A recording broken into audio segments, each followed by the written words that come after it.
Ayandaba, ayandaba, ayandaba, ayandaba. Ayandaba, ayandaba, ayandaba, ayandaba.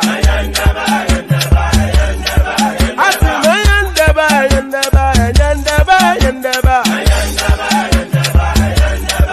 Wanama ayandaba, ayandaba, ayandaba, ayandaba. Susu, baby, subramia. Baby, subramia. Suku, sunu, baby, subramia. Suku, sunu, baby, subramia. Suku, sunu, baby, subramia. Ejemo, anamana. Ejemeje, anamana. Wana mejemo, anamu. Karatuba jodiri chukuma, tukutuba jodiri ndimo, eguma wego.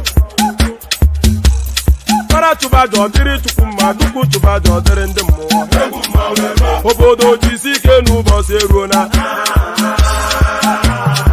Oyibo, it is everyone, befere. ayandaba, ayandaba, ayandaba, ayandaba. Ayandaba, ayandaba, ayandaba, ayandaba. Atima ayandaba, ayandaba, ayandaba, ayandaba. Wanama ayandaba, ayandaba, ayandaba, ayandaba. Susu, baby, subramia. Suku, sunu, baby, subramia. Suku, sunu, baby, subramia. Suku, sunu, baby, subramia. Ladies and gentlemen, sometimes you just have to act like you are drunk, like you are crazy. Confuse your enemies, confuse them. Oboda say yeah, we mo. Yeah, we mo. Oboda say yeah, we mo. No basa he ga ponto mo. Iye de gugeme. Okwitara kara mi nguru ma mi ga kwuru mu gwo ya baby mo. Abe Maria. Boy feeling. Ayandaba, ayandaba, ayandaba, ayandaba. Ayandaba, ayandaba, ayandaba, ayandaba. Atima ayandaba, ayandaba, ayandaba, ayandaba. Wanama ayandaba, ayandaba, ayandaba, ayandaba. Susu, baby, subramia. Suku, sunu, baby, subramia. Suku, sunu, baby, subramia. Suku, sunu, baby, subramia. Asekwa nefo jabanye si akuna nyego bamkambasi ozo. Since I was born, but now I am getting youth. Hakuna motangu, hakuna kogabu.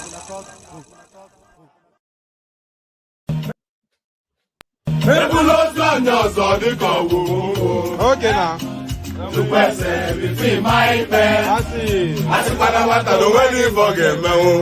Okay. Papa, you look at me. One day, you get out. Mama, say, I want me to go. I got no one to tell them back. Oh, where would he get?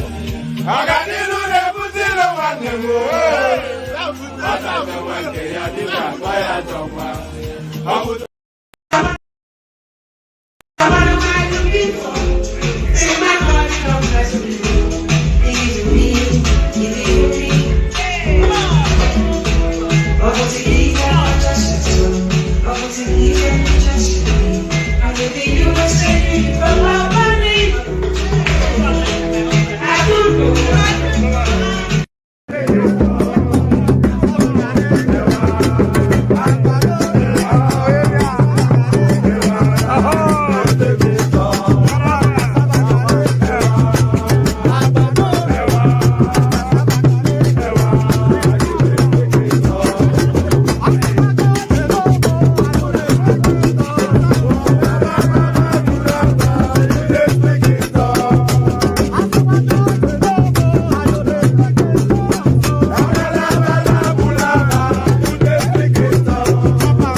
Ìjẹ̀bú ọmọ alárẹ̀. Àyẹ̀wò la ò jẹ́ rí. Tell them, let them know, say, one lay back. Then they see us as they emulate. Then one begin, they imitate. Maybe someday they go graduate. Many people don't know about Baba. I see they go. Owó lọmọ gbàgbé òṣì. Ìjẹ̀bú Àwùjalẹ̀. Ìjẹ̀bú ọmọ alárẹ̀. Kékeré Ìjẹ̀bú o. Aha! Àwọn tó mọ̀ wá o. Àgbà Ìjẹ̀bú o. Àwọn alábòsí o. Àríyá rẹpẹtẹ. Come on!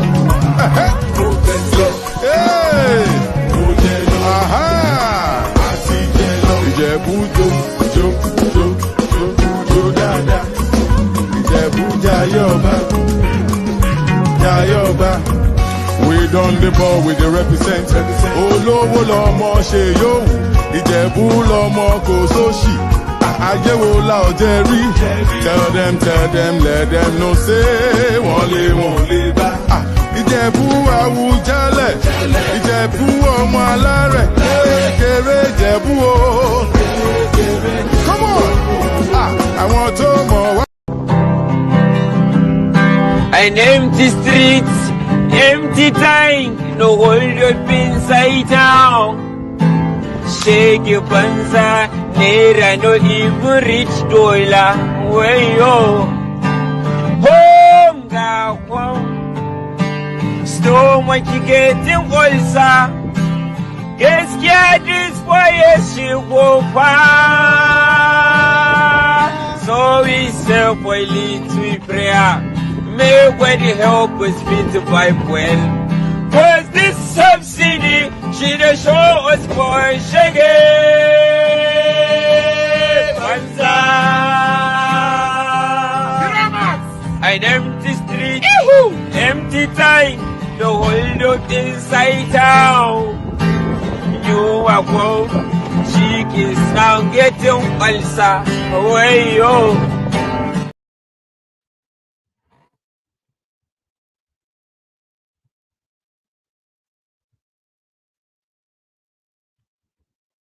Ẹ̀jẹ̀ mi ni ẹ kí n gbọ́, àkọ́bí ewé ayò, ewé tún méje, ìtún ló ní ọ̀tún ẹ̀ ṣe, ìfà ló ní kan fà ẹ̀ mọ́ra, àìbínú gbogbo àtàrẹ, gbogbo méjì ọkà bàbà, gbogbo mẹ́ta ọkà wáṣẹ́, orí ló túmọ̀ ẹnu, gbogbo ọ̀nà ní túmọ̀ ẹsẹ̀. Akọni ìmọ̀ tú ìmọ̀ jọ, ìmọ̀ èmi ni wọn kì í dálẹ̀. Wọ́n bá lọ mẹ́lẹ́mọ́, wá fi jó ẹlẹ́mọ́. Akọni wọ́n bá lọ gbé fèrè, wá fi jó ẹrùkù. Bọ́wọ́ wọn bá tẹ̀lé, wá fi jó aláré. Àwọn mẹ́tẹ̀ẹ̀ta parapọ̀. Wọ́n wá jọ ń pẹ́ mọ́, ẹ̀ẹ́mọ́ olóko jẹ. Wọ́n pa Akíntọ́lá ọmọ Ògún. Wọ́n pa Ìyọ̀dà ọmọ Àtàlàbọ̀bà. Àkọ́bí wọ́n pa Jíṣà padà dẹ ọmọ ọba Ìjẹ̀bú Mèrè. Aṣíwájú odò gbólùkẹrẹ, ajagun lólòdì ọ̀run. Tó bá ṣe pé tìyẹ, tó bá ṣe pé tìyẹ, lọ bá ń darí jọ wí. Àgbèrò mi kún gbọ́wọ́, ọ̀gọ́ ti ṣìgìdì máa gbé, àgétì ló máa ń gbé, àyàn ti ìlàyàn ewúrẹ́. Ọlọ́run dákun má padà lẹ́yìn ẹ, kó má gbàgbé ọ̀rọ̀ tẹ́. Aṣíwájú Ọlọ́run dákun má padà lẹ́yìn ẹ. Àkọ́bí Ọlọ́run dákun má padà lẹ́yìn ẹ̀. Ọkọ̀ onúrẹ̀lẹ̀ Ọlọ́run dákun má padà lẹ́yìn ẹ̀. So there it is right there. Ọlọ́run má padà lẹ́yìn ẹ̀. So you already let me actually start with an explanation because it must be somewhat of putting seeing two images on the screen just when the music stops. So let me explain. I did explain that I was migrating from one system to another, but the issue I'm having is I cannot remember the passwords for my Instagram account and my Facebook account. So I need to migrate both accounts to the second system. So I can't remember the password. So that's really what's holding it up because everything has to be on one space. But the password, I don't really need the password for this system that you're seeing my actual person on because it's already logged in. But I can't remember the password to migrate it onto the next one. So I'll have to do the whatever it is I need to do probably by tomorrow. I think it must be discombobulating seeing two images on the screen. But nevertheless, I do always tell you that it's a one-man operation. It's literally just one guy just, doing this. So there is, all right. So yes, good day to you. Good to be in your company. And how are you? Let's start it off with that. Good day to you. Good to be in your company. And how are you? So we'll start it off with that greeting. The usual protocol, click on the like button. Do that as I'm asking you to do it now. So if you haven't already done it, and you have no reason not to do it, then you have every reason to do it. So click on the like button, do that now. And if you're not already subscribed, please do that as well. So there's been somewhat of a slowing down in activities in that space. So click on like and then click on subscribe. Do that now. Do it now.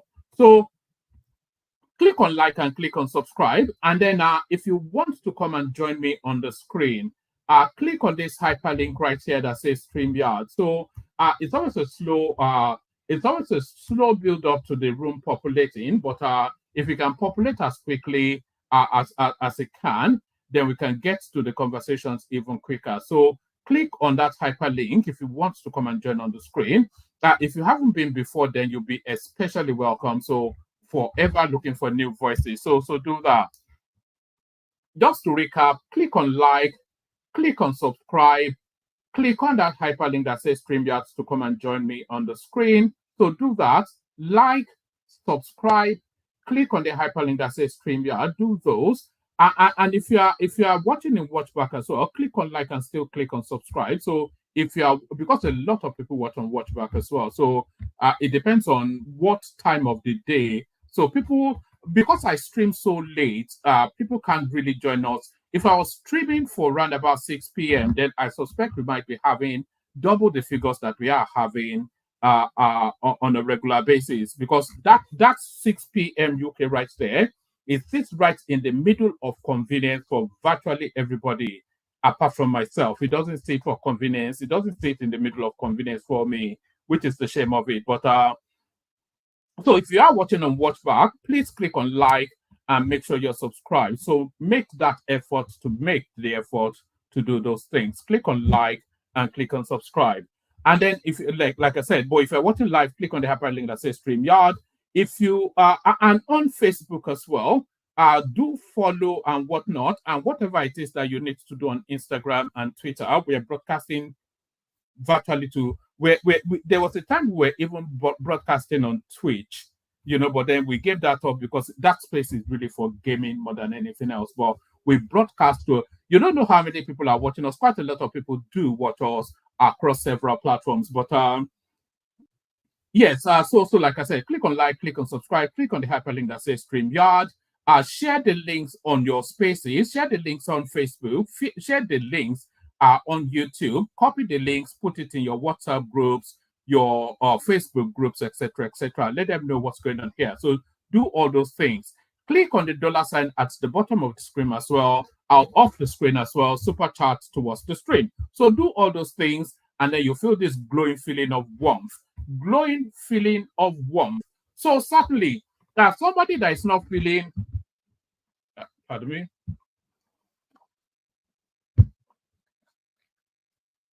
So somebody that is not feeling any feeling of warmth, certainly, is Ajure Ngalale, who summarily has been sacked. So they will give you all manners of descriptions, but what's happened is he has been sacked. Tinubu spokesman Ajuri Ngelale proceeds on indefinite leave of absence. So indefinite leave of absence is to tell you never to return. And never to return is to tell you that he has been relieved of his position. Tinubu spokesman Ajuri Ngalale proceeds on indefinite leave of absence. So where will he resurface is the wider question. I suspect he might well resurface in that obedience sort of space, but let's see what's going on here. Let's see what is going on here. Special Advisor to President Bola Tinubu on Media and Publicity Chief Ajuri Ngelale has applied to proceed on indefinite leave of absence to deal with medical matters affecting his nuclear family. The presidential spokesman in the memo sent to the Chief of Staff to the President, Femi Gbadagbamila, pleaded that within the period he would be away, his family needs some privacy. He explained that the agonizing decision he had taken. Let's do that entirely all over again. I do beg your pardon. I didn't like all of that. Special Advisor to President Bola Tinubu on Media and Publicity, Chief Ajuri Ngelale, has applied to proceed on indefinite leave of absence to deal with medical matters affecting his nuclear family.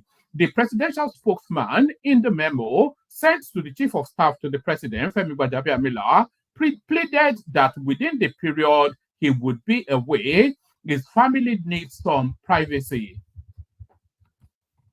He explained that the agonizing decision he had taken entailed that there would be a pause of his functions as the special advisor to the president on media and publicity and official spokesperson of the president, special presidential envoy on climate action, and chairman presidential steering committee on Project Evergreen.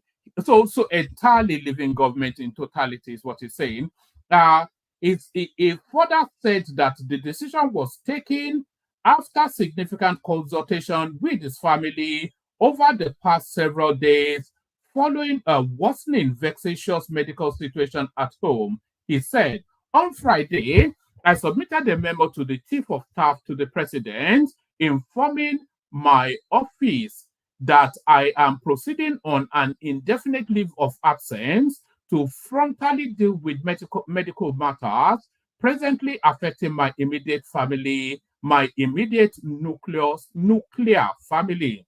While I fully appreciate that the ship of state waits for no man, this agonizing decision entailing a pause of my function as the special advisor to the president on media and publicity, an official spokesperson of the president, special presidential envoy on climate action, and chairman presidential steering committee on Project Evergreen was taken after significant consultation with my family over the past several days as a vexatious medical situation has worsened at home. I look forward to returning to full-time national service when time, healing, and faith permits. I respectfully ask for some privacy for my family and me during this time. So, so forget all that. The guy has been sacked is essentially what it is.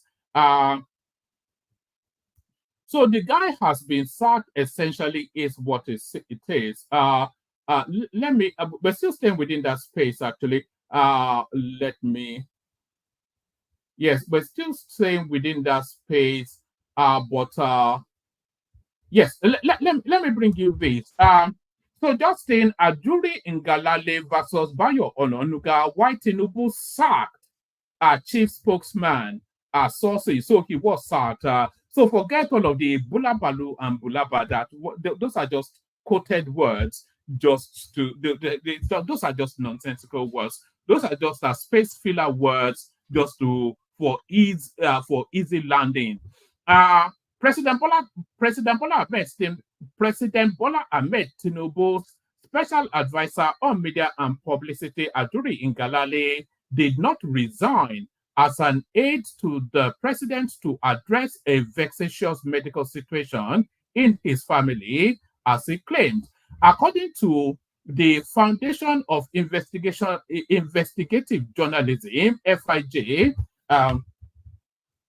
sorry, we take that from top again. Ajuri Ngalale versus Bayo Onanuga, why Tinubu sacked chief spokesman. So that's from sources. Hold on.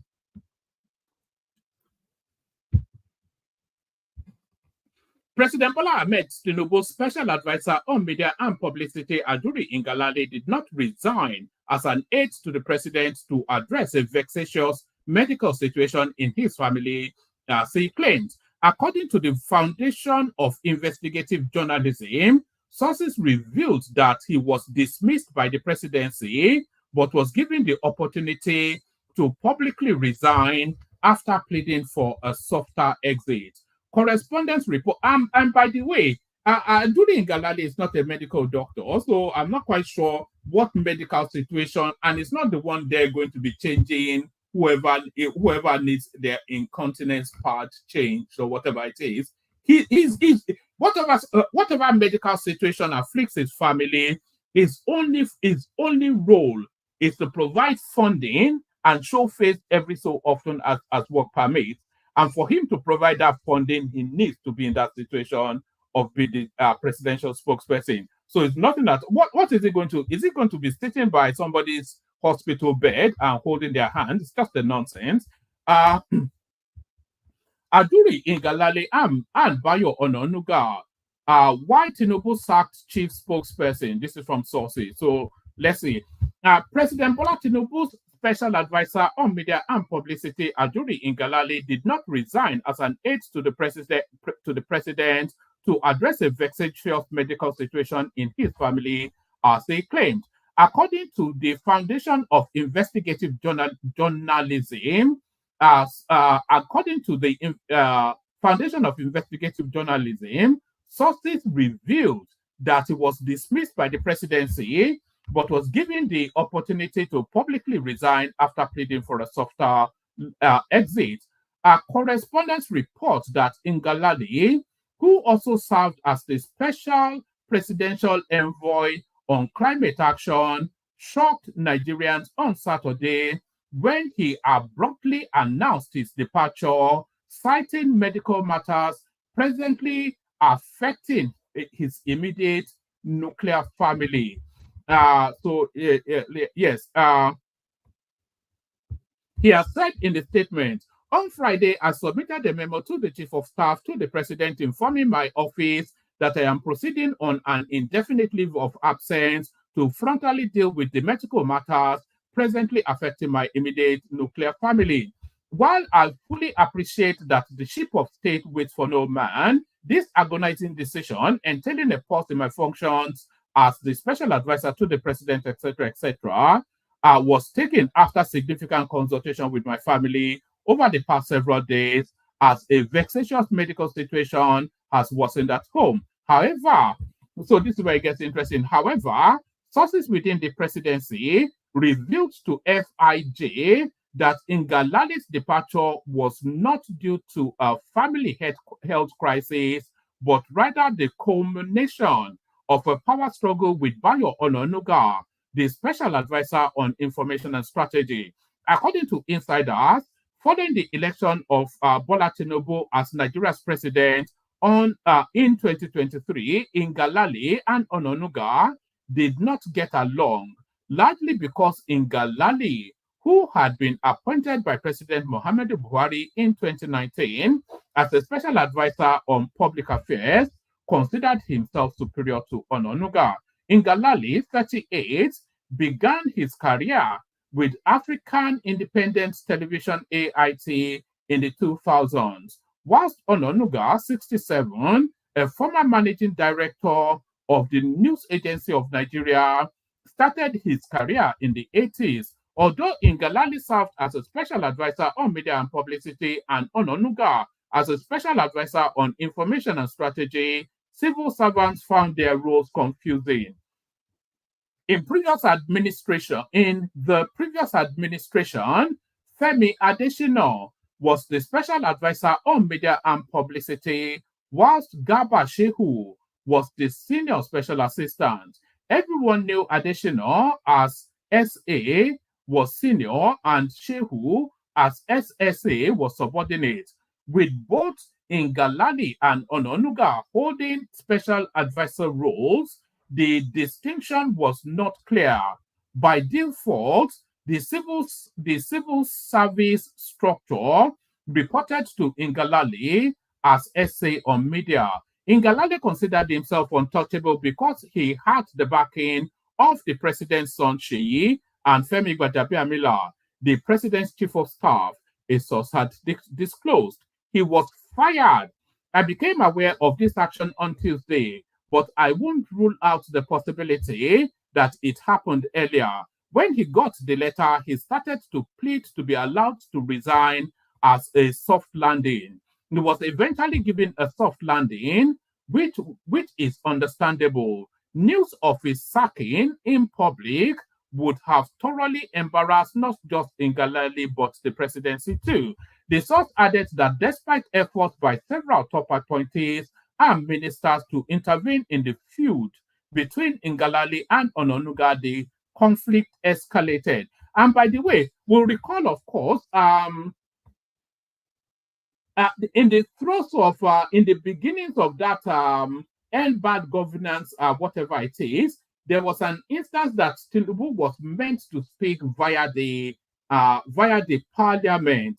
Ononuga announced that, and Ngalale came out and put out a tweet that what Ononuga announced was fake news. So that's when we knew it was open warfare between the two of them. The sources added that despite efforts by several top appointees and ministers to intervene in the feud between Ngalale and Ononuga, the conflict escalated. The Ngalale-Ononuga feud was not a secret in the villa, so several top appointees and cabinet members attempted to intervene at separate times, and while Ononuga was open to peace talks, Ngalale was not. The source continued. For example, Mohammed Idris Malagi, the Minister of Information and National Orientation, called for talks 4 times. Ononuga was willing to attend, but Ngalale snubbed them all, always claiming he was busy. Civil servants also noted that Ononuga, despite being appointed in October 2023, did not have his own office for months, whilst Ngalale had ensured his authority remained intact.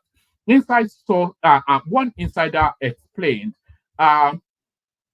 when Ononuga was appointed, he had no office. He was squatting in Tunde Rahman's office. It was just recently that he eventually got an office that belonged to either Wale Edun or Zak Adedeji when they were still advisors. Rahman, the senior special assistant to the president on media and publicity, had been appointed in July 2023, 3 months before Ononuga's appointment. Whilst Zak Adedeji, who was appointed special advisor on revenue, and Wale Edun, special advisor on monetary policy, had both secured their roles in June 2023, months ahead of Ononuga. Another source revealed that Ngalale's powerful position was largely attributed to his backing from Sheyi Tinubu and Gbadabiamila. During the 2023 presidential electioneering, Jumoke Oduwole, the special advisor on the Presidential Enabling Business Environment Council, introduced Ngalale to Gbadabiamila. The source said, when Ngalale got there, he met Sheyi. He told Sheyi he would facilitate a CNN interview during which Tinubu's presidential ambition would be discussed. Sheyi thought it was impossible, but Ngalale did it. He secured the interview on CNN. He then told Sheyi the time and date it would be on air.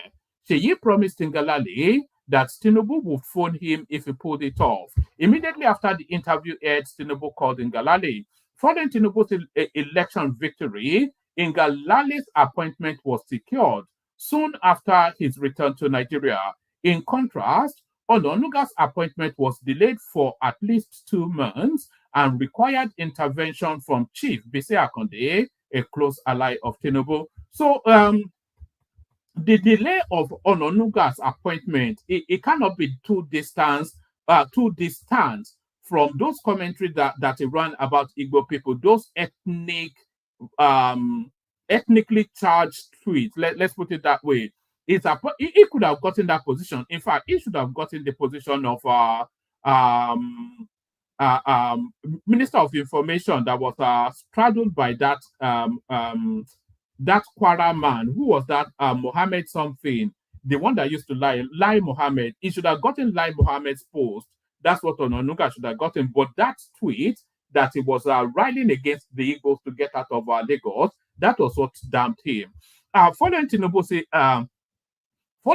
election victory, Ngalale's appointment was secured soon after his return to Nigeria. In contrast, Ononuga's appointment was delayed for at least 2 months and required intervention from Chief Bisi Akande, a close ally of Tinubu. Sources confirmed that Ngalale's directive that no statement from Ononuga could be released without his approval had aggravated the situation. The internal conflict and Ngalale's difficult relationship with journalists and the media eventually damaged his standing with the presidency. He did not have a good relationship with journalists. Ask the reporters, ask the State House correspondents, and also ask editors, one source said. Many people consider him disrespectful and arrogant, even the editors. You can hardly find any important editor in Nigeria who likes or regards Ngalale. Efforts by FIJ to reach both Ononuga and Ngalale for comment were unsuccessful, as neither responded to messages or calls. So there it is right there. He was sacked. There is no, it's beyond question. So in that power tussle now between Ngalale and Bayo Ononuga, I think the victory goes to Bayo Ononuga patently, obviously. So there it is right there. So there it is right there. Ononuga puts him on a smackdown. Bayo Ononuga, 2 others reportedly battle for Ngalale's position. So the game is now on. The chase is on now to see who now fills that slot. A report has claimed that President Bola Tinubu's close aides are currently struggling over who replaces the special advisor to the president on media and publicity, Ajure Ngalale. Recall that Ngalale had announced he was going on an indefinite leave of absence due to health issues in his nuclear family. He has submitted a memo, blah, blah, blah. However, sources close to the presidency had informed the Whistler that the special advisor to the president on information and strategy, Bayo Ononuga, is hoping to take over Ngalale's job. But Ononuga is facing a tough battle for the position from 2 of Tinubu's closest media aides, Sunday Dare and Tunde Rahman. Dare, the immediate past minister of, no, we wouldn't want Sunday Dare. It doesn't have the robustness enough, I don't think, to occupy that post. Dare, the immediate past minister of youth and sports, was Tinubu's personal chief of staff before he was appointed minister by former President Muhammadu Buhari. Rahman, on the other hand, has a rich media experience, which saw him work as editor in Punch and these day newspapers before Tinubu appointed him as his personal chief press secretary. The 3 are in contention for the job. They are pulling strings at the villa. So there it is right there. I don't think Bayo Ononuga will get that post because it's just too damaged to get that post. It's too damaged to get that post. Let me take you on to this. Federal government to embark on massive police recruitment drive. So long overdue. I think this will please to Niger, I suspect.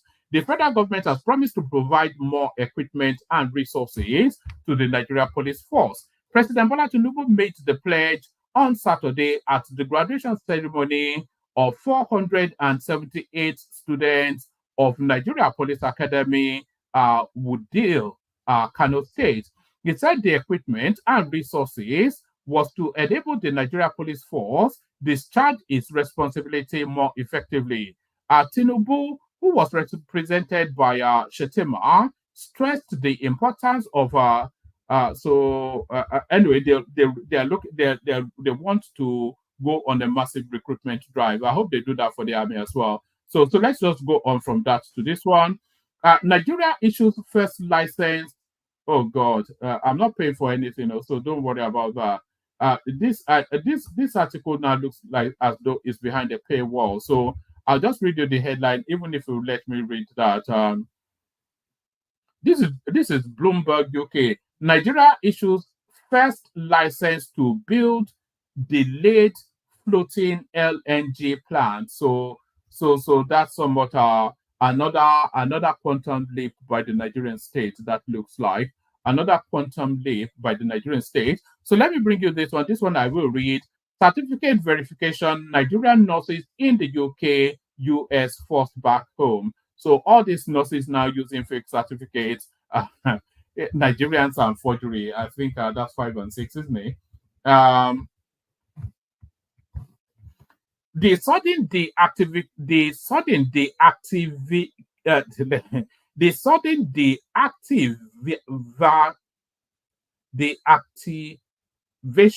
I can pronounce the word, but it's stuck in my head. The sudden deactivation of the verification portal by the Nursing and Midwifery Council of Nigeria in February has plunged countless nurses and midwives working abroad into turmoil. Currently, healthcare workers are encountering hurdles in renewing their licenses and meeting the regulatory requirements set by international bodies. Already, some nurses without the necessary verification from the NMCN find themselves in violation of visa conditions and employment laws, resulting in legal consequences. Correspondents gathered that many nurses abroad, including the United Kingdom and United States, had been forced to return to the country over the issue. Among them is a nurse who spoke with Saturday Punch on condition of anonymity to avoid being ridiculed. He recalled how he was thrilled to join the UK Trust, a prestigious healthcare organization, to contribute his skills to the country's medical community after moving from Nigeria in September 2023. He was, however, his hope was, however, dashed when the council deactivated the verification portal. So I'm not. It's not actually a matter of fake certificate, but really a matter of ineptitude by the Nigerian state yet again. So Nigeria happens to them rather than them happening to themselves. Right. Amongst them is a nurse who spoke with a Saturday Punch on condition of anonymity to avoid being ridiculed. He recalled how he was thrilled to join the United Kingdom Trust, a prestigious healthcare organization, to contribute his skills to the country's medical community after moving from Nigeria in September 2023. His hope was, however, dashed when the council deactivated the verification portal. He claimed to have completed a series of exams and navigated the complex process of document checks, and all that remained was to get his PIN as a registered nurse from the verification portal. Desperate to resolve the issue, he said he reached out to the NMCN hoping for assistance. However, the council's policy prevented any further verification on the closed portal. So there it is. It looks as though they're somewhat victim of circumstances. That's what that sounds like. Fuel price, students are not political thugs. NANS rules out protests. So it looks as though the students will not be joining in our future protest. The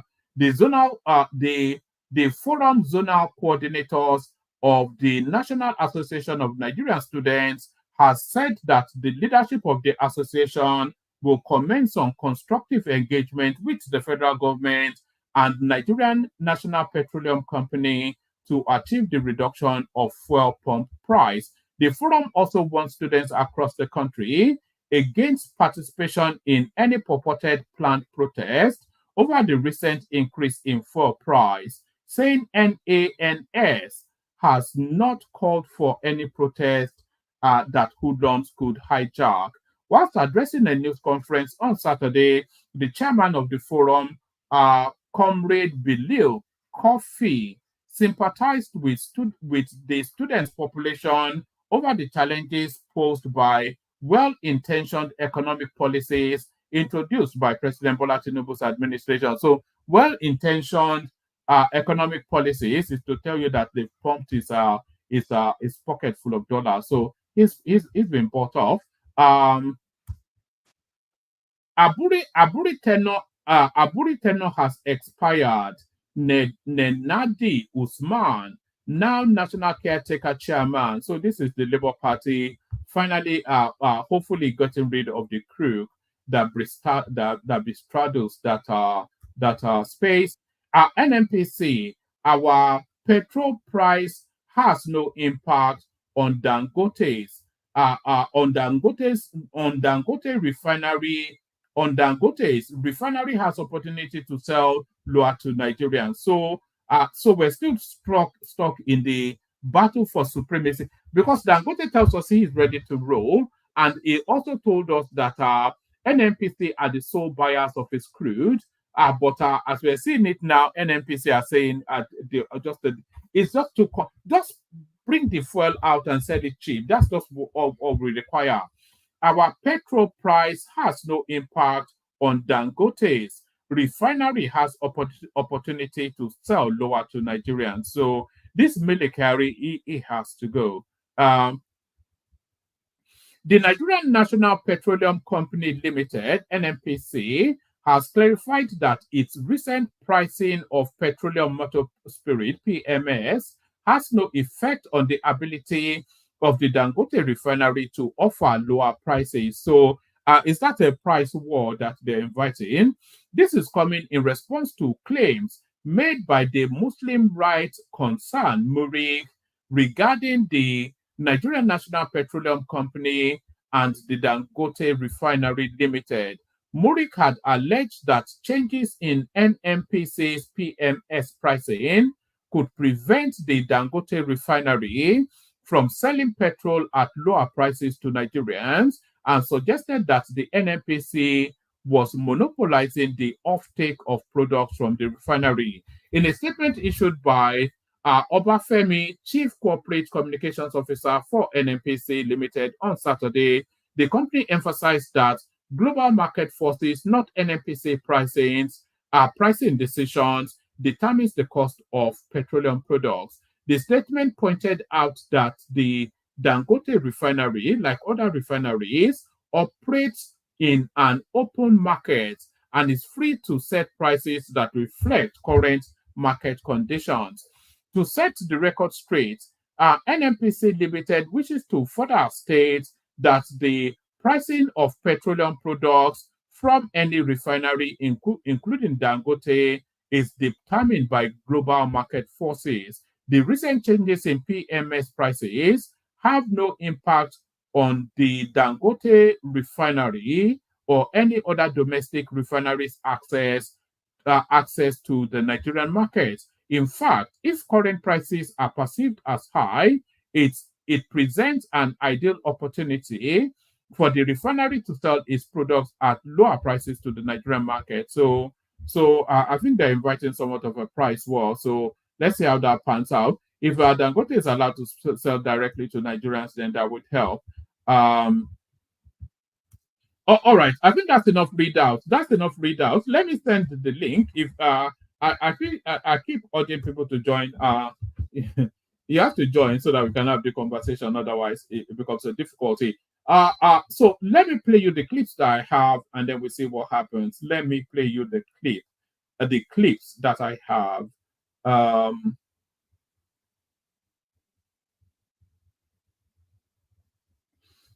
All right. Hold on. all right, let's kick it off. Oh, okay, let's kick it off with actually Obasanjo slaughtering. Let's kick it off with Obasanjo slaughter. Actually, let's kick it off from Edo State because that's one of the headlines. I need to change that headline. US deport nurse for fake certificate. I need to change that headline because the story doesn't quite match that. But let's kick it off with this one. Because this is part of the headlines. This is Aso Igodalo or whatever his name is, the APC candidate. You know those Edo names so difficult to pronounce. The APC candidate for Edo State, the one that they say can't speak English. Here is one of the reasons why they say he can't speak English. Is promising. Listen very carefully to the promise he's making to the citizens of Edo State. We are going to provide you with insecurity.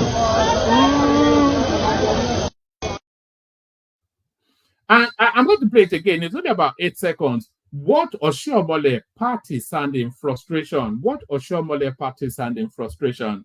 Listen again. We are going to provide you with insecurity. So there it is right there. The one thing lacking in Edo State is security, and the incoming governor promising to provide you with that. So the next one now, here is Obasanjo lampooning Tinubu. You know, you stick a camera in front of Obasanjo, and this is the sort of things that you get. What this? Nigeria. And you love Nigeria, you don't see beyond your nose. There are millions who can run affairs of Nigeria who are not even coming out. That's true. Millions. So why should you die on behalf of one who is probably performing mediocre as a mediocre? With all due respect, Nigeria, if you love it, you will look for the best for Nigeria. And I don't believe that at this point in time we have the best for Nigeria. That's my own personal opinion. You may take it, you may leave it. You may curse me about it, you may praise me about it. That is my personal opinion, and I'm entitled to my personal opinion. You are entitled to yours. So if I have my personal opinion and you will insult me, then you are not a well-bred Nigerian. Because freedom, which we are all clamoring for, means that I see, and if you think that what I have seen is what you have seen it differently, come and say it. And if you convince me, I will be convinced. So there is Obasanjo right there. That looks somewhat out of sequence. That may well be to any administration, but you can extrapolate it and project it into this space as well. I'm not quite sure if that was actually launched at Tinubu because it looks slightly younger than he is now in that clip. But let's go to a light-hearted sort of clip.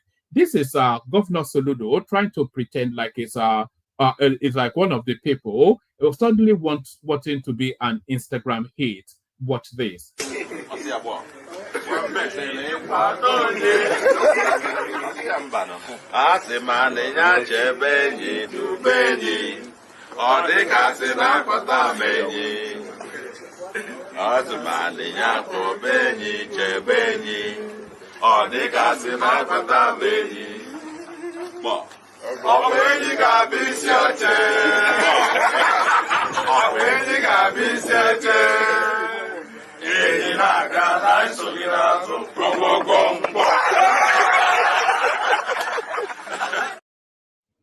So that's Governor Soludo doing the go thing, trying to pretend like he's somewhat a man of the people. Let me play you the next one. So now this next one. So gone are the days when you can go abroad, or even let's even not say go abroad. Gone are the days when you can be an Abroadian, a proper Abroadian, maybe a born and bred Abroadian, and you think that going back to Nigeria with that American, British, whatever accent is sufficient enough of a pass for you to straddle society. So let me just say that again. I will know it. You go back to Nigeria with your accent, and then you want to use your accent to try and straddle the space. So those days are gone. And this girl found out, much to her chagrin. So here is a girl that wanted to use her accent as a currency, and here is how she was given short shrift. Watch this. I was just doing some reminiscing, and I started to think of the time that I was in Nigeria, and I had my bust down hair. I was looking good, and everyone was saying that, no, you just look like you're not from here because, you know, you're dressed too posh, you're dressed too, do you know what I mean, like too British. So I said, cool. This day specifically, after chilling in the village all day long, we went to Lekki. Lekki is like the nice side of Nigeria, like a nice side of Nigeria. Nigerian girls are so Jesus. But yeah, we went to Lekki. Lekki is a very nice place, you know what I mean? It's like coming here, Canary. Guys, I was like, raw, like, let me just try and make some friends, you know? Let me try and make some friends, because now I'm starting to see girls that look like me. Like, I'm starting to see the bust downs. I'm trying to see the nice hair. I saw some pretty girls. I thought, wow, like, you know, let me try. But this day, I was looking rough in it. I wasn't looking top tier, because when I'm looking top tier, I'm getting treated like an outsider. So I said, let me fit in. But hey, this day I wasn't supposed to fit in. This day I was meant to shine. I've now gone to the girls like, hey girls, I really like your hair. Like a beg. I was like, I really like your hair. Like, where'd you get it from? Bro, the girls looked at me. She turned around like this.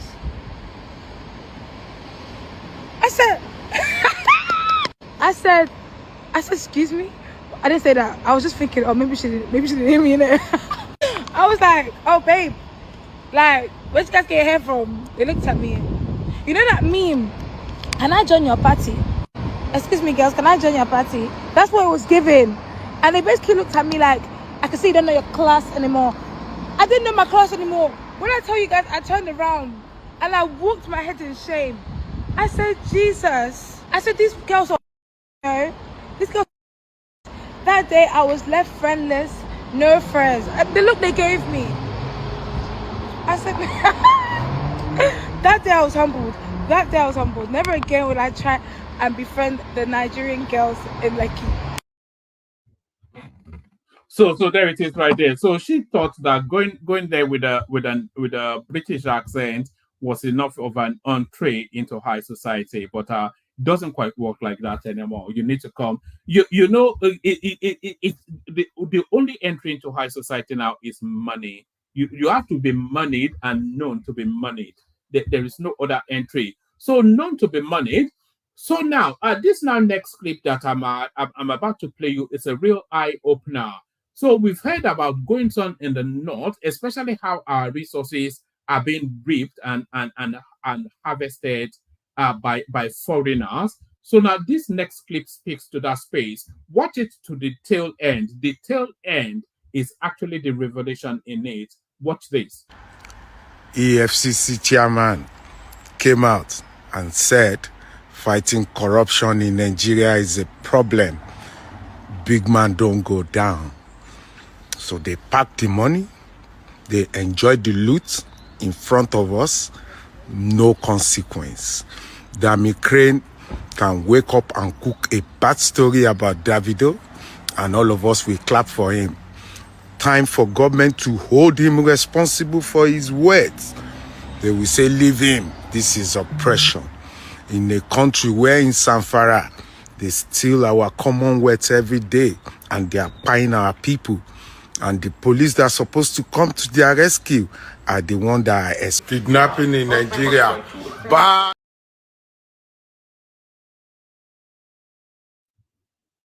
So there it is right there. So that's what goes on. That was that Korah guy, some Arab guy. You could see who was guarding him, of course, a full-blown soldier, and you could see what he was ripping out of bars and bars and bars of gold, countless stones of diamond, whatever it is. And that's not a first one. He does that routinely. God knows how much has been ripped out of that country. The soul and heart has been ripped out of that country. So the soul and heart has been ripped out of that country. Let me play you one more clip. Let me play you this clip now.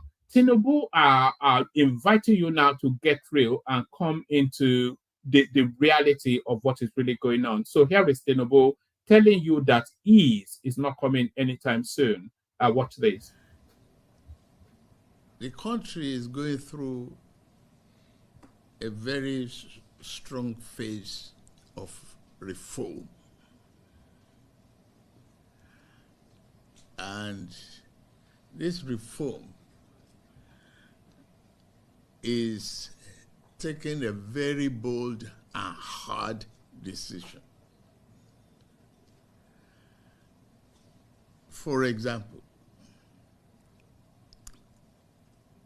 you might be hearing from home now in the last few days about fuel prices. But can we help it? Can we develop? You use their good roads there. You see electricity being constant. You see water supply being constant and running. And you see their good schools. And we say we want to hand over a banner without staying to our children. What is the critical path to get us there? If we cannot take hard, painful decisions to pave the way for that country that is so blessed, so talented, so many of you talents here speaking Chinese and all, their language.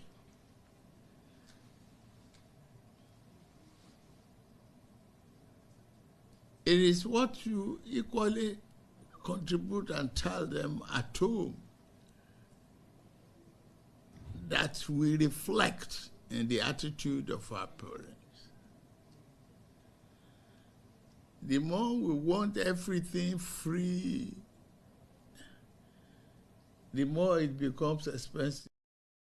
All right. So that's Tinubu telling you that ease is not coming anytime soon. So ease is not coming anytime. That's essentially the message of that clip. So that's Tinubu telling you that ease is not coming anytime soon. Let me play the K guys, kick off the session. I'll send the link one more time, see if anybody turns up. Only water, only water, where they see ma.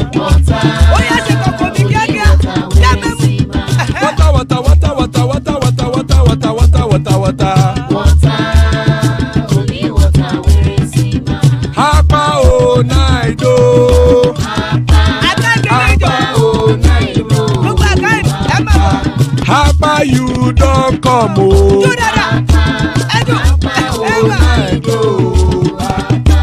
Hapa oh night oh.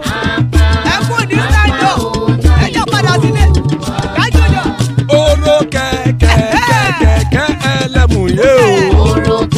Ide shodi ya keke elemu re o. Bobby master keke elemu re o. Chief Latif keke elemu re o. Erukulele elemude. Erukulele egbe elemudode ojare o. Erukulele Ghana ti de egbe body o. Ọmọ ẹlẹ́yẹ ẹyẹ o òdìlé o. Odúyẹ̀lá ẹyẹ o òdìlé o. Petrosoname ẹyẹ o òdìlé o. Petrosodunke ẹyẹ rẹ òdìlé o. Ẹlẹ́kọ̀ ọ̀run mú ìní o.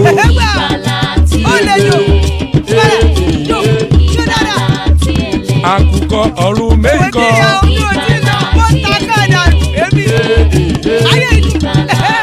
Ikú kò ní ríwà gbéṣe o.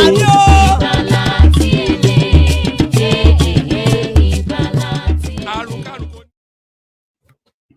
And there it is right there. Ikuko Neru Agbeche, may death have nothing to do with us. So, amen to that on behalf of myself and you, my friends. Joining us, Larry. Always a delight when Larry is here. Baba is in the house. Good to see Baba always. And there's Thomas right there. So, Thomas, I'm not sure even Thomas is taking over. I think he may well have church later on. But that's the assembled so far. Anybody that wants to hop on, hop on. Let's kick it off with Larry, gets the session on the way. So, Larry, you're up first.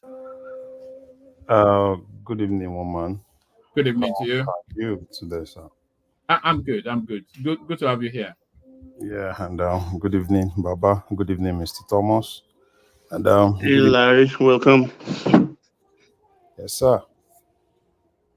No, I'm just giving you a salutation. Oh, okay, sir. Okay, sir. How is your weekend going? Well, quiet as usual. Thank you. Okay. And yours? Yeah, great. Okay. All right, let's kick it off. This Bayo Ononuga and Ngalale narrative, what's your take on it? Man, it shouldn't be surprising now. I think we've actually discussed about this, I think some weeks back, as regards what is happening in the villa. So, me seeing it, I knew where that was actually coming from, right? He's been having issues. Ngalale has been having issues with Bayo Ononuga. He's been having issues with, some other guys there. And, the problem is, you see, I like people that know their job and do their job. Or a lot of people, sometimes when you see people that do their job, that love their job, people call it arrogance.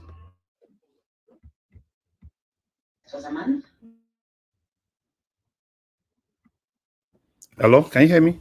Yes, carry on. Okay, yeah. So people call it arrogance, right? And for me, I don't know, how, this is not really good for the presidency, right?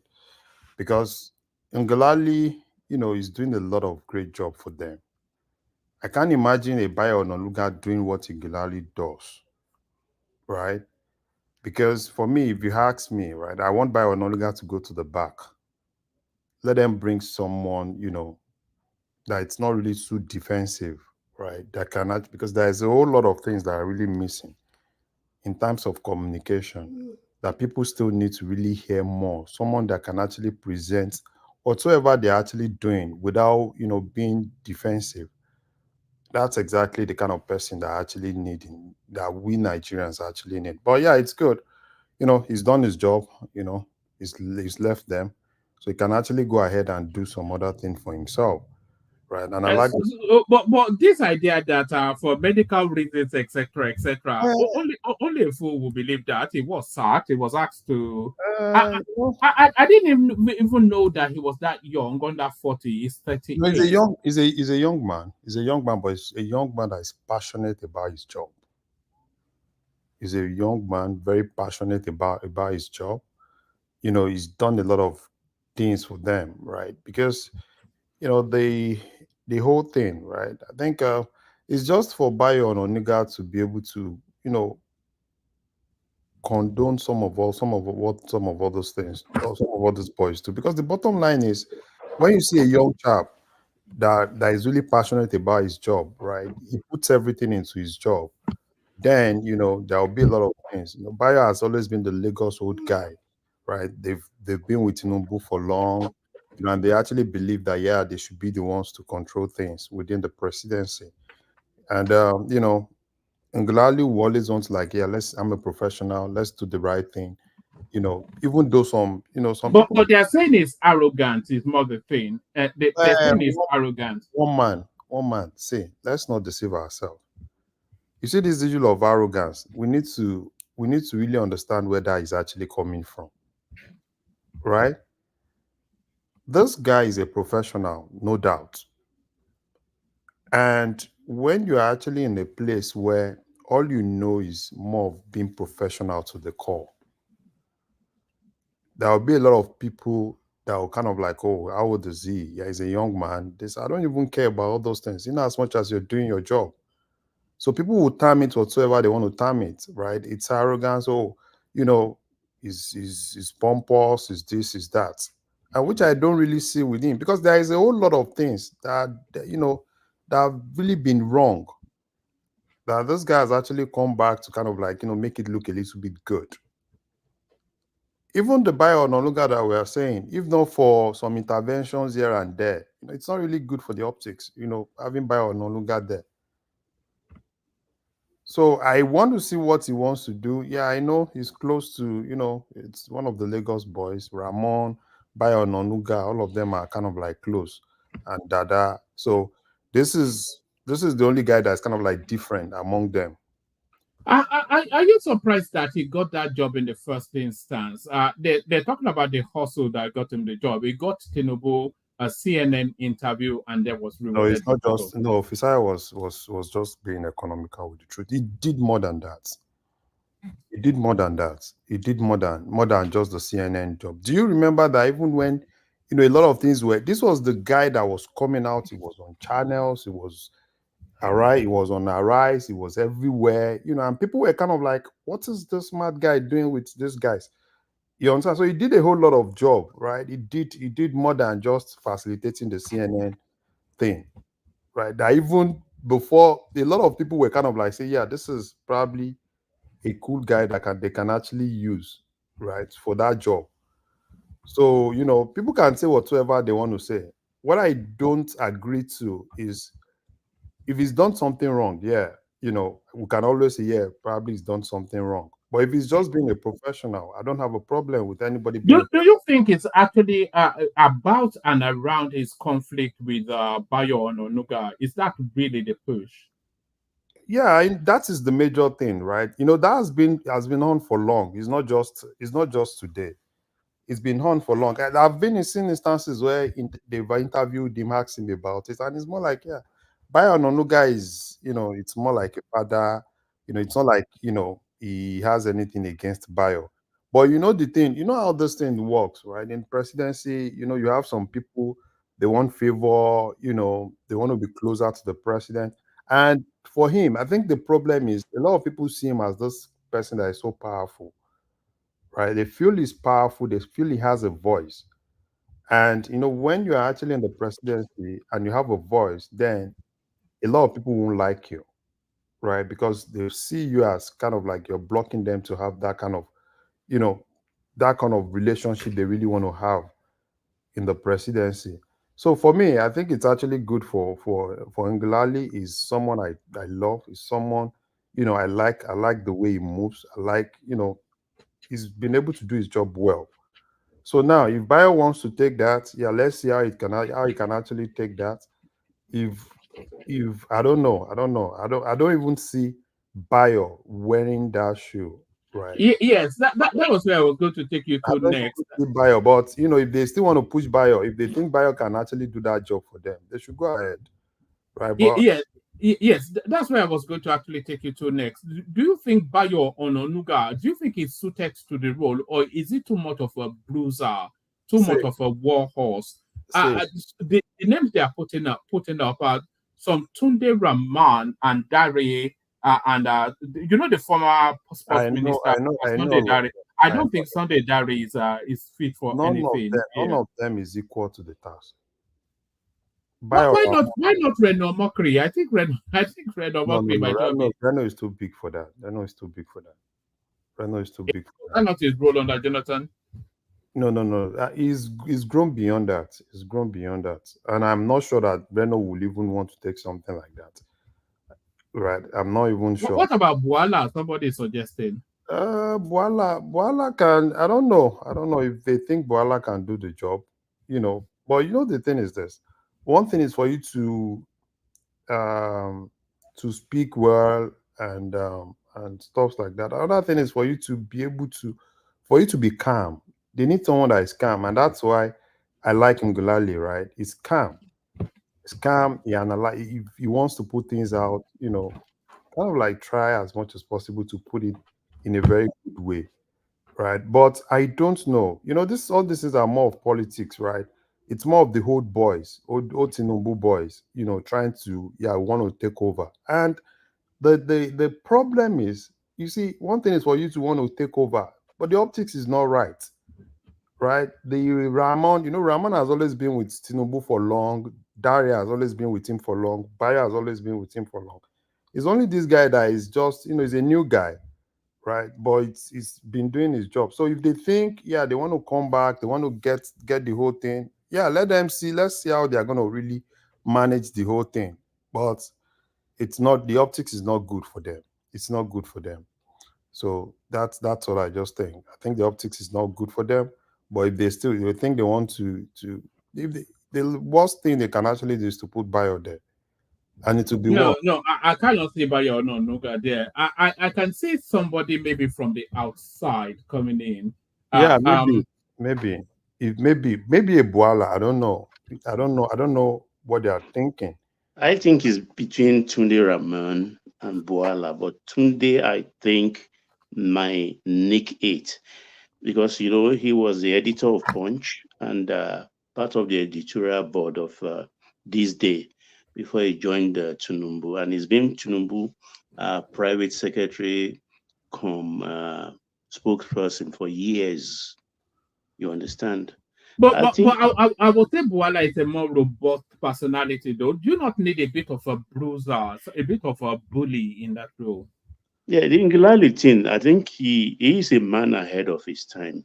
He is not designed or structured for this kind of toxic politics we're practicing right now, where everybody is with their bare knuckles. He's too gentle for that. Yeah, This Baba. is bare knuckle You say it's too politics gentle. that's going on.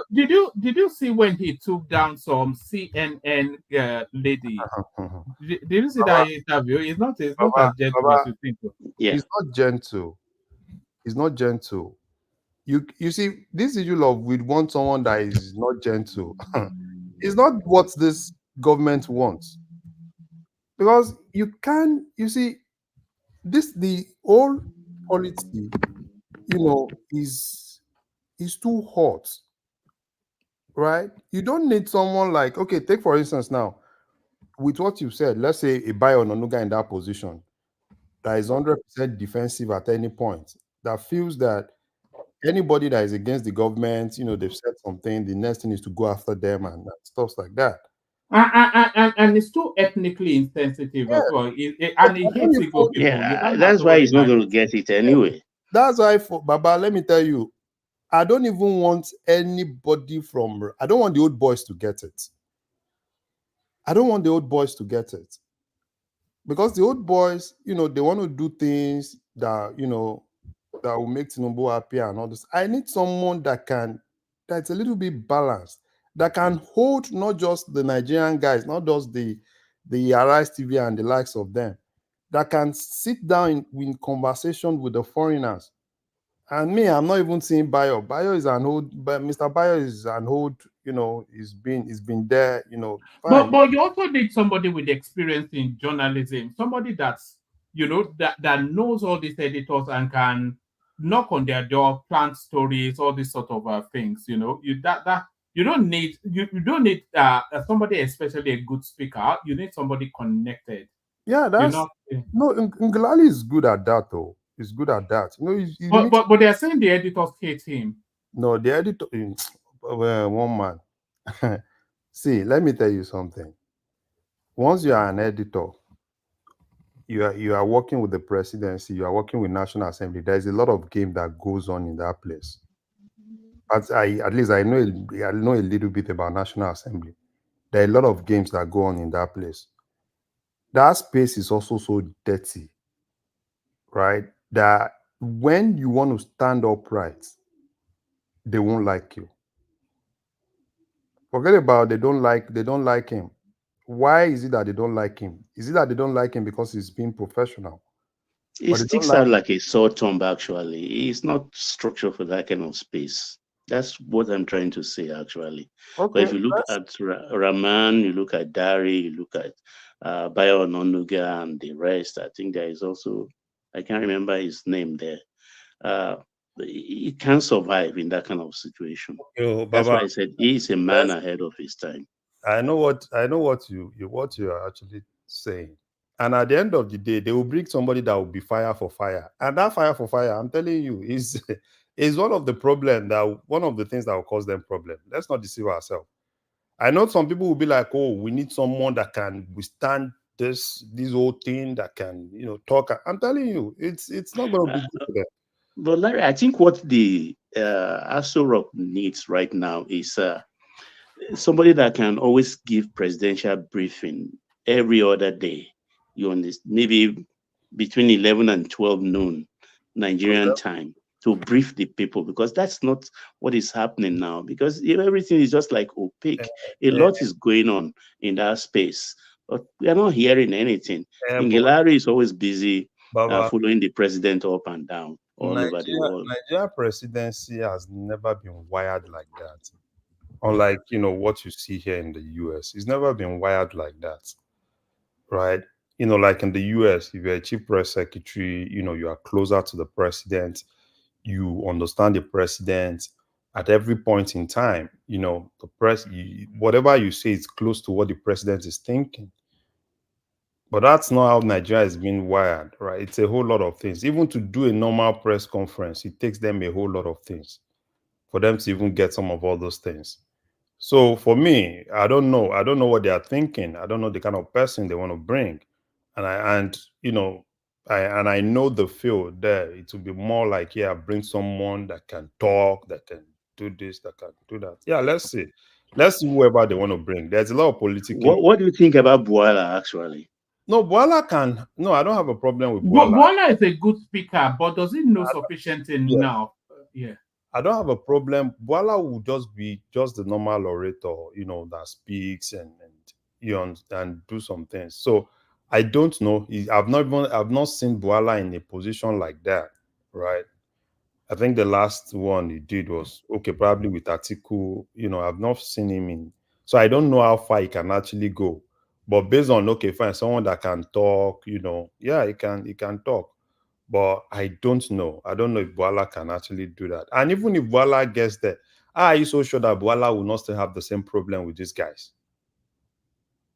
Because the problem is anybody that is an outsider, that is not within the core caucus of these Tinubu's old guys, will have problem. But Bwala has been in Abuja ahead of them. No, Bayo Ononuga and all the Ramon, and they are all from Lagos. Baba, So, what is happening is beyond Bwala. The politics that is happening, it's the Bajabi Amila Sheyi side, and they have their own caucus too. The Bayo Ononuga and some other guys too. They have Ramon. They have their own caucus too. So it's more of all of them are Lagos guys. All of them, they've been with Tinubu for long, right? So I don't know if Bwala now comes in.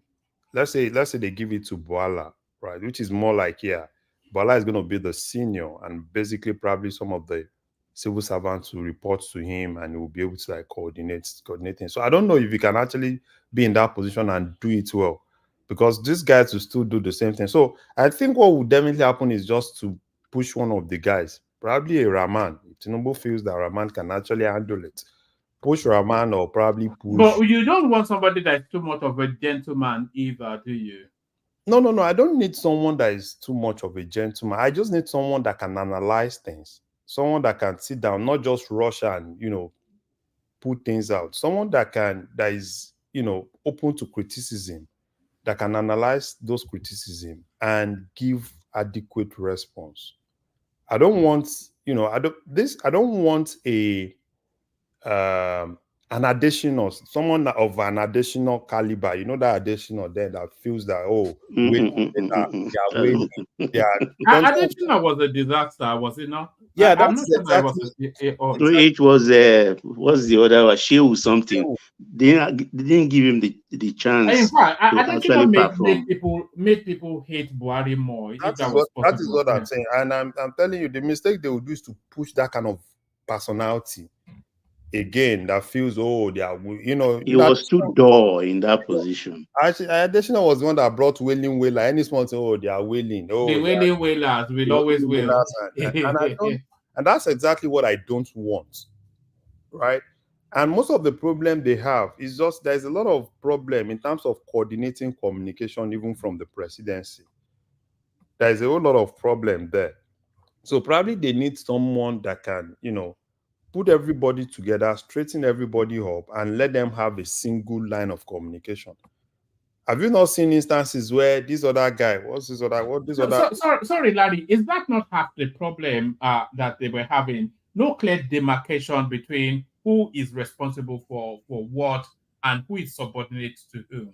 Yeah, it's Tinubu caused it himself now. Because if you have an SA media and you have senior special advisor or senior special assistant on media, the SA media is supposed to be superior. But in this case, Ngalale is an SA and Bayo Ononuga is an SA, which means that nobody is superior. And then the people that are supposed to be working with them, they don't even know who they are to report to. So it now turns to, okay, should we go to this? Well, okay, probably, what will happen in that situation? Some people will go with Ngalale, some people will go with Bayo. So at the end of the day, it's probably Bayo. Mixed messaging, Abi. And I think Ononuga has the ears of the chief of staff. No. Ngalale has the ear. Ngalale is from that caucus.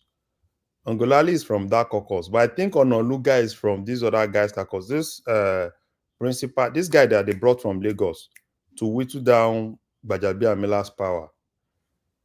That was former, I've forgotten his name, Baba. He was former permanent secretary in Lagos.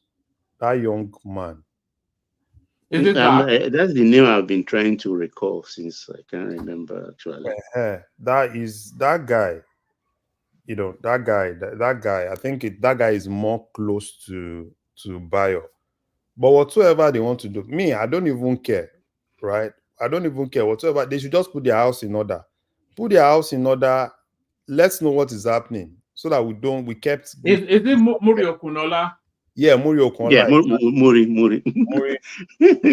So at a particular point, people were even saying probably they are grooming Muri for governorship in Lagos. So, but whatsoever they want to do, a lot of us don't even care if it's Bayo Ononuga, if it's this, we don't even care because the major thing is just get your house in order. Let us know. Larry, good morning. Good morning, one man. Good morning, Baba. Good morning. Bomulero, welcome. Yeah. Sorry. Okay. What actually happened? Are we just saying this just for us to talk, or because all these things that we are talking about, this caucus, we all know that this what's his name, Ngalale or whatever is not performing now. The guy is not performing, and the kind of information is chunking out there is most of the time is misinformation. And I don't think there's a clash of how like the work that they have. I think is one is SA media, the other way is on information and strategy. It's to me there shouldn't be any clash of work. Yeah. But all these things that we are speculating, maybe because some people want to. There was is what we use. There was a clash. No doubt about several clashes. There were several clashes. There were clashes that were even open. A lot of people started criticizing. I've seen instances even on Twitter that someone will say something, someone will debunk it from that same presidency. I've seen instances. But to me, this Ngalale guy of 18 is too dull and not actually upcoming for my observation too. It's just it's not that. Even when he talks, sometimes even you be wondering as if he's just hitting, he's doing something in his mouth the way he talk, and we should just committed two faux pas that brought the presidency to ridicule. Larry, don't bring all these conspiracy that some people are against him or what. Let them reshuffle anything they want to reshuffle and let them. See, let me tell you something. As far as I'm concerned, I don't even have a problem. If they want to bring Bayo Ononuga, let them bring Bayo Ononuga. That's not even our problem. Our problem I vote for Buala anyway. Our problem is to have a presidency that is so coordinated that can give us what we have, what we need at the right time, right? So that we'll stop guessing. That, as far as I'm concerned, even if they like, they should go and bring anybody. I don't even care. And that's exactly where I'm coming from. You have to kill Larry because that's a very important position. No, but you know why I don't care, right? I don't care because I don't care about the personality they want to put in that position. I care about what is coming from that personality. So even if today they feel like, okay, fine, Bayo will do the same thing. What do Nigerians want? Nigerians want to stop guessing, right? From what we get from this guy, that's where we see probably you can actually understand the body language of probably the presidency.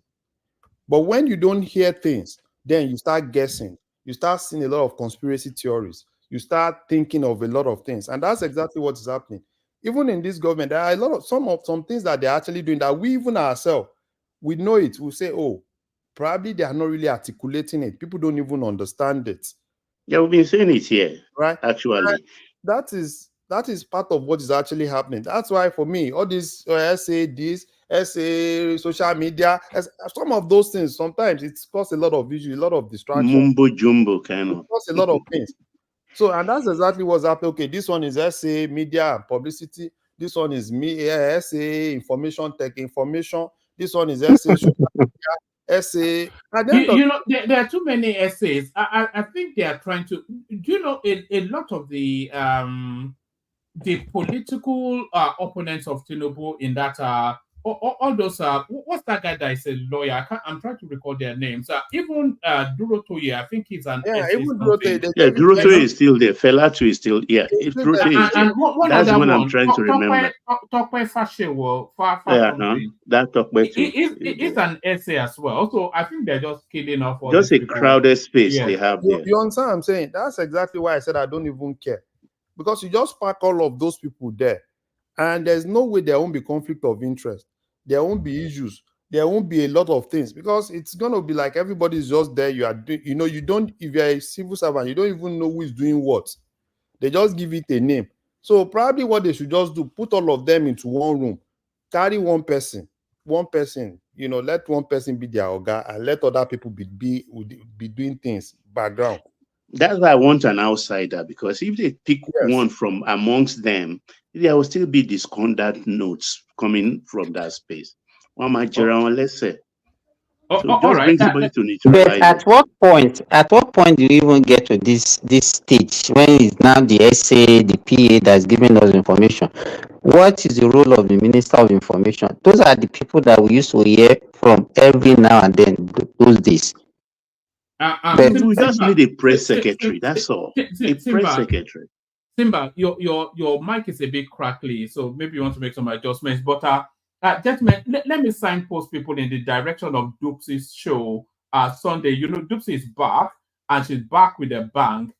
She's asking, she says, as a woman, you don't have the luxury of loving somebody unconditionally. So unconditional love under the microscope, 3:45 p.m. UK time tomorrow. So that's Doopsy back with a bang. The link to her session is right in the comment section there. So the question Doopsy is asking, or it's not even a question, the moral poser, the poser that she'll be taking on as a woman, you don't have the luxury of loving somebody unconditionally. I've never really understood what unconditional love meant, apart from towards a child. You love a child unconditionally. You don't love an adult unconditionally. But Doopsy is going to be tackling that space tomorrow. So Doopsy is going to be tackling that space tomorrow.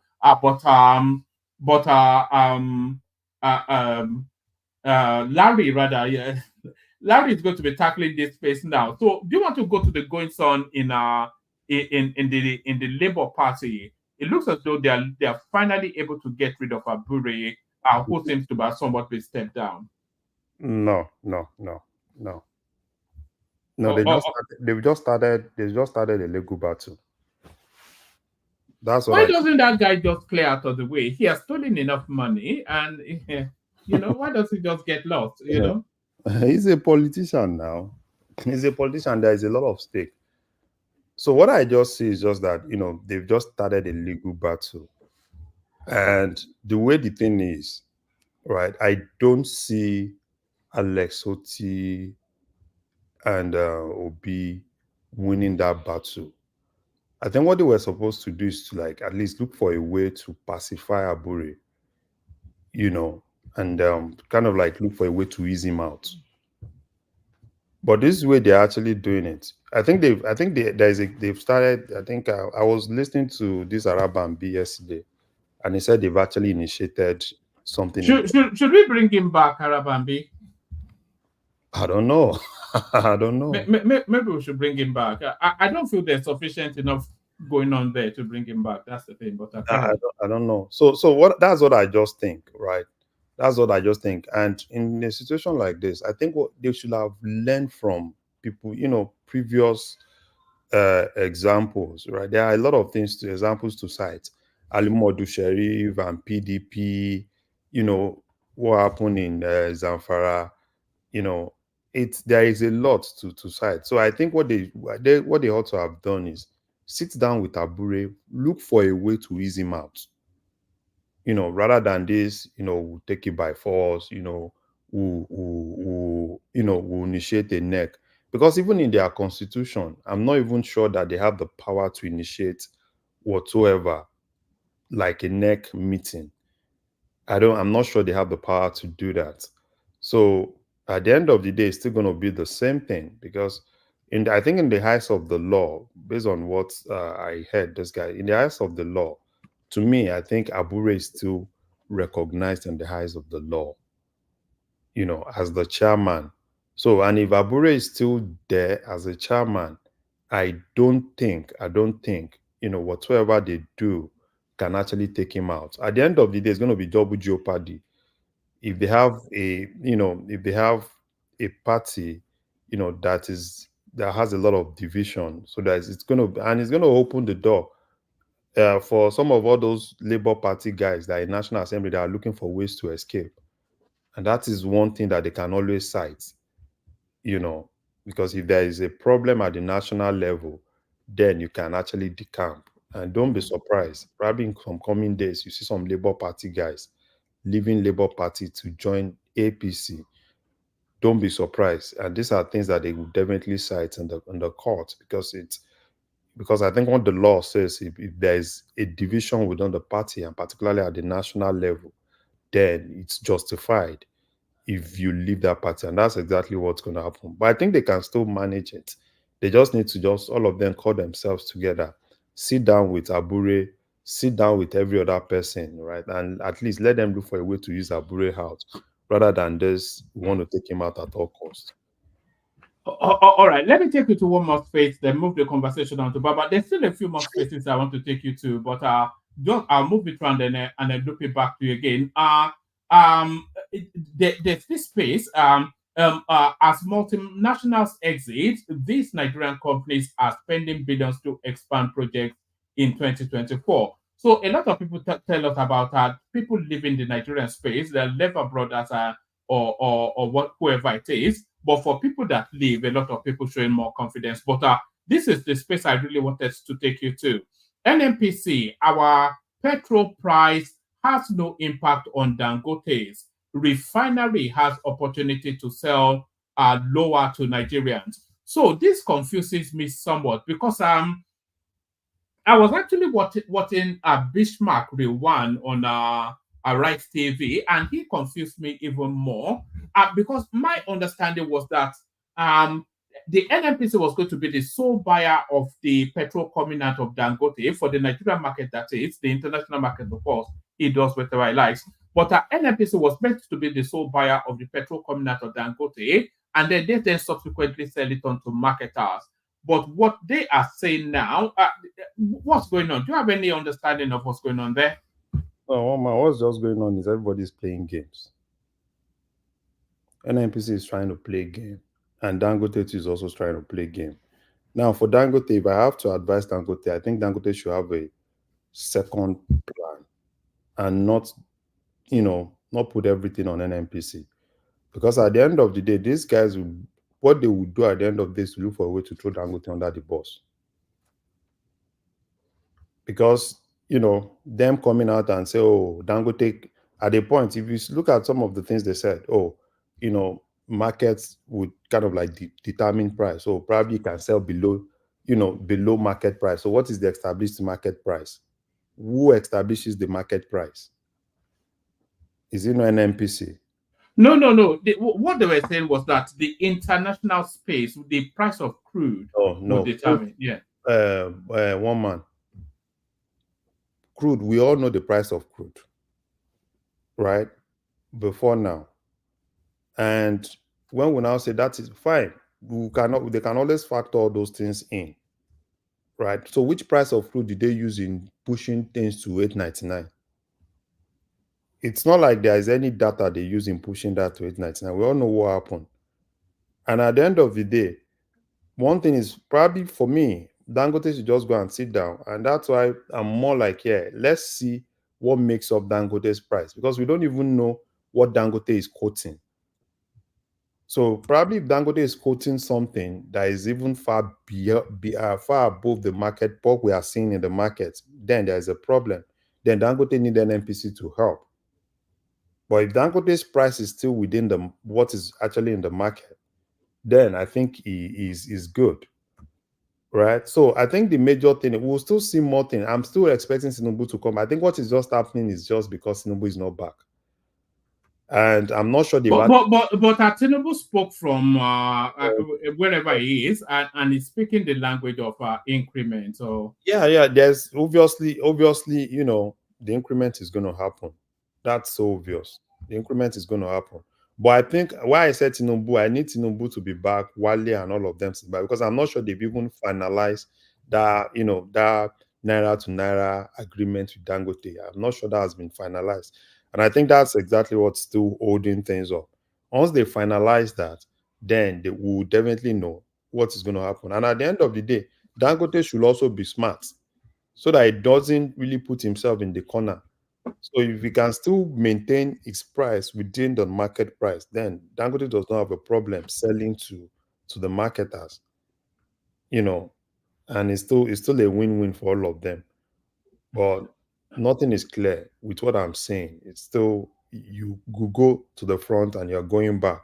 And I've not even heard anything from Dangote ever since he said everything is with NNPC. So most times, probably now, I think I want to hear more from Dangote than NNPC. Because he told us that the petrol will roll out in 2 days, and that was 2 days ago. So yeah. He said if NNPC is ready. Now NNPC is saying no. So I want to hear more from Dangote, because I would rather want to believe Dangote now than believing NNPC. Let me play you this clip. Sorry, before you change the topic, one man. I don't think it's still within that topic. Or this is a Bismarck real one. But say what you want to say, and then I'll play you. No, I don't think. I kind of not agree with what Larry is saying.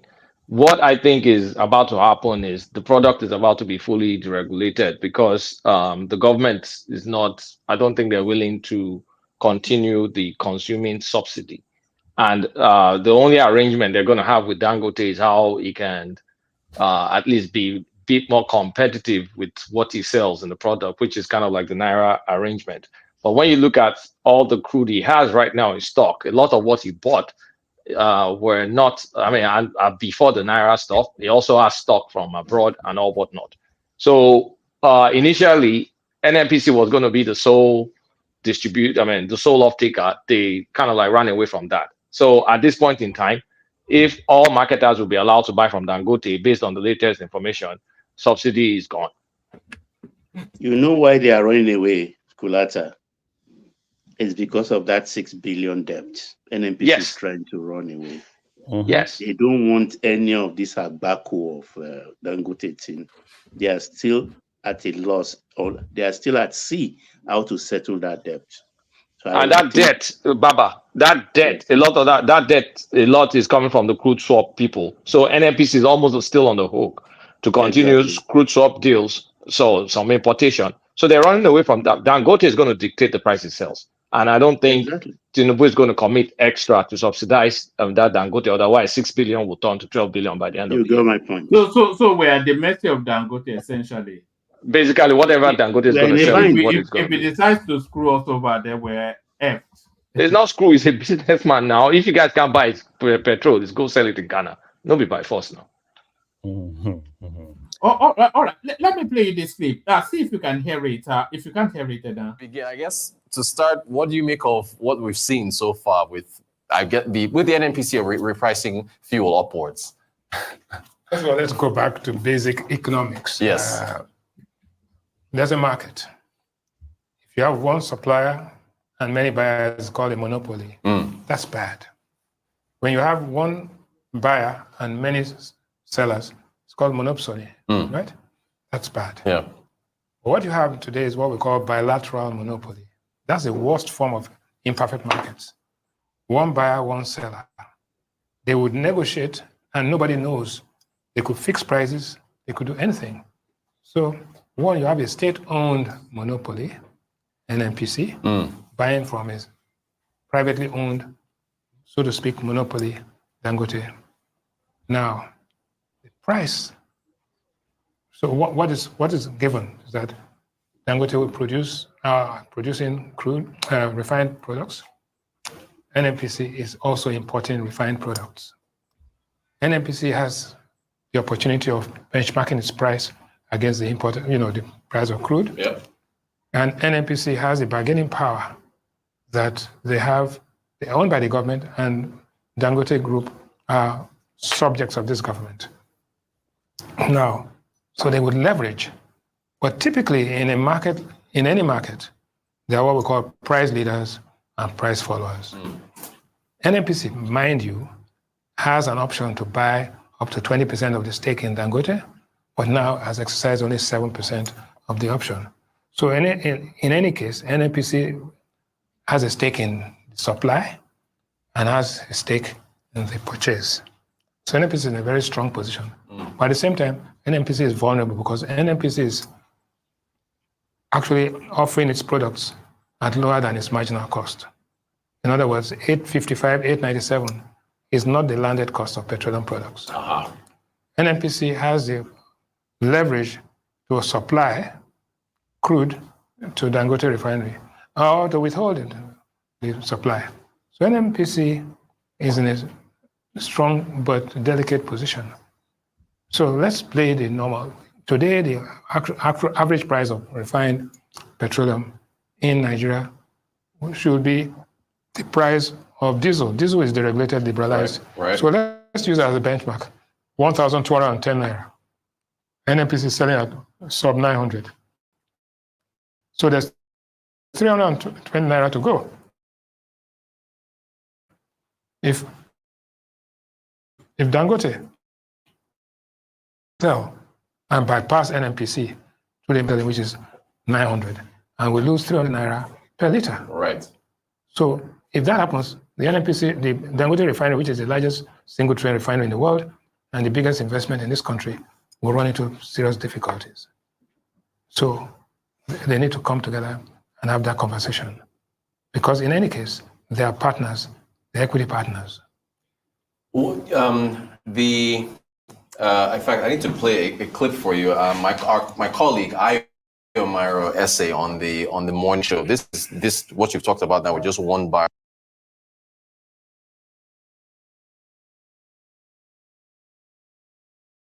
Oh, all right. So that's the bit I really wanted to play you. So it gets a bit more confusing. The relationship between NNPC and Dangote refinery is not just I don't understand it anyway. No, I think it's I think it's just so confusing. But what I want to know, just like you said, right? Let's use diesel as a benchmark. Probably diesel at probably 1,002. So, but if Dangote can do around 900 and it can still make marginal profit, I think it's good. But I don't know. That's why, for me, I'm more interested in trying to know what Dangote is quoting. But if we don't know what Dangote is quoting, then we don't even know this conversation of probably It depends on how much he's buying. The Naira is buying from per barrel. Yeah, how much is buying, but that is still there's a whole lot And of we don't know. Exactly. Yeah, but I'm not going to say we don't know. We have an idea because Dangote sells diesel today. So how much is he selling diesel? So how much is selling diesel? Per PMS is slightly cheaper than diesel. It's not exactly the price of diesel, it's slightly cheaper. So whatever Dangote is selling diesel, minus like $100 or $150 from it. That's the price of his petrol. And his diesel, I think, is about 1,200 or so. If I'm not, don't quote me, but I think that's around what diesel costs now. So I mean, and he's making profit on that. So if he's going to continue at that same profit margin for PMS, then his petrol is probably 1,050 or 1,100. Yeah. So for me, I want to kind of like first know what Dangote is quoting. So there are a lot of things, right, for him to still make marginal profits, right? So that's why for me, I want to know what Dangote is quoting. If Dangote can still play around 900, I think it's still good for him. Because whatsoever worst case scenario, NNPC will still be looking at importation, to kind of like compete with Dangote. But if Dangote can still beat whatsoever anybody is importing, then because I'm not sure that the government still want to pay any subsidy. I think Tinubu is out of subsidy. He doesn't want to pay anything. And for me, I think what Tinubu should just focus on is how to audit that $6 billion. Let's audit that $6 billion and let's look for how to really move out of all those shenanigans of NNPC. So then probably, I don't know, all the NNPC refinery, because the NNPC is not even talking about their refineries again. I think they just forget about that refinery. No, I think they are looking to sell it off now, but who is going to even buy it is the thing. At least they want to get rid of the worry. They're doing an O&M deal, operate and maintain. They want to sell off they want to sell and operate and maintain contract. So you're going to get some company that will come and run it, do the running, which is good. But I would prefer they sell their assets to pay that $6 billion so we can finally get off the shackles of crude swap. Kulata, will you do it with Dangote around? Will they do what? Put your money on that or want to? You are a problem solver. Will you be involved in any of? I will not to run the O&M deal. Yeah, to run. It depends. It depends on the deal, though. It depends because if the O&M deal, it depends. Now everything always depends. Kolata, that deal will not favor any business guy. Why will you say that? The only thing I will not touch anything relating to Kaduna Refinery. But I'll probably touch Port Harcourt and Warri. If you give me Port Harcourt is not on the table. I think it's just Warri and Kaduna. You can forget the Kaduna one. No, the Kaduna one they should just scrap it. Yeah. Is the Warri on ready? They said it's almost. Who knows? Yeah, but it's an O&M deal. It's operate and maintain deal. Maybe you can operate what is ready. I'm looking at Alhaji Dangote and the way he operates. That's why I'm saying I will not touch it. I don't want Dangote wahala.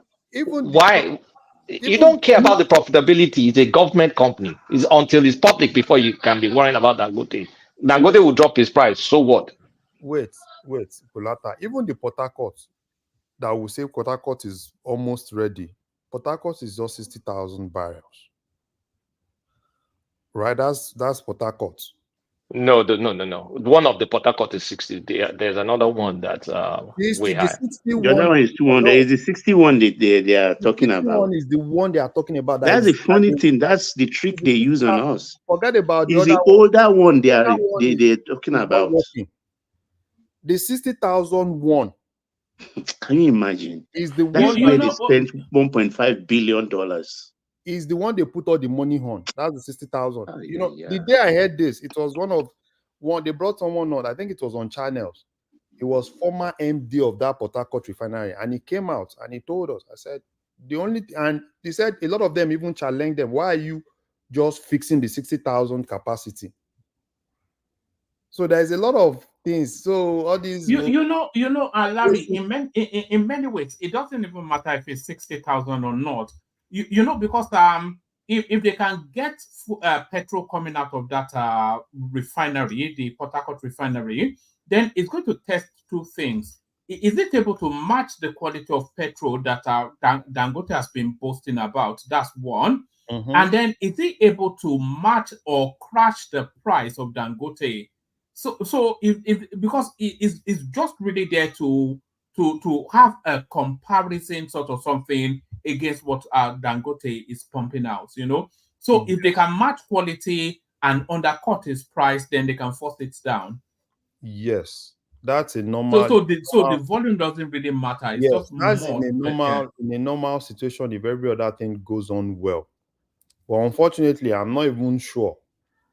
You know, I'm not even sure that that refinery is even ready. I'm not sure. I think it may be ready, you know, because they are under a lot of pressure. People are starting to mock them, this turnaround mentality. Like Larry observed the other time that even the pipelines leading to those refineries are damaged. They're not in good condition. I checked. But and I met it like that. Is that not the repairs that they are carrying out? Forget that thing. Do you know, imagine for somebody like, you know, when this guy was talking, and that was the first time I was hearing it from this Nasarawa state governor. That guy said it on here that refinery will not work. I'm telling you. He said, you know, I think Shemun was asking him about that refinery. He said that refinery will not work. And I think he just said it and probably tried to take it back, like, oh. And he was like, yeah, where are the pipes? The pipes, everything is, you know, nothing is working. So, and I think what is happening is, you know, Baba, you know, I told you when that guy was swearing the other time, oh, I swear it will do this. How did we get to this? I told you. I said, how did we arrive at this? Swearing. I told you. Hold the sack with this. I can't. I told you, for the life of me. Point, I think what he was waiting for, that money, they were trying to get another money. I think like 2 point something billion. I was looking for 2 point something or 3 billion.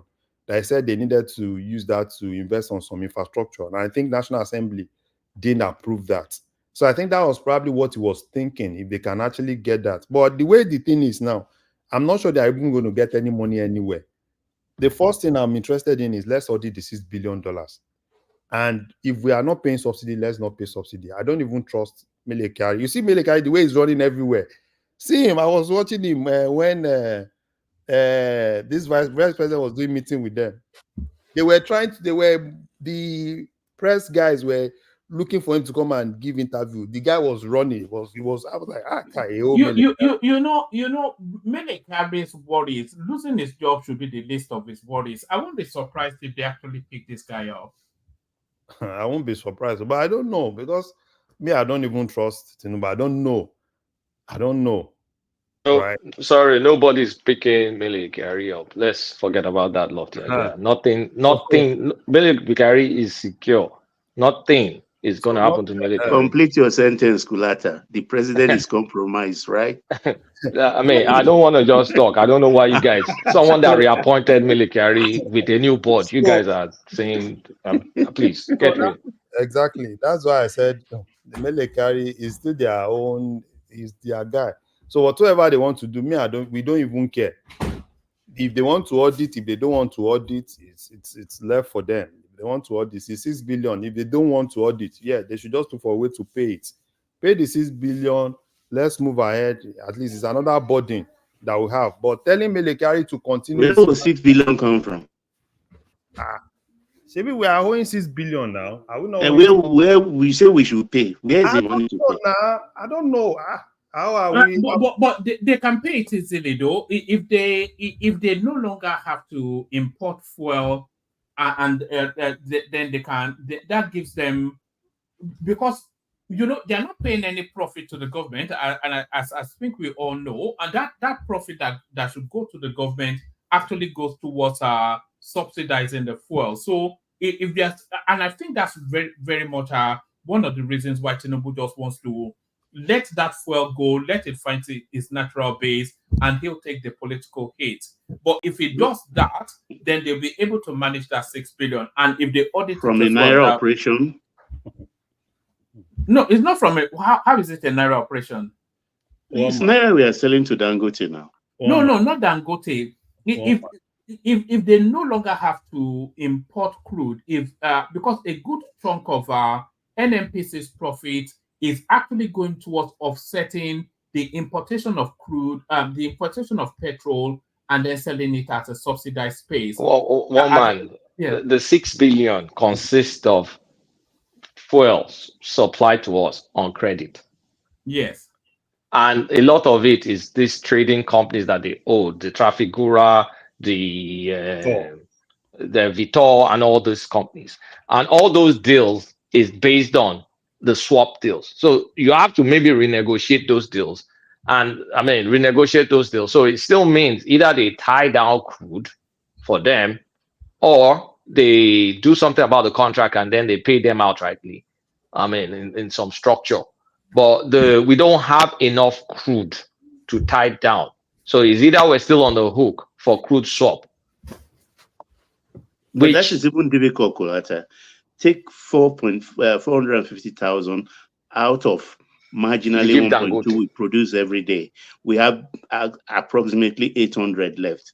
Out of that 800, NNPC only have responsibility for 50%, which is 450,000. Lower than that right now. Exactly. So where's the money? That's where I ask, where is the money coming from?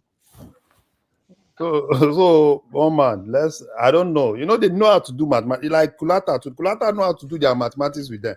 They know how to do their mathematics plus or minus. Blah, blah, blah. They said, oh, we are doing this, we are doing that. So I don't even care how they want to get that 6 billion. Probably they will sit down with it themselves and do the mathematics, and they'll just tell us, so it's been cleared. I don't even care. Probably the thing is, the president has to sit down with these people. Either if you want your money within 1 year, out of that 6 billion, take a haircut of 37 or 40% loss. They have to deal, and the president has to play hardball. This is the life of the country, and the president is in deep waters. So it is a quagmire the president have to solve. But Baba, are you thinking about the interest that doesn't want the status quo to change? Meaning, we owe you, let's continue this operation until we pay you off because of the money they are making from the swap deals. So it's a lot of interest. It's a lot of interest. That's why for me, because what I don't understand, and this is it, before they bring this 6 billion bill, and that is part of what I think Wale is supposed to be doing. Most of it dubious, don't forget. Yeah, most of it dubious, but at least for it to get to this point of $6 billion, right? There are a lot of things that you should have known now. That in 1 year. That's what I'm saying now. 6 billion in 1 year. And it's not like, because they're not saying the full truth. It's not 6 billion in 1 year. By the time they were saying subsidy is gone, we were owing, I can't remember, it was over $1 billion that we were already owing those cruise swap companies. Because if one man remember, I was saying, oh, now we're going to stop all these cruise swap deals. Then I now came back on the platform and said, no, not so fast. We're owing those people money. So I believe what I had there was, I think, 1.3 billion. 1.3 billion. So we already had a legacy 1.3 billion. And I think the balance is just the additional. And you remember this Matrix guy when he was talking about they owe them money. He's one of those cruise swap guys too, that they supplied the government since COVID period. The balance has come from COVID period that they had to supply us. We weren't selling anything then, and we needed petrol. So a lot of them they've been owing them since that time. So that's why that guy, someone like that guy, that's saying like Dangote just can't come and do this, that NNPC has to have alternative importation and all whatnot. That's the angle I'm coming from, that they owe these guys, and these guys will still tie them by the balls to continue these deals, these swap deals, because they are making a killing from it. NNPC people are making a killing for it. Nigeria is suffering for it, but nobody cares. But the luck this government, Buhari has, is because APC to APC government. Do you know Buhari borrowed more money than OBJ, Yaradua, Jonathan combined? All the presidents combined. All the presidents we've had combined. He borrowed money. And what did he do with all those money? He did quite a few things actually. He No, played a lot of that roles. is Yeah. the And two-tier window for the a lot forex, a lot of because they people were also using 1.5 billion to shore up the naira, apart from subsidy upon which they are paying heavily. That's where all the money went. you have to remember that Buhari went through COVID and two global recessions, and he still built infrastructures. He did a lot. The second Niger, the World Lagos Bank gave him Ibadan. money. What World Bank money? gave the whole world money for COVID. Yeah, so is that sufficient enough to insulate a country of the size of Nigeria? How many COVID did we have? I know they stole a lot, but he did a lot as well. I blame Lai Mohammed. He didn't actually promote enough what Buhari did, and I'm not even a Buhari fan, but yeah, so that it is. Larry, let's go from you to Baba. Baba, I'm not sure if you want to go to conversations already being had, or maybe this space. As multinationals exit, these Nigerian companies are spending billions on expansion projects. So we've always said there's sufficient money within Nigeria, and the money, of course, a lot of it Dangote. So Dangote Cement, he continues to expand that space. I think that's what he actually uses to harvest money to go into other projects. Nestle Distribution Center in Shagamu, Emzo Pharmaceutical also expanding, BAU. We know he's trying to rival Dangote, but a lot of these companies, they are essentially Nigerian companies. So certainly the international space may not have confidence in us, but we seem to have confidence in ourselves.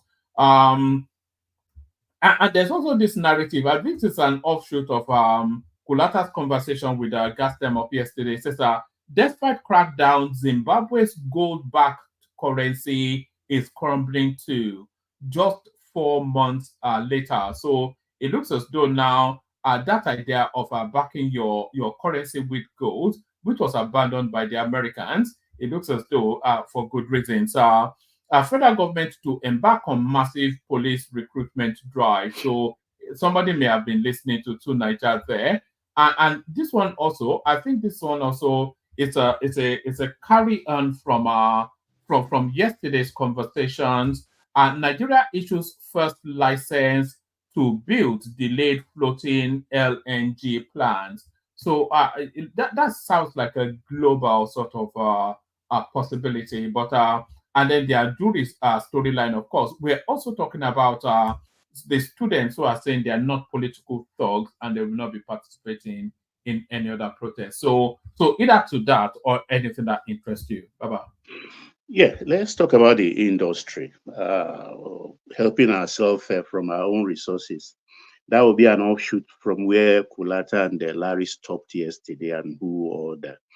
You understand? I've always believed in us, in our people. And I've always believed that there is enough money in this country. Though we are not on an island ourselves, we belong to Committee of Nations. But in a situation like this, I always believe we have the men to stand up and build something for us. Besides that, in a situation like this, there are several opportunities. And I said about a couple of days back that, look, the government is trying to discourage importation.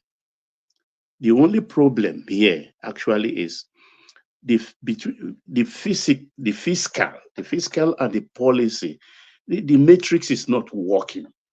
So we all talk about Mr. Wale Edun yesterday, that the policy side actually is not matching up.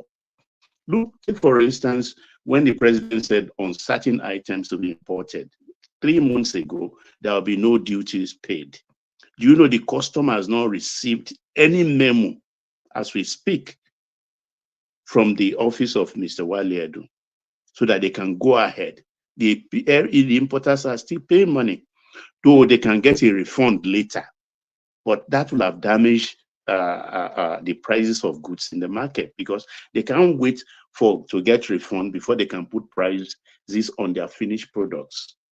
So as they are manufacturing, they are pushing it out at the cost of which they paid. So if this is the stupidity of it, if eventually that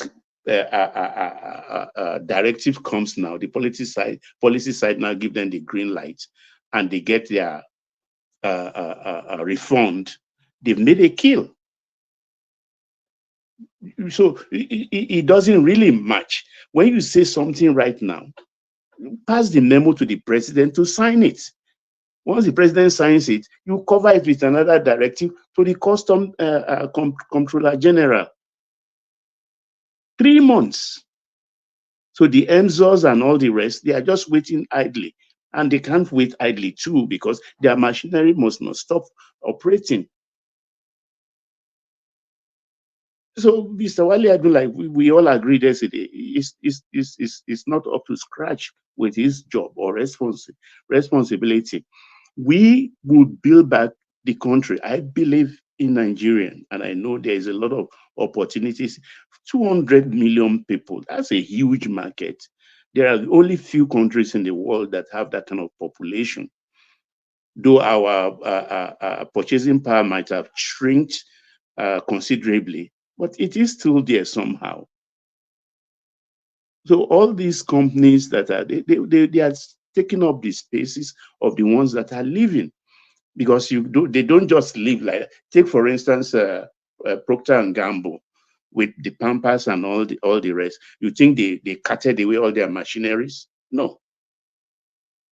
As you are moving out, you are selling your stakes, and somebody is mopping it up one way or the other. And life goes on. These are the things we are not seeing. What we are seeing is, oh, they are leaving. They are leaving. Oh, they are abandoning us. But do you think they did the shuka and put the factory in their head and took it across the ocean? That's not what happened.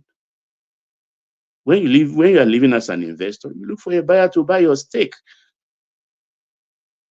So I believe that, look, in this situation, we've been here before. But it's not a new thing. Life is a cycle, generally, for me, as far as I'm concerned. So all we have to do is put our shoulder to wheel, and we roll. The tough times don't last forever. Only the tough do. So the multinationals are living, but they are making a kill. Look at the prices of cement. Look at the price of inhaler and all the things like that.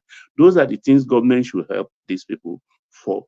Though they are disbursing a lot of money, and that is why they also have to let the people know exactly who are the beneficiaries.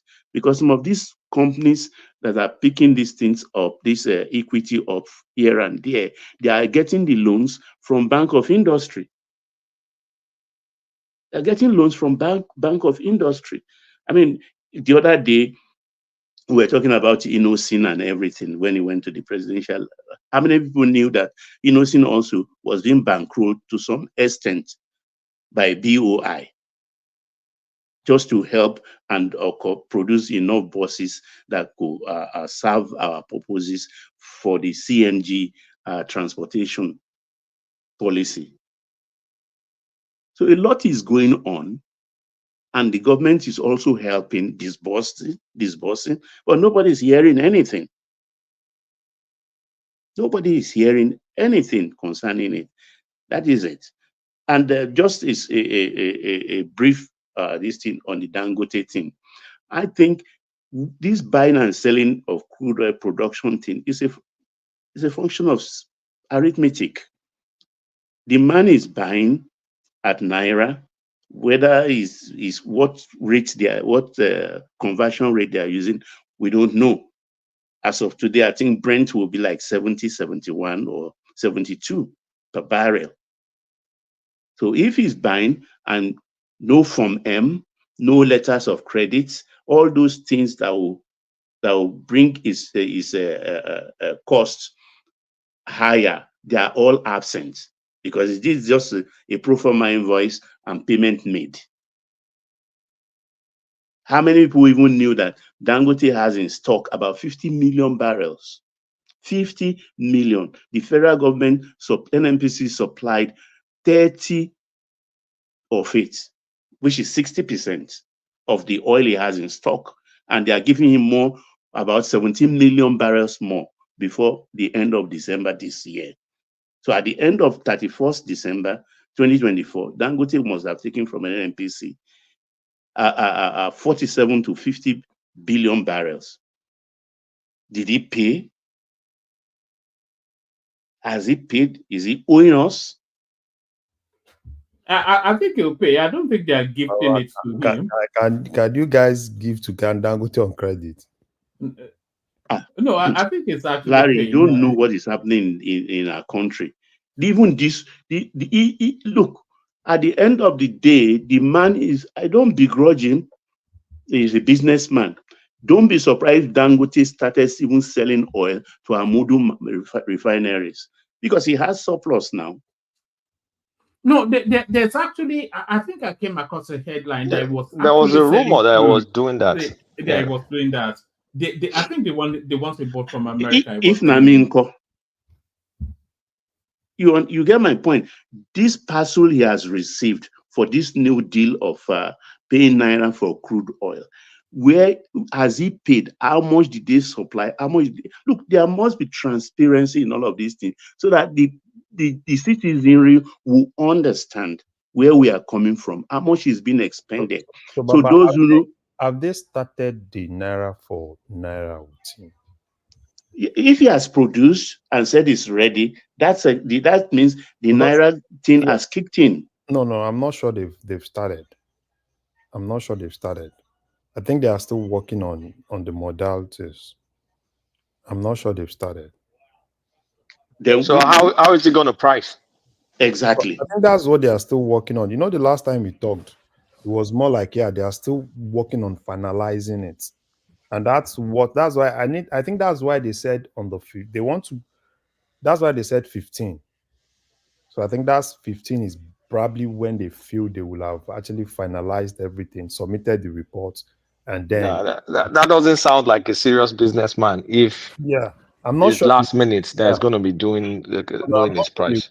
I'm not sure. I think that's part of why he himself doesn't even know, and that's for me. I think probably if Wale comes, Larry, that's not possible now. It's not That's a possible. $25 billion business. No. You see, the problem we have with some of all these things, just like what Baba said. Do you know when Tinubu have talked about this issue of Naira? No, not Naira. This import. Yeah. Okay, has that thing kicked in?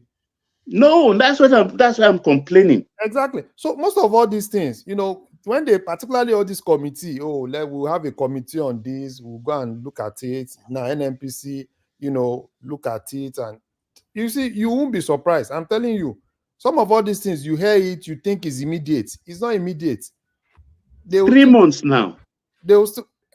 When I saw that thing, I was like, oh, so this thing has not really started. And we've talked about it. Oh, it's a good thing, it's a good thing, it's a good thing. And it's not even started. Because the comptroller said, look, if you are bringing it in on the rice particularly, that if you are bringing it in, it has to be unwashed rice. That's what the president means. They add on a lot of other specifics after they come out in the public and make it look as if it's a free for all thing, that it has to be done under license. So to me, they don't want to do it. But then, if not even the rice, what about the pharmaceutical products, which is exactly what we need right now? I don't even know why the president went to India and didn't talk to the pharmaceutical companies there and try to get the rights for our own manufacturers. One way or the other, plead with them. Those generic drugs that are old age and they needed will be given to our people under license. The government themselves can even pay for the licenses. Clinton did it for with Mandela. They did it for AIDS. Because AIDS before nobody could afford the medication, but Clinton went and talked to the pharmaceutical company, and they submitted themselves to that kind of thing, and that's why everybody with AIDS can have the drugs available for them. So the president has to wake up to all of these things. We need to help those who put their money down to invest, our own people. We have to aid them. And if we are giving them the money, there is nothing stops us and say, we've given Mr. Lagbaja this money. So that we can know where to put our attention, where to focus our attention. Because it's like the presidency doesn't realize the urgency of the moment. So any other one, woman, or we move to other people. All right. Let me move it around. To bring a Kenneth voice on. It's been extremely quiet, and that's always worrisome. When a Kenneth is quiet, it's always a worry. It's either it's asleep or it's winding himself up for a special. Ekene, are you there? One man. Okay. Alpha, your voice is so low. You don't go drinking today. You've already been drinking. I don't go where. You don't go bar. You don't go bar. I don't know if for weekend you always day bar with your friends. Okay, that's I don't go anywhere. I mean, Tinubu don't finally happen to you. No more. All that showing off you were showing off. Tinubu don't happen to you. Nah, man. Maybe on the shop. I don't know. Nah, the shake it on too much, man. They shake it on too much. As we talk and so, I get one song for you. As we talk and so, say the shake it on too much. No be only you they suffer that shake, but let me play you this one. An empty street, empty tank, no hold your inside town. Shake your banza, naira no even reach dollar. Wayo, home ga home. Stomach getting ulcer. Gaskiya this boy she go far. So we say for little prayer. May God help us fit the pipe well. Cause this subsidy, she dey show us for shaggy. Banza. An empty street, empty time, the whole of inside town. You are quote, chicken sound. So there it is. I love Nigerians. We know how to catch phone. Everything. The something is when you shake a banza. Westlife catch them, man. You never hear that, do you agree with that? From your bookie friends, again. Honestly speaking, petrol is somehow a major. Let me come back to you. Looks as though you may be busy. Are you? No, I'm there. I said the petrol is major resources in our economy. So it's really fine. It's really biting, and many people are complaining. But my only problem is I just want to know the end of all this and how, when. You understand? I think the end. I think the end is nearer than we think because Dangote is starting to produce petrol. So now I think the thing holding it up is how much they are going to sell it to Nigerians. I think Tinubu does not want to carry any more subsidies, but the price that Dangote wants to it can afford to enter the market is going to really hit hard. So I think that's just what they're trying to, how they're going to price it seems to be where they are now. You pay 1.5 per liter. It's you can pay now. Paying 1.5 is not a problem. Yeah, but I don't think Nigeria can afford 1.5. It's a very difficult one. So, but that Dangote say with the news and everything I've listened to, it shows that his refinery is not to just bring out. It's not to bring down the price of petrol. I think so. We are not expecting it. I'm not with what I've heard. I'm not expecting that to happen. For him to just go there and the price of petrol. The luckiest you will get is for the price to remain the same, which may not even happen.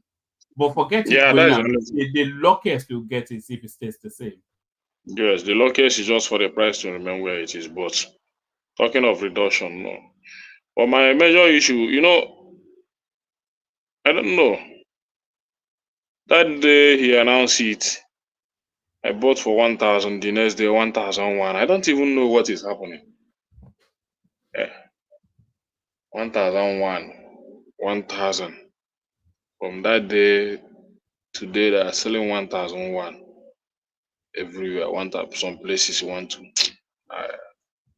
My only problem is I just want to know when will all these things begin to normalize. Because when he was talking in China. Again, don't disturb yourself. Nothing is going to normalize. It's going to continue to go up. It's going to continue. That was what Prince Adebayo said anyway. Yeah. So what does normal mean to Ekene? What does normal mean? No, I think it's predictability. Predictability is what it was. As long as our currency continue to devalue, it's going to continue. The price is going to continue to go up. So don't be expecting anything to normalize. Well, it's a very I don't know. The dollar, that one we know they talk about dollar again now. That one just a climb up. That one just a misbehave. We know they don't talk about that. Dollar just the float. It just the float. Yes, they do it. Nobody's talking about it again. We worry our head for dollar. Nobody they look dollar again. It's just the float. Nobody they look at it again. Naira just the float and dollar just the float together. Do you know how much a pound is now, Ekene? A pound, I don't know, but a pound, I don't know. It's 2,113. 2,113. Yes. Una wait there for London. Una don't check on now. You know. It don't know what Gigi. In London, I've got 2 pounds. It's just sad. It's unbelievable. You know, all of my speculations on that currency, I think a lot of it may be wrong. You know. I was laughing. When you were saying, "Hey, people go and buy Naira," I was just laughing. I said, "This one myself." I did myself actually. I'm not sure. I just have to. I don't know what. One man. You did a lot of Tinubunomics. No, I'm just going to buy more to average down. That's probably what I have to do. So, but how do you think they affect you now? You're an importer, so you are laughing, but you shouldn't be laughing. How are you able to still stay in business?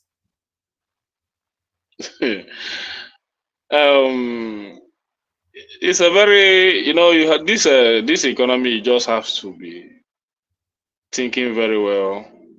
The only thing is that as a businessman, this kind of economy, you don't have to keep cash. All your money has to be in goods, so that when the thing is going up, it will be your goods. The price of your goods will be going up with it. So, but when you keep cash, so you are gouging price too. So you are gouging too. It's not gouging price. You are not the one that devalued the naira. You understand? You are not the one that anything that makes the naira to be devalued, definitely it will affect your goods. So, but when you have cash, it's just that maybe you have like ₦1 million maybe to send or use it to buy goods tomorrow. When the dollar is selling like 1,400, then the next day, just for you to send the money, the dollar jumped to 1,600 or 1,005. You have lost a lot of money. You understand? So, but when you have that money in goods, then you don't have much to lose. That's the only thing. But apart from that, But it's not easy. your gamble is that the naira will continue to fall against the dollar, because if you keep your asset in goods and the naira starts to appreciate, you might take a hit. Well, you will not lose as much as when the dollar is depreciating. You will not lose as much as that. You understand? So I never knew that the dollar will continue to go this way. Especially, even they're not even saying anything about it again. Nobody's talking about it again. That one, a lot of issues. There was a time that you never spoke about anything. As soon as you came in, it's dollar, dollar, dollar. They're beating you down. Like They just beat you me. I down. don't feel talk about them again. Nigerian matter now. You just have to. But we laugh. But I feel for you somewhat, Kenneth, because you are in a direct, you are at the epicenter of this, aren't you? Because you import, you put your margins, and then you sell on. But in a market this volatile, how can you? Anyway, I suppose that's why you're a businessman, and I'm not. The only thing, any goods sold on credit, when the dollar is devalued, definitely you are losing money. You understand? Any goods, and the type of our business. Most of the time, you have a lot of people that buy credit and the people that buy and pay cash. So how do you cope? So it's not easy to do business now. Because Are shops folding up? Are shops folding up in Alaba? Are people going bankrupt in the market? my guy is about to leave to, where is the country safe? I don't know whether na Kuwait or one of my guys that was doing very well. Very, very well. It's giving up, Abi. One Japa. He's giving up. I think the papers are already out safe. He will leave, I think, by next week or so. With his wife. He's a guy that is controlling millions during the time of Buhari. So just check it. How many small scale businesses are going down every day by day? So this person I know personally, my friend that I know personally. It's not they tell me. It's gonna be very tough for small scale businesses, especially It's very tough. Those that are into manufacturing of little because they are using petrol. It's not diesel. Yeah. They use petrol to run this thing. They will crumble. We How much we're ready for more hard time ahead of us. Yes, there's even harder time still ahead. Yes. The president has already said it now. That the more we buy things cheap, the more things will not get better. So for things to get better, we should expect that the price of commodities and petrol will go high. Is it not what he said in China? He said it. That's not. What did he say? That's not the interpretation, Ken. What is the interpretation? Hold on. I have what he said. Let's hear him. The country is going through a very strong phase of reform. And this reform is taken a very bold and hard decision. For example, you might be hearing from home now in the last few days about fuel prices. But can we help it? Can we develop? You use their good roads there. You see electricity being constant. You see water supply being constant and running. And you see their good schools. And we say we want to hand over a banner without staying to our children. What is the critical path to get us there? If we cannot take hard, painful decisions to pave the way for that country that is so blessed, so talented, so many of you talents here speaking Chinese and all, their language.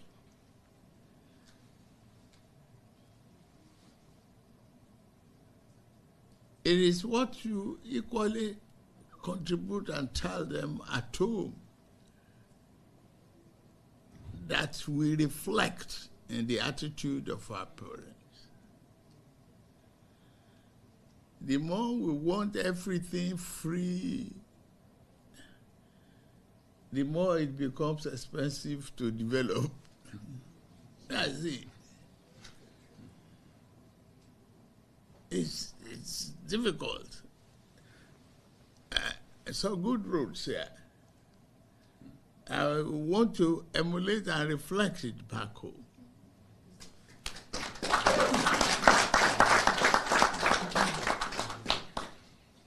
I want our children to be in good schools, not in tattered huts and dilapidated classrooms. You make teaching interesting and make business flourish. One economic action leads to another. It is in your hand to build our nation. Now is to provide the leadership that is necessary, and I'm committed. All right, I'm not quite sure that's the space you were after, but I'm not. You had the line now. The more we want things free now, the more we remain undeveloped. So you see now that means he's not handing do you disagree with that? Is that we have to go through? Is that we have to go through hard time for better future? For better future or development. I believe. Do you disagree with that? Do you disagree with that? Did they campaign on that? Is it the way you campaign when it was before the election? People will go through. He didn't say so. He said there will be protests and it won't. No, he said one gbowó epo wálẹ̀, àgbowó epo wá sílẹ̀, one gbowó epo lọ sókè, àgbowó epo wá, àmúlẹ̀ ayédẹrùn. The price of petrol that is going up will bring it down, and will make life good for you, for you people. That is what he promised Nigeria, and now he's talking crap. And it's not even the problem is that the leaders are not even showing the example that things are not so well with Nigeria, because we have the most expensive government in Nigeria today. New jet, new Escalade, new everything new. Billions of naira budgeted for it, and they achieve it. You come to and tell Nigerians that go through hard. So it doesn't match. It doesn't match. Before you match your words with your action, You that is the leader. So that at least when people want to rise up, they will say, after all, our leaders are showing example. You understand? Everything should know. So is it only the citizens that are supposed to bear the brunt? Is it only the citizens that only always tell them to suffer, hit your head on the ground, one day? Okay, with all these things, where is the hope? That is even the most important, what I'm expecting to hear from that speech, to tell us that within 4 months, 6 months, the hope will arise. It's a fluid situation, though, so you cannot make those sort of promises now. It's a fluid and an evolving situation. No, one man in building something, you cannot tell me you are building something you know that you will not achieve. It never happens. Then you are not a good economics. In reality, when you are building something, one man, if you need 1 million naira in the next 6 months or in the next 1 year, with the job you have, you know what it will take you to save that money. In order to reduce or to gain that, in order to achieve that, you reduce your expenses.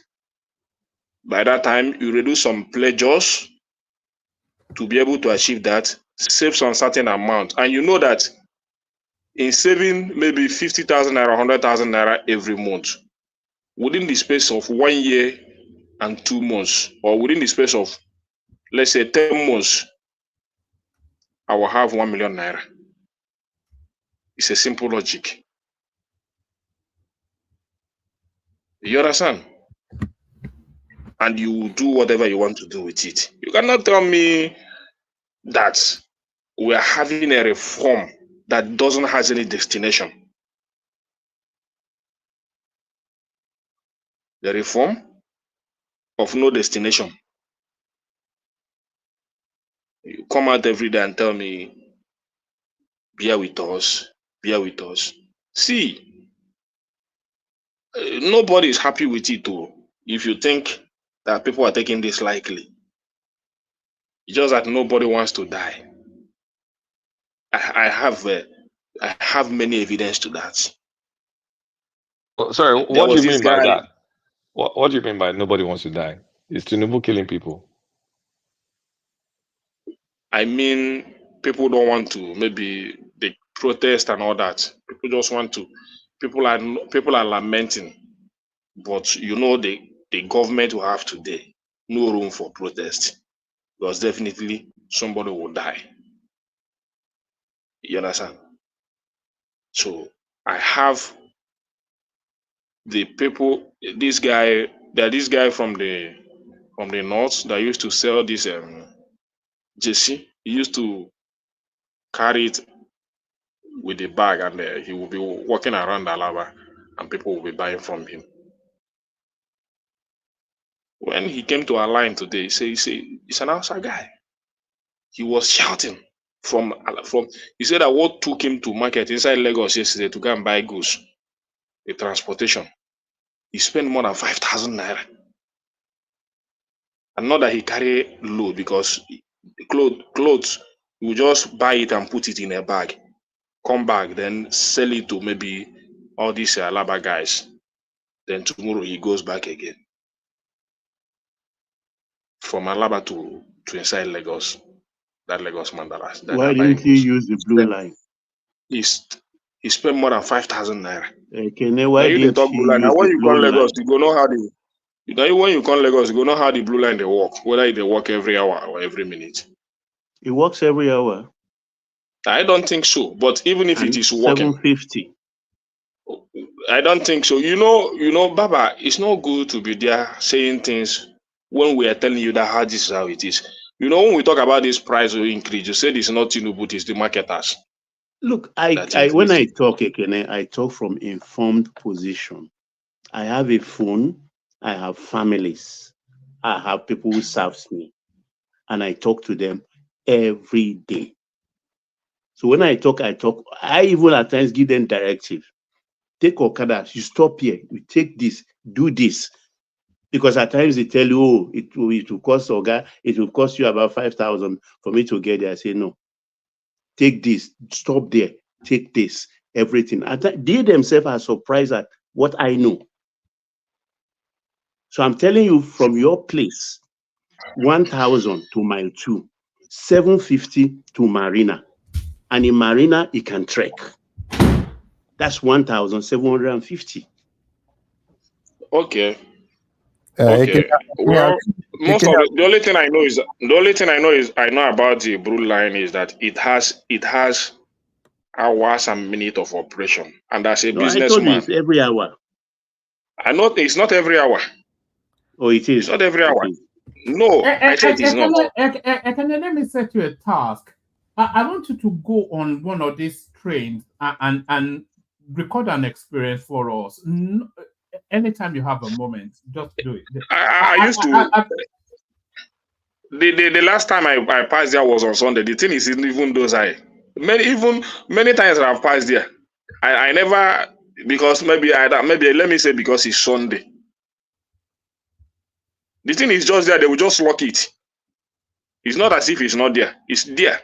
Those Sundays that I passed through it, let me say one thing. Okay, let me say one thing based on my observation. The adoption of those trains has been, in my own opinion, disappointing, because Nigerians are not used to what you guys do in London. Like, you have to maybe walk to the station, get out of another station and walk or take a bus. So people will rather drive. Because I was talking to a friend that, okay, why don't you take this train and then from there you take a cab or whatever to your office? Because said the train doesn't get to Ikoyi, it works in Ikoyi. And but I'm like, well, if you were in Jand or whatever, is where the train gets to. You get there and then you look for alternative transportation. No, in Marina there are blue buses already there to take you further into the this thing. And I don't know how much you price those ones.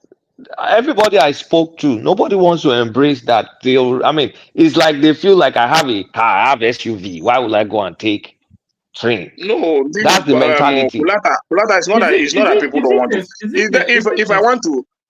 If I want to use that, it will inconvenience me, my time. You are saying exactly what my friends were saying. That's the question. That's the cocoa of the matter, and that's why the adoption. Hold on, Ekene, hold on. Okay. How does it inconvenience you? Because in terms of time management, is probably the most effective way of traveling.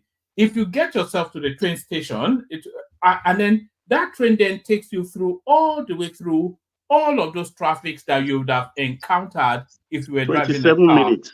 Yes, it just cuts you right through. What I mean by it will inconvenience I me think it's habit forming. I think they've not formed the habit yet. That's probably it. No, I just want to clear it out that the train is not running every hour and every minute. It has time of operation. Yeah, because it's not been adopted. If it was been adopted, yes, it does time. So if I have a business to cash up by 6 o'clock in the morning or 5:30 in the morning, definitely I'll wake up by 4. By 4:30, I'm in mile 2. And this train is not necessarily going to move by that time. Sometimes the time may be 10 o'clock, 9 o'clock. Should I be waiting? It'll be a very expensive white elephant project, or if it turns out to be a white elephant. So if they really want to make it to serve the people the way, then it should be every hour, every minute, through and through. You know that within 27 minutes, it has dropped passengers, and within another 27 minutes, it's back. Then you can wait. You enter it. But I even think it has a day of operation, because for me, just my experience, I think it doesn't work on Sunday. because all the Sundays have been there. Does it Because have the only car time I have parks? time. Somebody is saying it doesn't have car parks. I'm sure it does. No, it has a place that it enters in my two. It will enter under that place. Car parks. There are no So car parks, one man. There are no car parks like no. you can go and park your car like that. No. No, you cannot park your car anywhere. I just checked the blue line schedule. It's approximately every 30 minutes. That is you know, that is what they have written there. But I'm telling you the experience I had. If any day I will pass there, maybe on Sunday, because I only go there only because if I travel to I used to go to Bagada. It doesn't work on Sunday. It's only Monday to Saturday. It doesn't work. Yeah, on that's Sunday. what I said. I said I think it has a day of operation. You understand? And the time. So people, if you are in a haste to catch up with your business, I don't think that train will be out of your mind. Honestly speaking, the way Lagos is. If you have time, and as a businessman, I have to work with time. I wouldn't want to with God. You know, government things. There is a way it used to function. It might not serve your interest most of the time. Maybe for workers, I think the people that it will benefit more. Maybe you workers. Maybe all these people that work in the bank and all that. I think that is the only people that it will benefit. Yes, I think you may be right. So if it's I think it should benefit people on 9 to 5 or whatever the timing structure is. So if it runs a heavy service from, let's say, 7 a.m. to round about 10 p.m. and then it runs a heavy service from about 4 to about 7, then it commutes the bulk of the workers. So that's really where it is. And if it commutes the bulk of the workers, is not, if you've tried it, hop on, come and tell us what your experience was.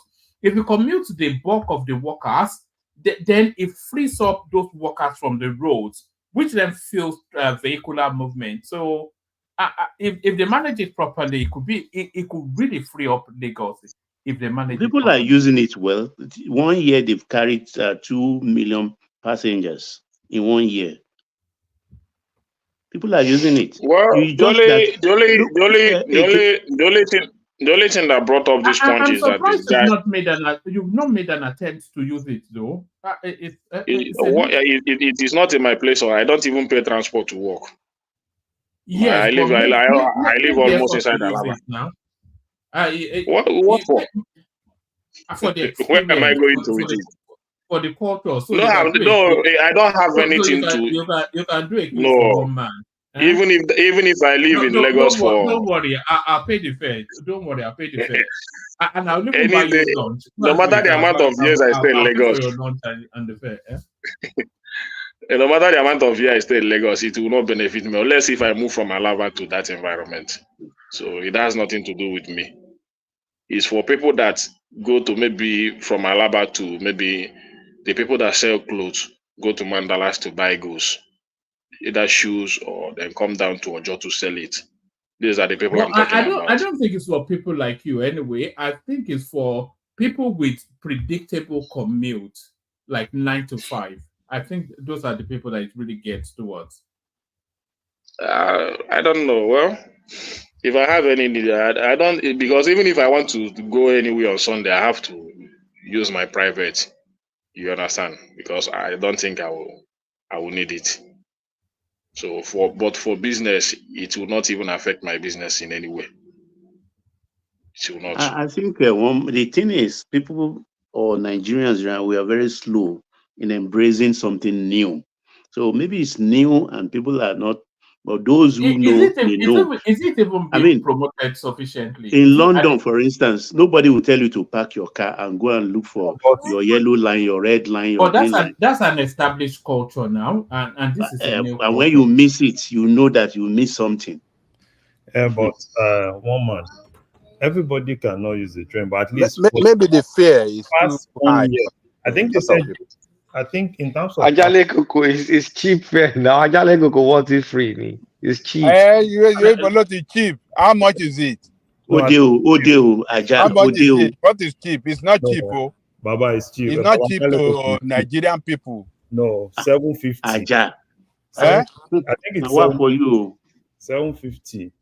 750 is cheap. 750 for one ride. Yes. From Manchu to Marina. One stop at the National Theatre. Oh, well, But do you know that do you know that you can get the last time I traveled to that side, I think I entered bus for 300 naira to that marina. From my I don't know for now. Yes. It's more than that now. Well, I don't know for now, but the last time I went there, the bus that I entered was about 300 naira. When was that? When was that? When was that? Over a year ago. Yes, over a year ago. Exactly. That one don't. It don't change now. So I'm trying to say maybe if the increment of transport from there now will not be less than 1,000 or maybe 800 or 900. If that is the price, then I think people will prefer to use. Even the constant increment in fares, it might well even drive people onto that train. As people have been priced out of being able to take public transport, they might well have to. That train will ultimately prove cheaper than you getting on a bus, Even the convenience. They're even telling us to use. I almost feel like traveling to Lagos just to go on that train. If I go to Lagos, certainly that's my first item. They are promoting even bicycle for us.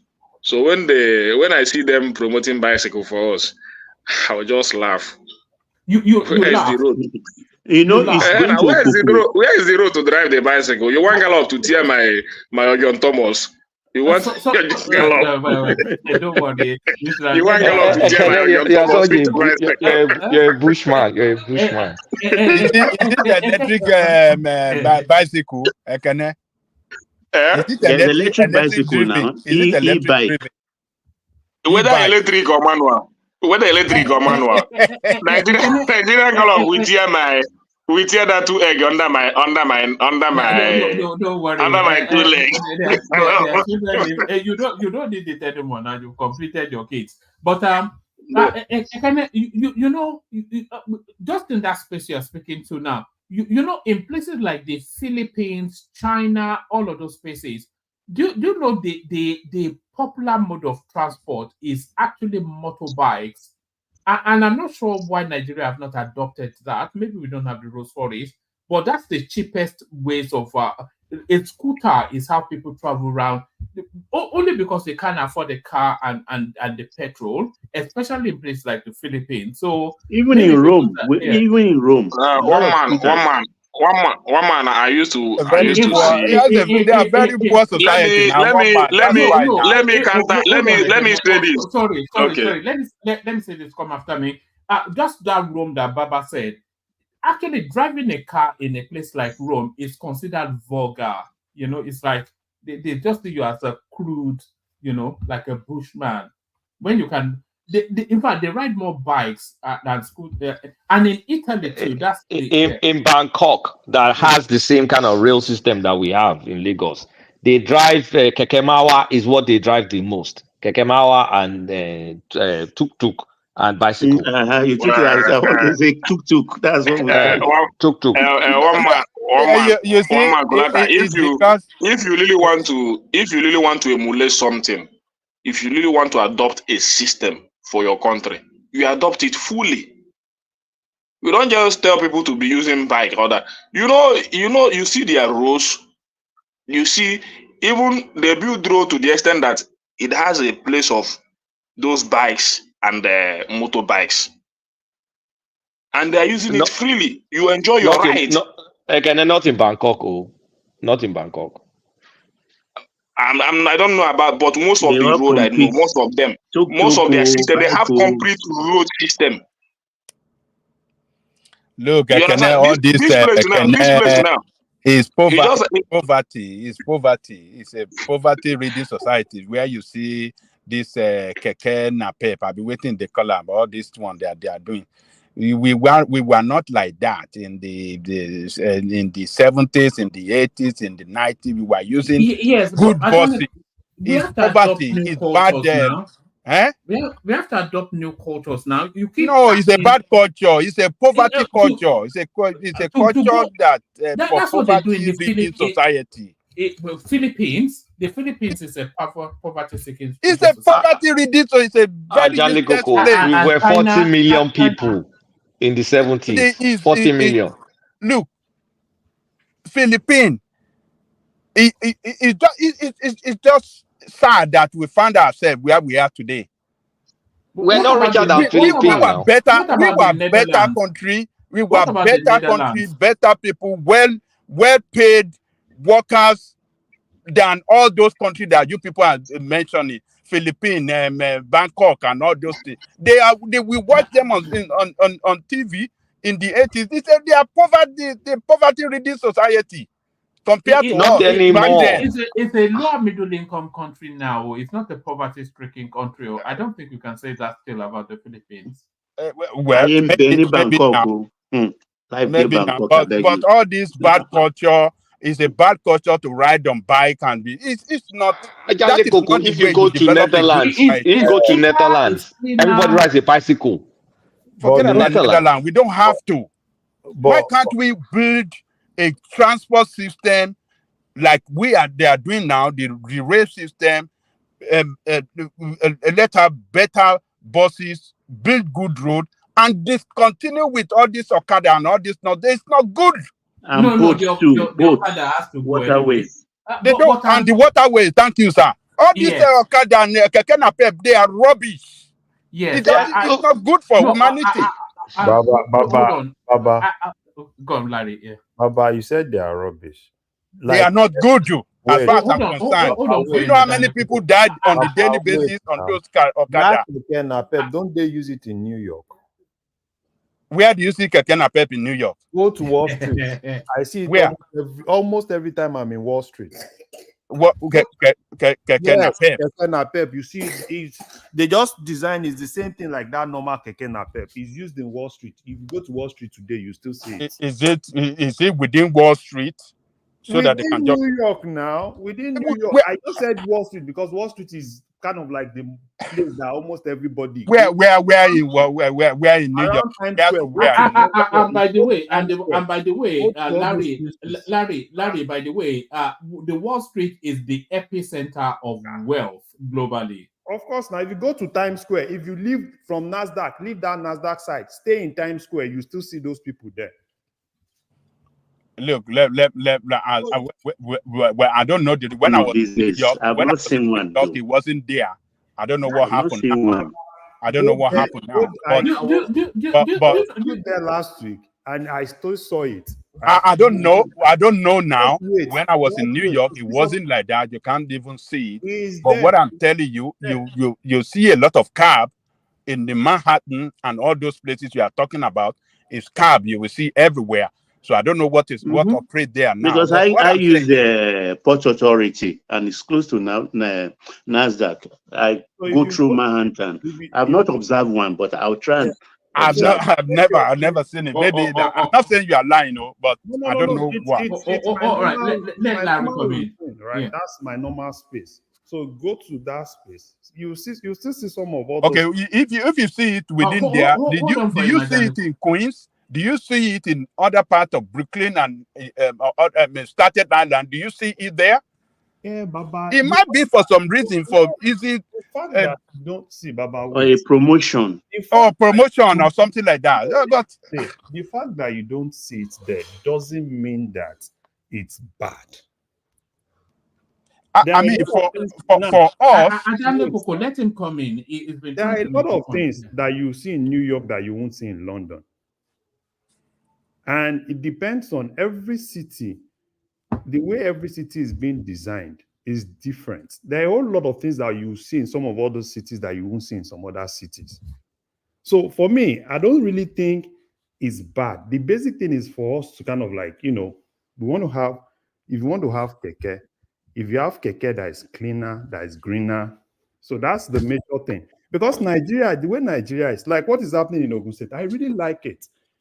Now, people are now beginning to look for alternatives. Like in Ogun State now, this electric bike is really getting popular. And what they do is you charge the electric bike for 2,500. That will not be 1 naira. When they call electric bike, like say if you go market, you just carry and come out. This is exact. I think the government is subsidizing it. So most of the electric, these Okada guys, right? This is what they are doing now. So they are doing higher purchase with it, and they are working with government. And there's a charging space in Abeokuta. You charge for 2,500, and that will run you for at least 10 hours. So what most of those guys do is to look for a way, work with the government, get that, and it gives them more money because you can't use 2,500 for 10 hours. So what I see is that a lot of people will start looking at those alternatives because we can't run away from the alternatives. If you are not using CNG, if we can have more charging ports and people can do electric, it's also good if you can pay token. If you have some of these, like all this keke, if it goes electric, and probably they can charge for like 33,000 in a day. So those are the things that. Why is all you guys doing all this fancy electric and all this like? Shall I show you something? Just something completely out of this conversation. I just had a mad moment. As we were talking, I just my mind just flashed back to. Let me actually show you. Let me show you. No, hold on. This is nothing to do with the conversation. It's just a mad moment. Let me show you. Somebody is gathering evidence as we speak. Is that you, Larry? Do you remember do you remember when War Peace sent this?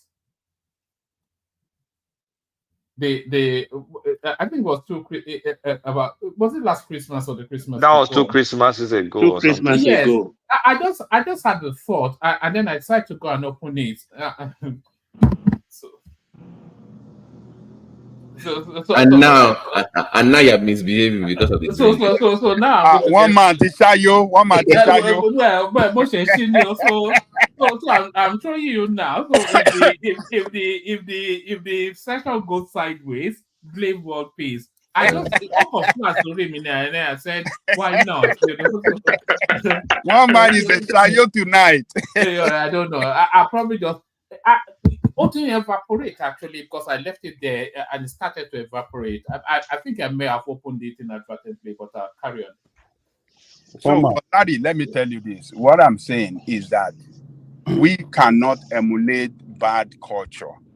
It is Actually, not Coco, please culture. now stop calling it bad culture. Excuse me. Let me talk. Let me talk. It is a bad culture. What is worth doing at all is worth doing well. If you want to build a good transport system, we should not go that route. These routes of Keke Napep and all this nonsense. Do you know how many people that die on this Keke Napep every day? Do you know how many people that died on it? Accident. Because if we have better traffic control. We cannot. We rather, invest on rail, on buses, mini buses, and organize it in such a way that it connected. Good roads. Good road. We give us good transport system. Let us act civilized. Can I respond? Because I'm getting very annoyed. So are we saying Manila, in Philippines, doesn't have good roads, good transport, good this, or Bangkok? Bangkok has rail, it has ferry, it has excellent roads. But when you have huge population, there's so much your road can take. There's so much your rail can take. You need tuk-tuk. Olata, this picture. Where do you think this is?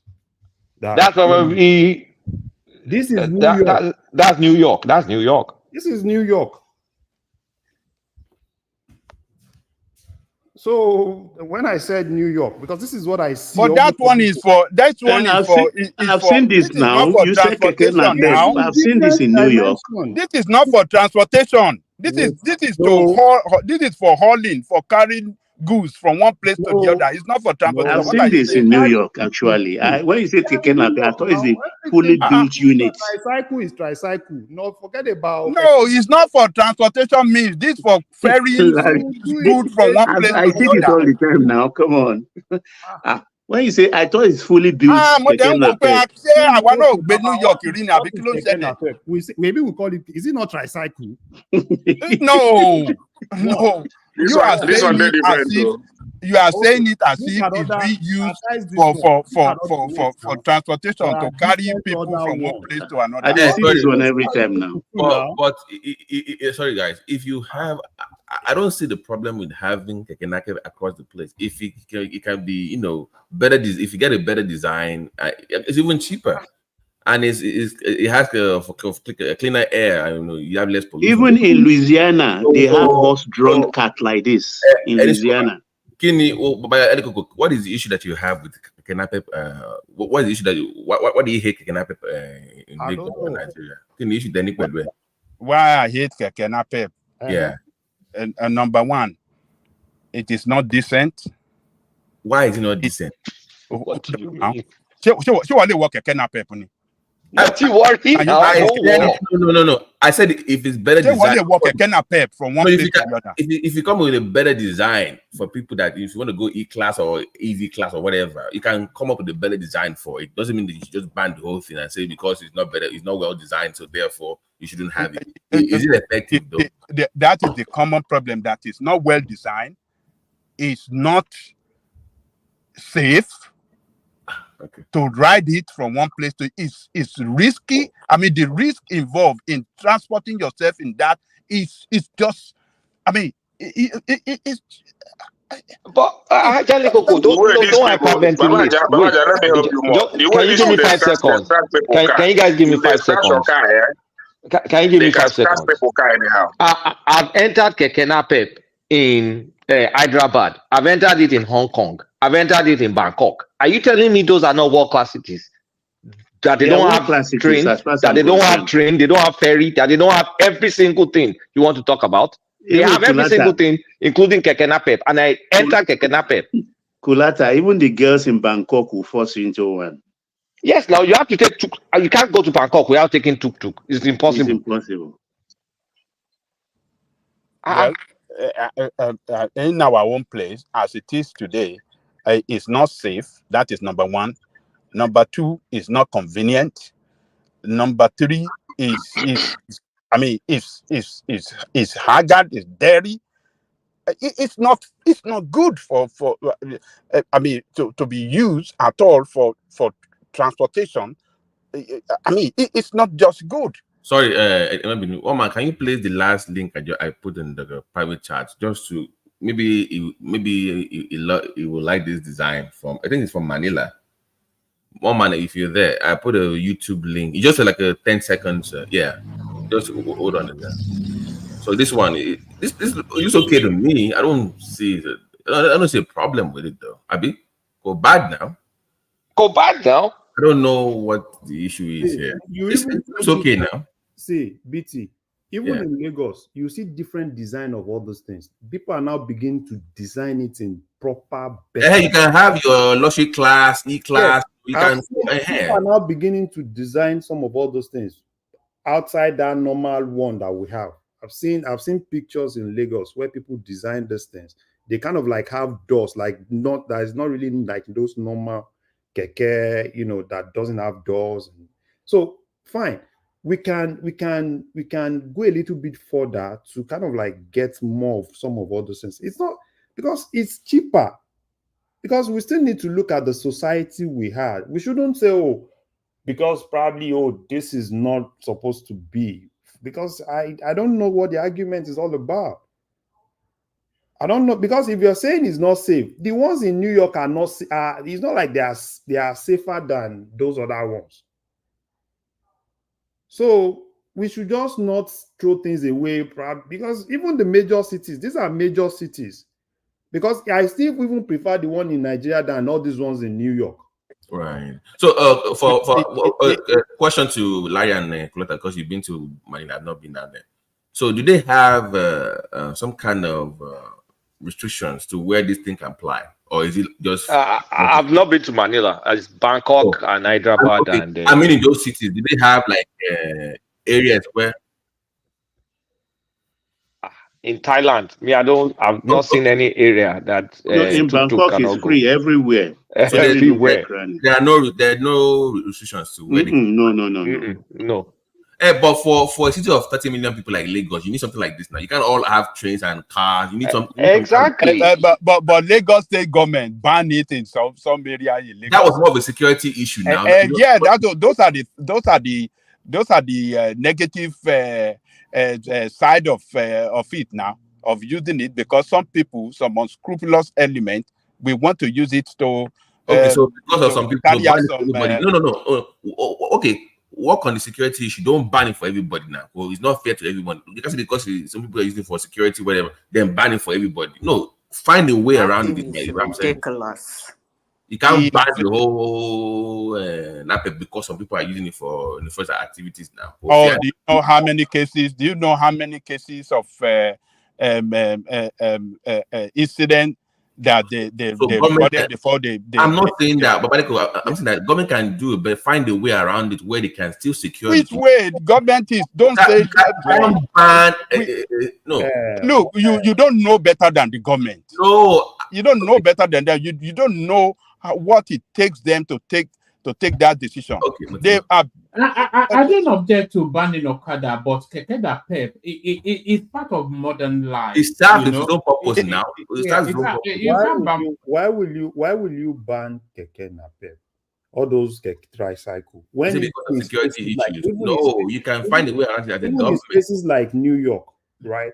They are DMV register some of all these tricycles. You know, it's even in London. It's in London as well. Yes, because this is just normal thing. Register them, have a way of monitoring them. We shouldn't say, oh, probably okay now. And the fuel economy, of those things. The fuel economy of those things are superb. Yes, we said Keke Napep is not safe. Probably tomorrow, if train is not safe, we'll ban train too. Ban everything. Train is not safe. We just ban train. Well, who said that you should ban train? I said we should invest more on train. We should invest more on buses, efficient good buses, and ferry services. That is where I said we should invest more, and not on everywhere in Lagos. You can have those buses. Larry, Zita wants to come in. So, Zita, let me bring you up to speed. We are talking about transportation in Lagos, and then we were talking about actually what betters this. We were talking about all this new intra-city rail system being built by Sanwo-Olu, and Ekene was informing us that it's underused and oftentimes closed.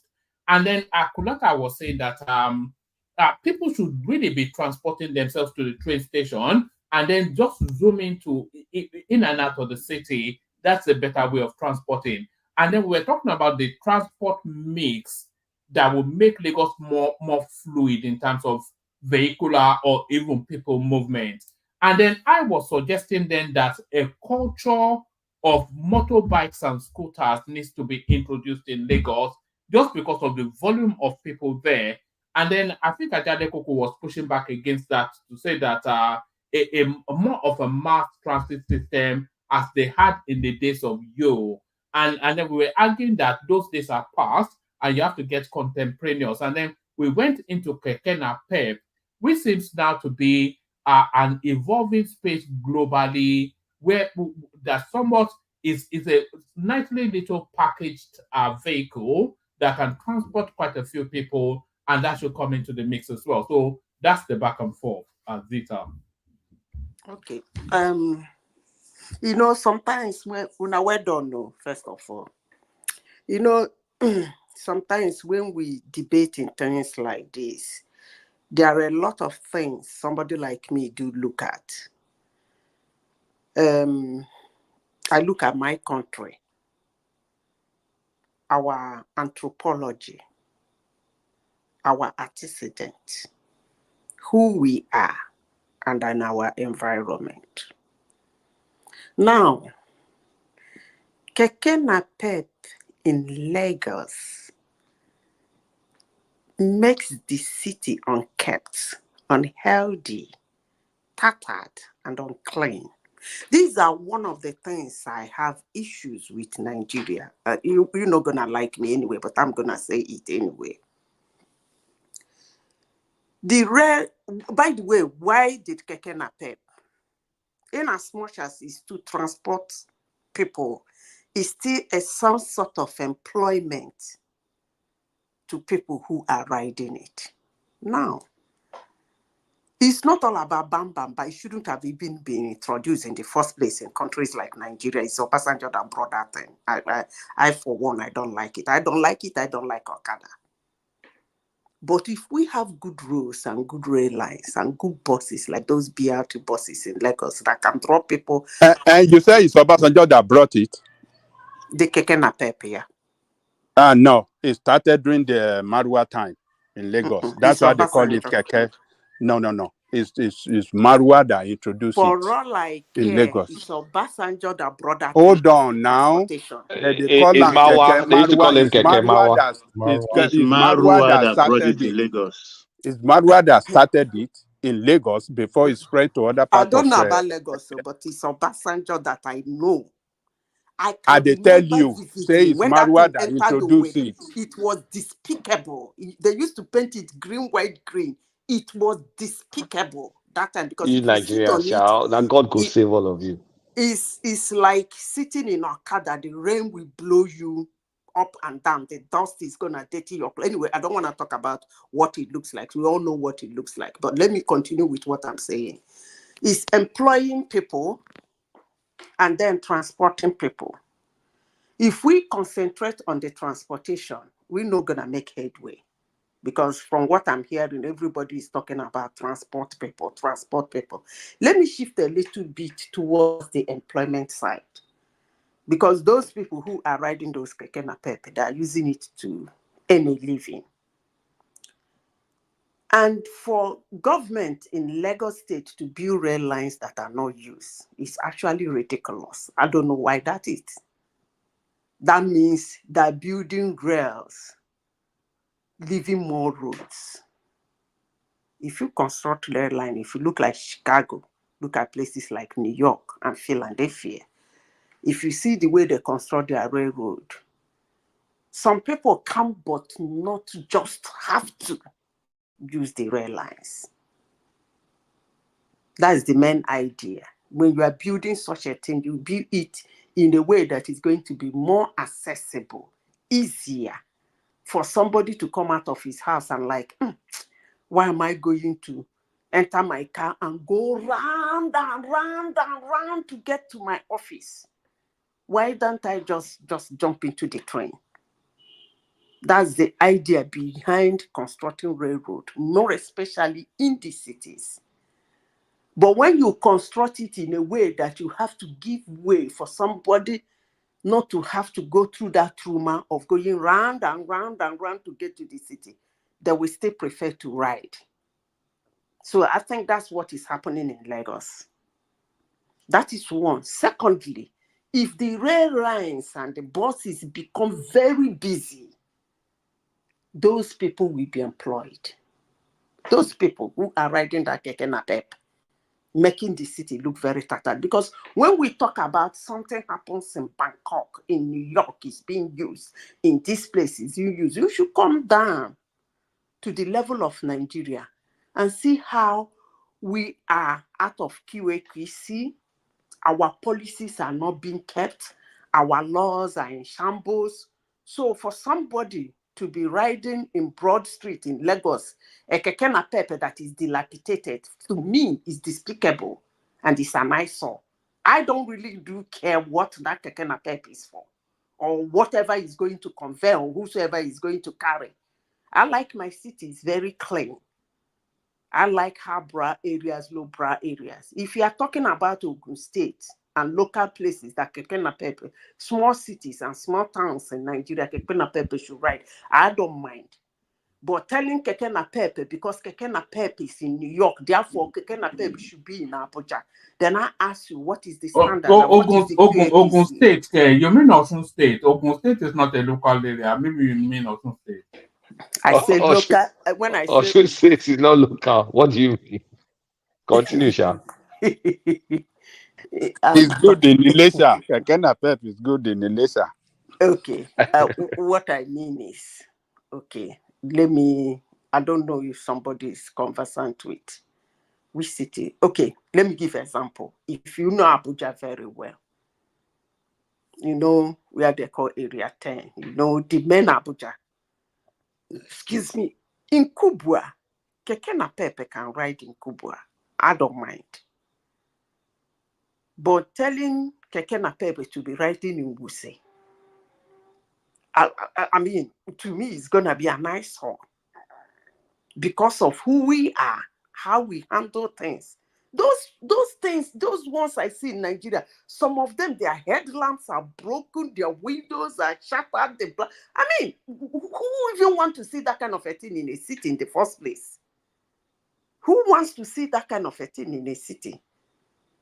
Don't you blink your eyes when you see all those yellow stars gathered one place or running hetasket everywhere in the city? I don't like it. Madam Sister, almost all the buses in the environments use one headlamp. Most of them don't even have a headlamp at night. They use torch to drive. As I'm talking to you now, in this our city. Which city? You said what? I didn't get you, Ekede. You said the Keke Napep has torch or what? He said that they Not use only Keke torchlight Napep, for the I'm headlamp. saying buses, even buses, all these are our buses. These LUT buses in all these our environment. So wait, you see why you guys, you and Zeta, all of you now, all of you people, I don't think saying that well, because you know, see downfall, the standard of downfall, you are now saying, no, we're too classy for Keke Napep. What do we mean? You don't see downfall for Lagos. No, I don't want to see downfall in the first place. Oh, okay. So we say like we have some standard. Look at our downfall. You're now I saying, don't want this see, downfall in the Is first your place. economy strong enough not to have I downfall? don't want the You don't downfall. have a we don't have a strong. Our consuming power is so low. Can I speak? We deserve Keke Napep. Can I speak? There is something that happened in Nigeria, and I don't even know how it happened, but it happened. These interstate buses is being managed by individuals, private companies. Ekene Didishuku, the young shall grow, ABC, blah, blah, blah. Even Innocent turned his own to automobile company. He used to be Innocent. Everybody know him in those days. He used to run around Anambra, Imo, Abia, and then all of a sudden, he started going to Lagos. Before you know it, he became an automobile company. But what am I saying in essence? How we keep saying this, government should hands off all those things. Those intercity buses, that BRT or whatever they call it, it should be owned by individuals. Let them run that thing so that these people who are driving this downfall and Keke Napep and motorbike, they do get employment. I like a clean city. Honestly, I wouldn't want to. Let me be honest with you people. That's one of the reasons why I don't like Lagos. It's too busy and dirty. Unless you have to go to the highbrow area, it's too busy and dirty.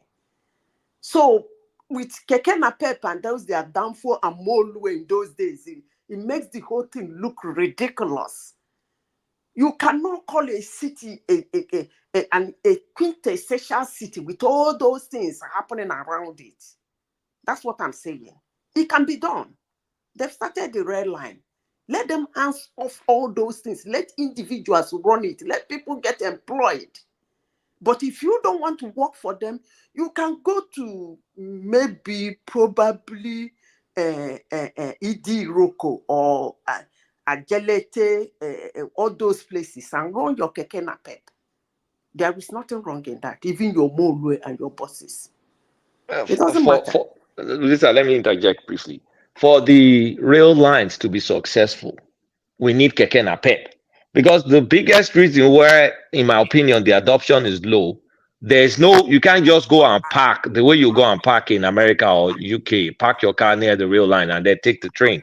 That convenience is not there. So if you have all these tuk-tuk that can take you to the rail line, once you get out of the train, you want to go to one office in one place you don't want to walk, and you take another tuk-tuk. Now, can we have a standard for tuk-tuks? Yes, we can have a standard and enforce that standard. I don't even want to see it in Nigeria. But tuk-tuk doesn't make a city look bad because there are world-class cities that use tuk-tuk. Listen, let me tell you. Let me be honest with you. And it's high time we become very real. Let's be real. We know who we are.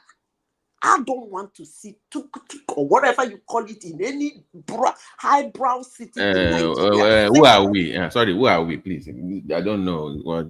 We are people who have a way to run around laws and regulations.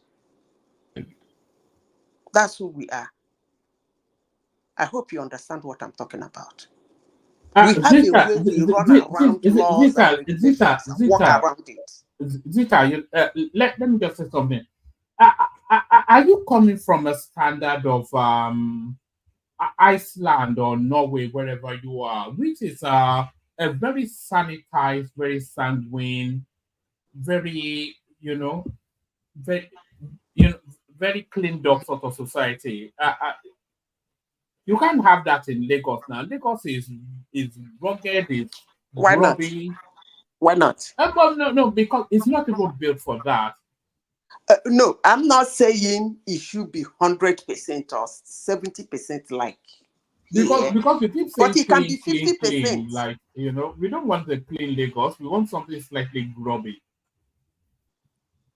Okay, I rest my case then. You don't want a clean Lagos. What is woman talking about? Not in terms of not in terms of. I don't want data. Like you don't want like to be like lifeless. I don't want it to bland sanitize. Too plant, too sanitize. Let me tell you, this thing, symmetrical line, all those sort of. Kulata is talking about.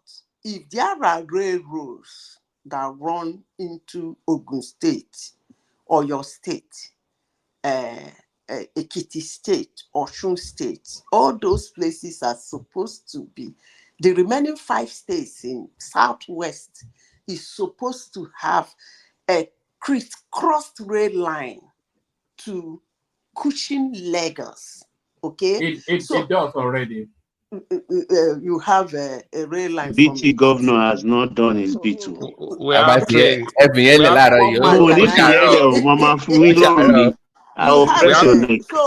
have trained. Zita, we have trained that stops in Abeokuta, stops in Ibadan, and then we have train that goes to Oshogbo. That's Ogun, Oyo, and Osun State. The adoption is low. You have no. So sorry, Zita. And by the way, that background noise you can hear is raining heavily where I am. Heavily. I'm not sure this is the biggest thing so far. But the adoption may not be low because Thomas has told us anecdotes of his sister who is I think she's in the entertainment industry. She lives in Abeokuta. She has a gigs in Lagos, and she uses that train service. She'll go and park her car at the train station in Abeokuta, hop on the train, go to Lagos, do her gig, do whatever singing, and then go back home for dinner. So I think they adopted. I've only really heard Thomas talk about sister entering train. I've not heard anybody in Nigeria telling me they've entered that rail line. Oh, they do. Okay. And the Yaba side of that train going to Ibadan, they have very good car park. The way they even build the train itself is in the outskirts of the city. It's supposed to be within like the major Baba, I was in Nigeria last week and I went to Osun State for a day. The number of people waiting on the side of the road, they're trying to enter Danfo, or people trying to hitchhike. they plenty anyhow. So Even if I'm people were amazed. They're ignorant. Even a Kene didn't learn of that thing until, or it's only on one-man platform. A Kene learned about it. That train and from I was wondering Bitemeta, that's a casino area. why will all that roadside in Lagos Ibadan be full of people trying to enter Danfo, enter all these private It's cars? I mean, amazing. Nigerians are to go to stubborn. They Ibadan. don't embrace We change. don't embrace No. stuff. Yes, because they have downfall to enter. If they don't have downfall, they won't be waiting around. They will be forced. That's That's why I true. support Baba Ajani Koko for banning all those things. If they are not there, they will enter the train. And by the way, this question of Keke Napepe to pick you from the train station, there should be buses at the train station, for all I cry out loud. No, in Every Marina train there is. station should have a bus No, Zita, that in mile takes you 2. to the In mile next 2, for stop, instance. to the next stop, to the next stop, till you get closer to the one close to wherever you are going. You get up and use your God-given car to get into wherever you are going to. They're not going to take you into your bedroom.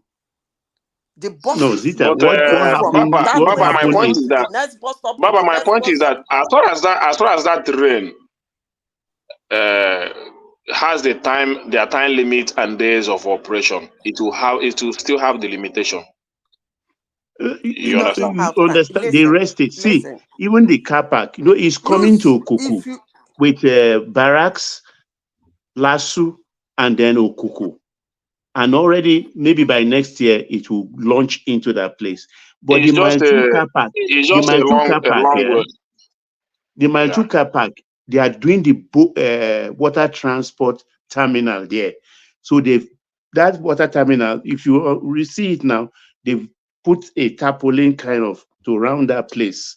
That's where the car park should be. So they're going to streamline it that when you come from Okuku, for instance, you get to mile 2 and you are going straight to Victoria Island straight, because the blue line stops at Marina. You take a boat straight.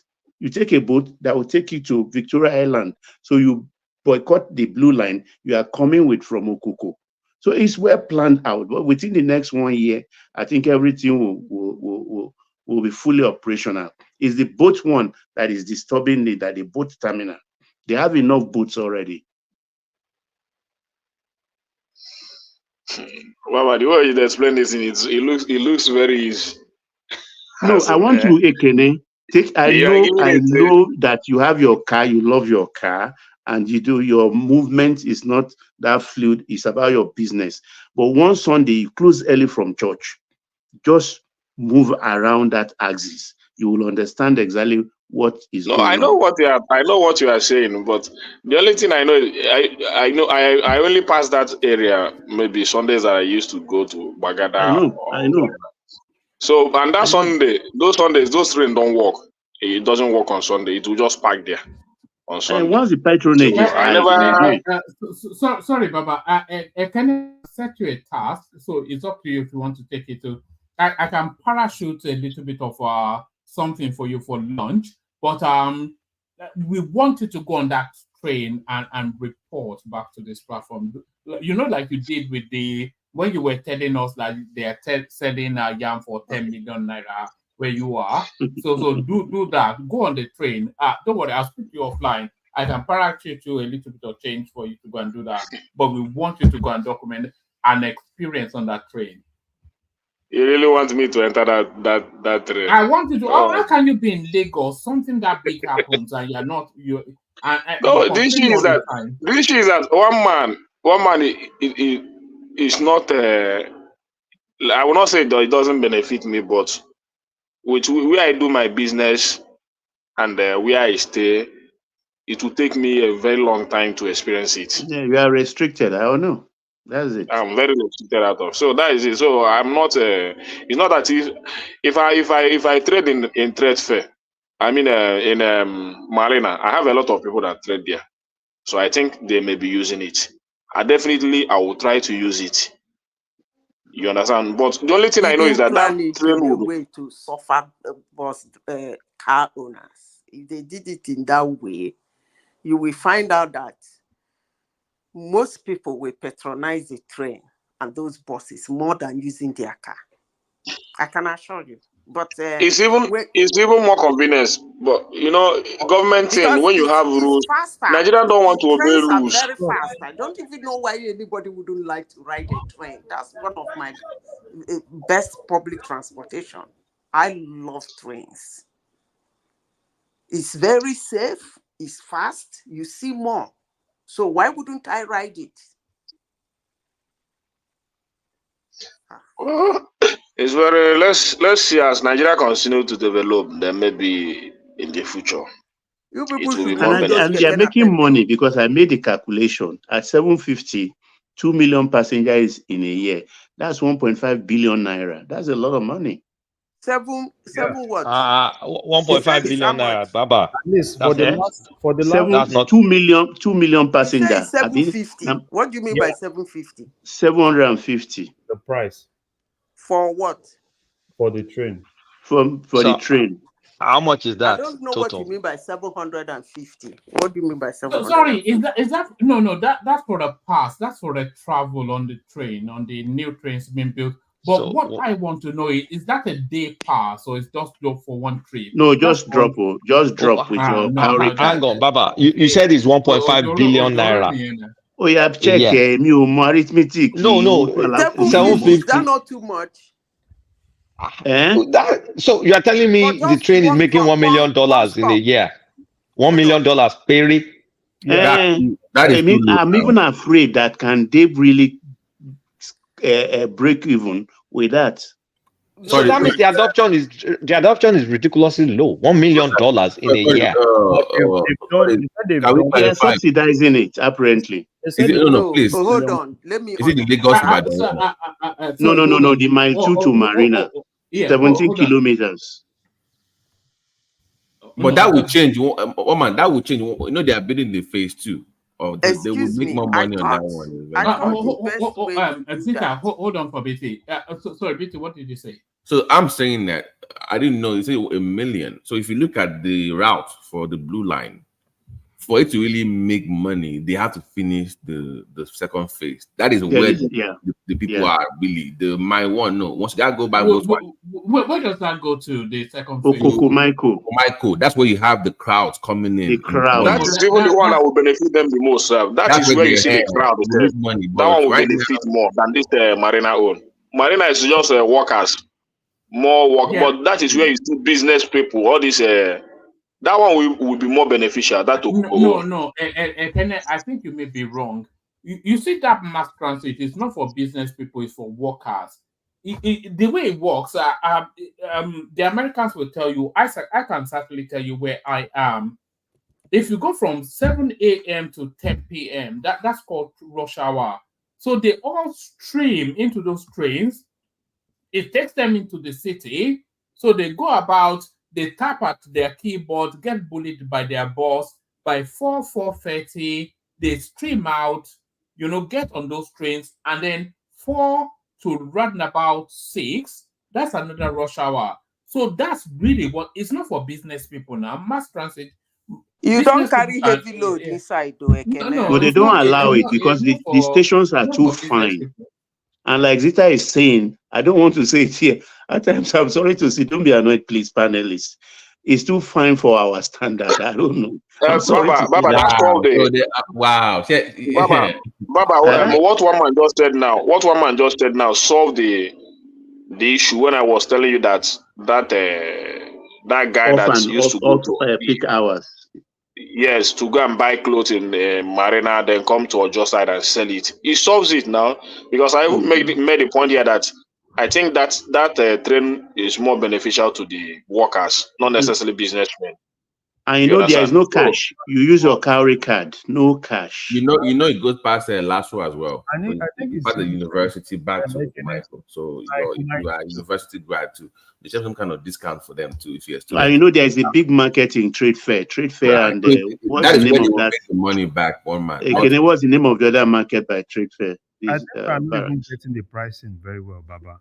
I forgot it. Say it's trade fair market now. We are not getting. We are not getting. It's trade fair market now. Very well. There's another name. That one that will take you to this thing. I will remember the name you people call it now. There are two let basic me say markets something there. here. Hold on, Zita. Let Larry come in after him. Larry. Yeah. So I think we are not even getting the pricing. I think it's cheaper. That 750 that we said is basically from mile 2 to Marina. That's 750. But there are still some within, like from they said from mile 2 to Alapa, that's like 200. I think the minimum is 200. The maximum is 750. That's a station also at the National Theatre. Yeah, so if you have like all those short things, you can still get like to 200. I think it's just the maximum that is just 700. And for them to have actually done 2 million in terms of passage, I think that's key. 2 million in 1 year. So if they now do the rest, Where are you getting those figures from? We are just taking these figures on trust. No, I'll put it in the chat. 2 million in 1 year. Yeah, it's low now. So million. low. Yes, it's low. No, It's very low. For the pilot, it's not low now. They Do still we have call the that a pilot. pilot? I mean, for a phase 1 project, and look at the capacity of what they have. Then they need more train. They need more coaches though. If they want to expand, they need to go. But they have to buy more coaches. Do you know what they really need, BT? They need promotion. They need to make the people understand what it is and what it's for. One man, you know? I dropped it in the chat. Even Omar, do you know the issue as well? That even the design, there's a fault in the design. I've always said once it came up to the island, it should have hit that old Leventis area where people can just walk in from the market and just because the way they designed this one, you have to walk backwards from the main hub. Like very close to the Nitel, this thing, but they have the blue buses on that. They have downfalls that can take the traders to back of Mandilas. They have all that movement there. But that place needs if you look at the original design, they need it was supposed to also have a red line. There's supposed to be a crossover bridge from that train to the other side. You know what the way it was designed is even for there's a problem with the design of the network. I agree. With the boat. Hold on, Baba, just hold on. When you said there's a fault with the design, there's one thing that I noticed with a lot of this. The stairs they're too steep and they don't seem to have a lift system. They have this very steep stairs. Because anytime I see any of these facilities, I always think that can my mother use it? Because it has elevators now, and it does. Yeah, it does. It has elevators. Yes, they do have elevators. Escalator. They have escalators. I want to. But my issue is that if you look at once that thing hits the highland, there's this Leventis area. If you put it over because that's where the crowd is. But where they have the train system now, of course, the plan was that when they have the red line coming, right, it was supposed to meet the blue line, but they have changed the design where everything meets at the Wole Soyinka National Theatre. The Arts Theatre now. That's where they want. So they've redesigned it where everything. But the problem they are bridging the red line through. Before it was Otto. Through Otto. Yeah, they're supposed to have a loop. That's what Aspanda Market. Market. But they also have one issue. They also want to start the green line from that same area. So from that same theater. Where is the space? That's the loop now. That's the loop. Some of the lines are supposed to. It's called the loop. No, they want to do that. And every rail line has a loop. Yeah, if it doesn't have a loop, it's going to be, I don't know. I mean on the island, the way it was designed is a problem. I don't. Yeah. It's too far away from. Some of them are because they don't want to destroy too many houses. Well, I don't know. That's the problem. They don't want to destroy too many houses. Maybe you can do sub maybe from that hub in Wole Soyinka stuff. Maybe like a sub underground water into the island. People still use ferries. Why let's talk about the pricing. I don't think the pricing is right. No, let me. How much is it though? How much are they charging? What I want them to do is that, apart from the day pass, if somebody wants to ride it for just that day, they should have a day pass, not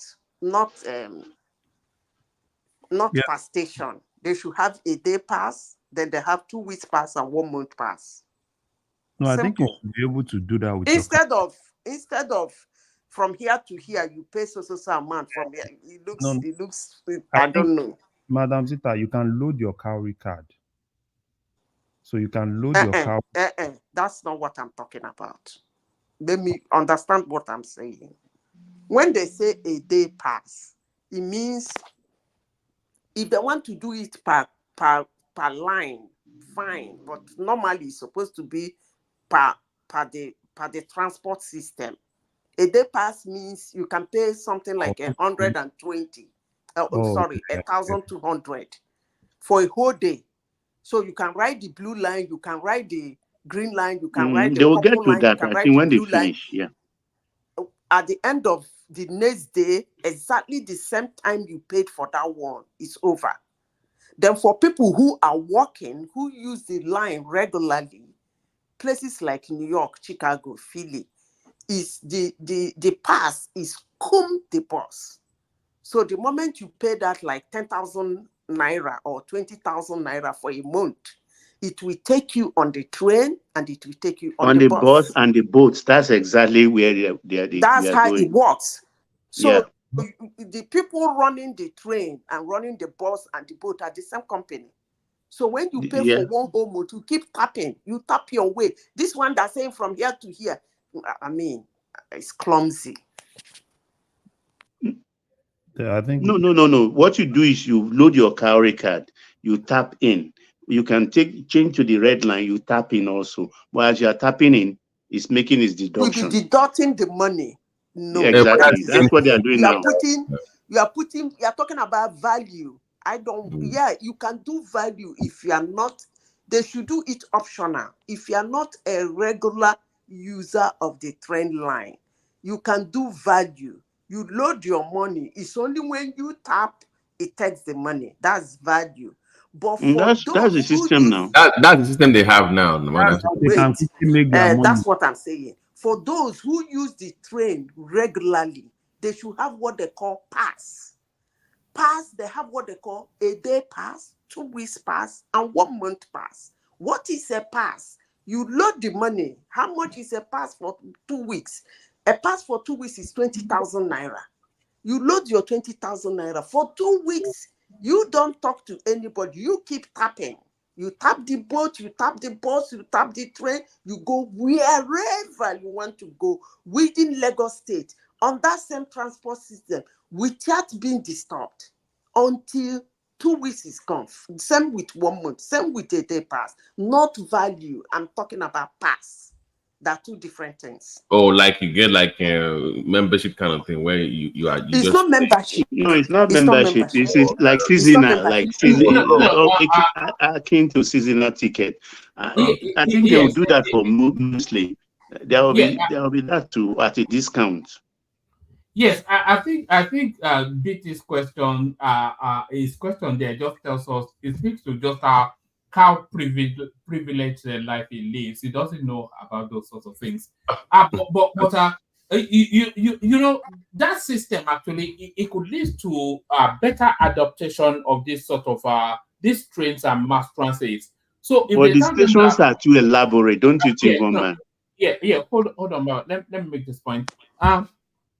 It could lead to mass adaptation of this mass transit system that they are building. If they tell them that, okay, your because they have to put figures behind it, if they can find out sort of the average costing of travel for the average worker per week, let's say, for instance, for the purposes of the example, is 50,000 naira per week. And they said that, okay, if you load 10,000 naira on this Oyster card or whatever the equivalent is in Nigeria, you can travel on this mass rail system. I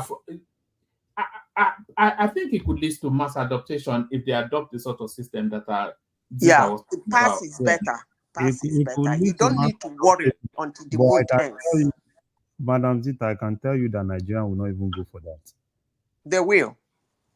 Okay.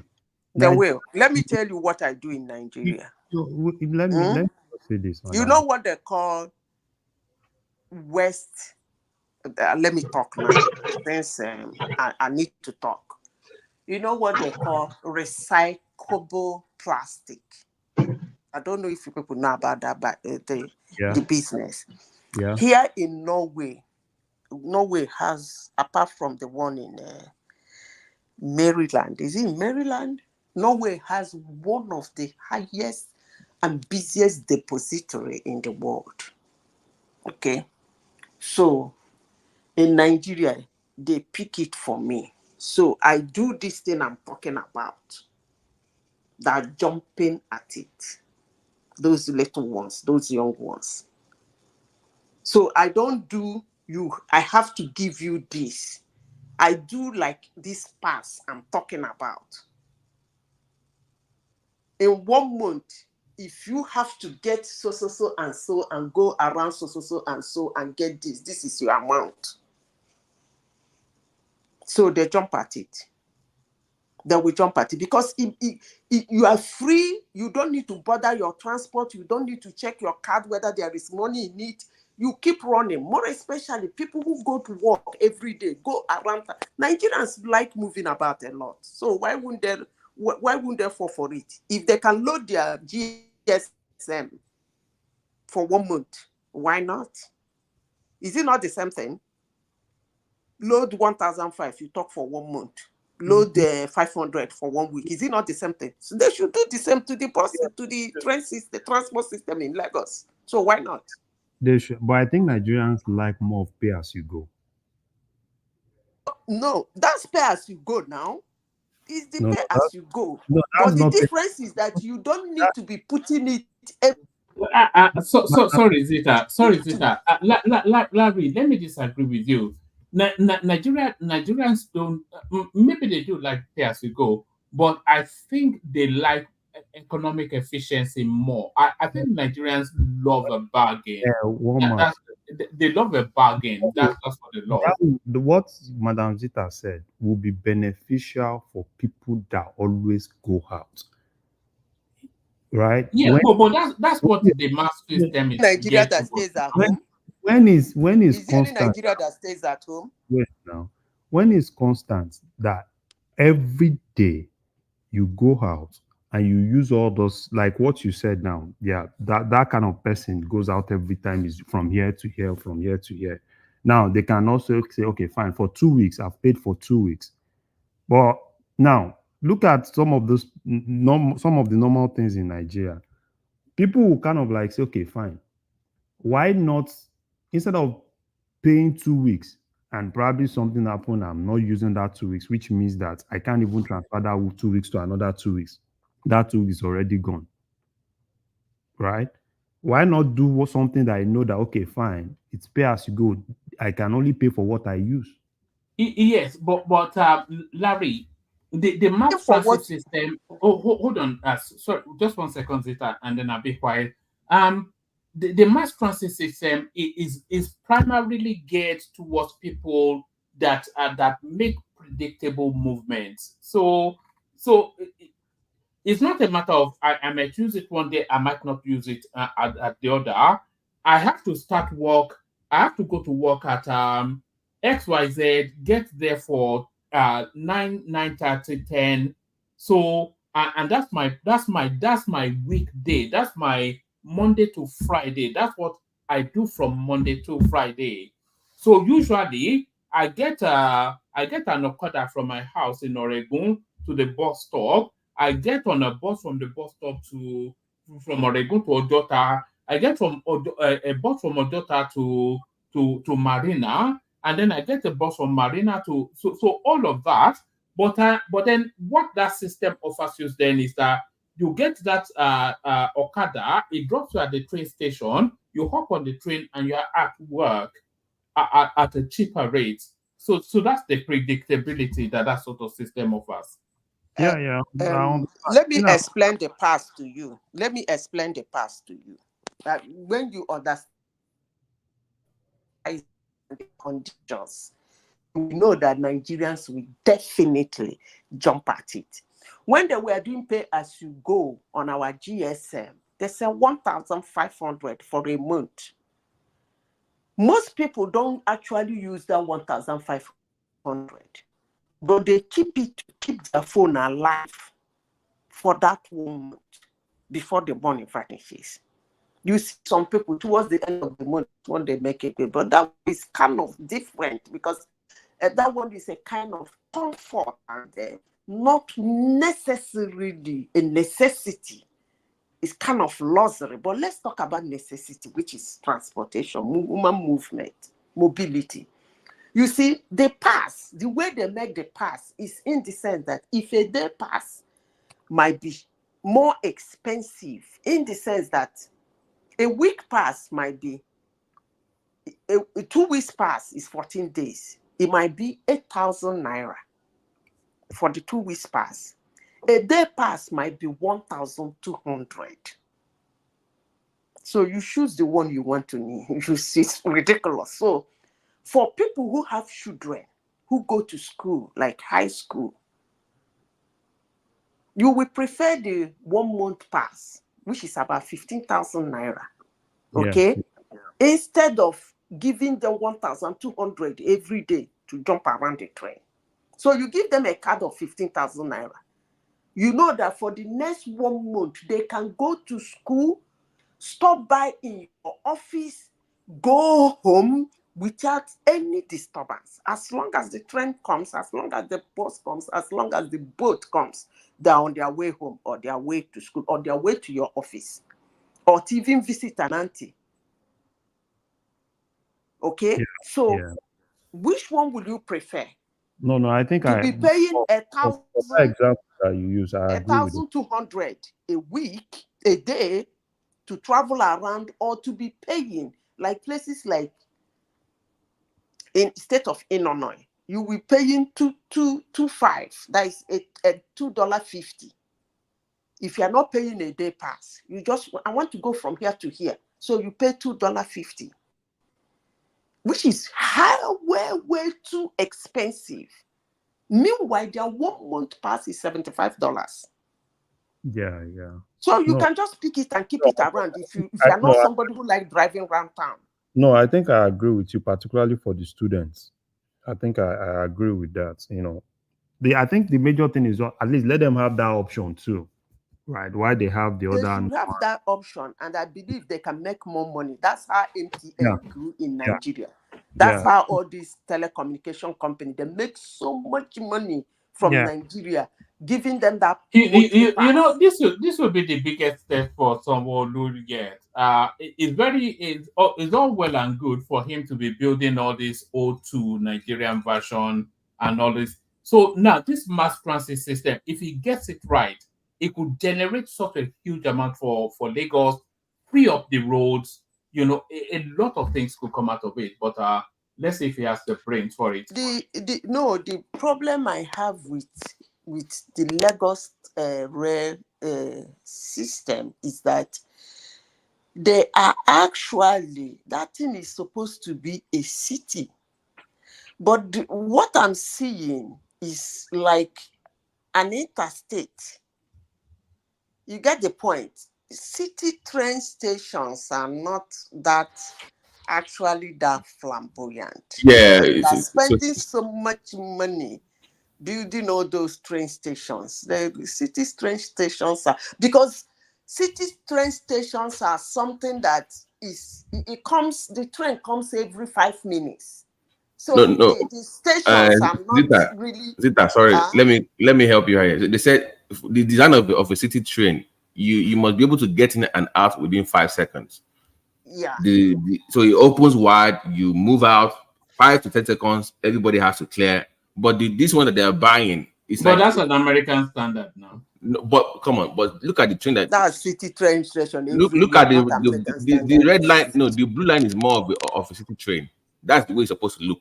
Big doors, everybody moves out. 5 seconds, people move in. That's it. But the one they have for the red line is like you're going to a different city entirely. The red line and the blue line are not the same now. Yeah, it's just no, but they bought Tego trains meant for Milwaukee to I Okay. think it's Kenosha or something But like they that. told you that that red line is basically done for more of interstate from Ogun State. Just pick people from Ogun. But you have stops now, don't you have stops? Sorry, Larry. Can you clarify what you mean by city train? And let me tell you why I'm asking. Where I am in the UK, in London, for instance, if you are saying city train, you are talking about the square mile, which is where the central financial nav hub of the city. So that's the city train. But if you are talking about a London train, that's a wider spread. So do you mean a cluster around about Broad Street, Marina, sort of? Is that a city train, or you're talking about the whole of Lagos State as a No, city train? Lagos State is I don't know if Lagos State is as big as Chicago. So I'm talking about city train like Lagos. The whole of Lagos. I'm talking about when you go outside of the city, like I'm using Lagos as a city because it's small. I know it's a state, but it's small. So I'm talking about when it's going out of Lagos. That's what I'm seeing on your screen here. Yeah, but It looks like something that is going you out cannot of expect Lagos. but you cannot expect a westernized efficiency in a third world country now. But they're spending so much money building something. I don't know, but it's okay. At least we have They're one. spending the money to cultivate a culture. They're not wanting to. They cannot. There's a lot that doesn't even support it. They've had to build their own separate power something to power these trains because the infrastructure is not there. So there's a lot of missing parts. But I mean, We'll get there. But by the way, one man, I do like their they need new. more rest inside Lagos, huh? Yeah. I like their new proposal for the marina. The marina they're gonna build a bus system and also a boat close to that. So as you're coming from the train line, you can then step down to either take a bus or take a boat. Yeah. So No, I like the design. Yeah, most times I think the man is using Chicago system because most times at the end of the train, the last stop for each train line is usually like an airport, but now a land port. Like you have the sea, you have the bus terminal, you then now have the train terminal. Like now, if you say red line goes to Howard and it goes to 95th Diram. At Howard, you have buses. It's a terminal for buses and for the trains. Then at the other end of it is for buses and for the trains too. So that's how it's supposed to be. There's nothing different. The end of where the train ends or where it takes a U-turn is supposed to be a terminal for everything. Where it turns, where all of them meet and turn, like the loop is supposed to be a terminal for both buses and everything. That way it makes it easier. The moment you got out of the loop or you get out of the last station for the train, you can find any bus that is going anywhere in the city. That's how it's supposed to be. Yeah. I think the only problem I have is the fact that it's highly subsidized. So, and the fact that it's highly subsidized, will that encourage private people? Because will you even recoup your money? You have a trend that has been highly subsidized. I think for like since they've started, it's been. I understand what you're saying, but let me tell you, you have to clear. That's why I am against Molue. I'm against Downfall. I'm against what you call Keke Napep and Okada. You have to clear out all those things. Those people who are riding those things and handling it, what does it mean? They now have experience of transportation. So you are going to now move them into the transportation company for employment, for wherever they can fit in. For those who cannot work for anybody, because I hear a lot of Nigerians say I can't work for anybody. I hear a lot of people say that, who cannot work for anybody. They can find another line of business outside of the danfo driving, the keke napepe, the okada, and the mulue. They can find other business. When you clear those ones out, these gray lines and these buses and these trains are not going to be a waste. From time, before you know it, it becomes a very big business. I'm telling you, because some people will even have cargo buses, like buses that all these traders will have to cargo their things in the evening. And that evening, the thing is already in the market, the other side of the town. And in the morning, they have their bath and dress like a worker, join the train and go to their work. These things can be married together and life is easy, but littering the town with all manner of rickety transportation littered everywhere. And the one man is telling me that he doesn't need Lagos to be clean. I don't know. No, you know the thing is, you may be too and you hear this from the Americans as well. Maybe we are getting a bit too civilized for who we are. You know, when you're used to the ease and the efficiency of wherever it is that you are, you forget that Lagos doesn't have the budget of your space. It doesn't have the infrastructural, backup of your space. You know, there's a lot of missing parts. You know, to pull the whole together. Well, But you said one all year. humans are equal. So why can't we be like it? I thought 1 year into the operations. we should not be looked down on as humans. So why can't we have things they have? I'm impressed by the infrastructure maintenance anyway, because the stations and the train, they are well maintained. Why can't we maintain it?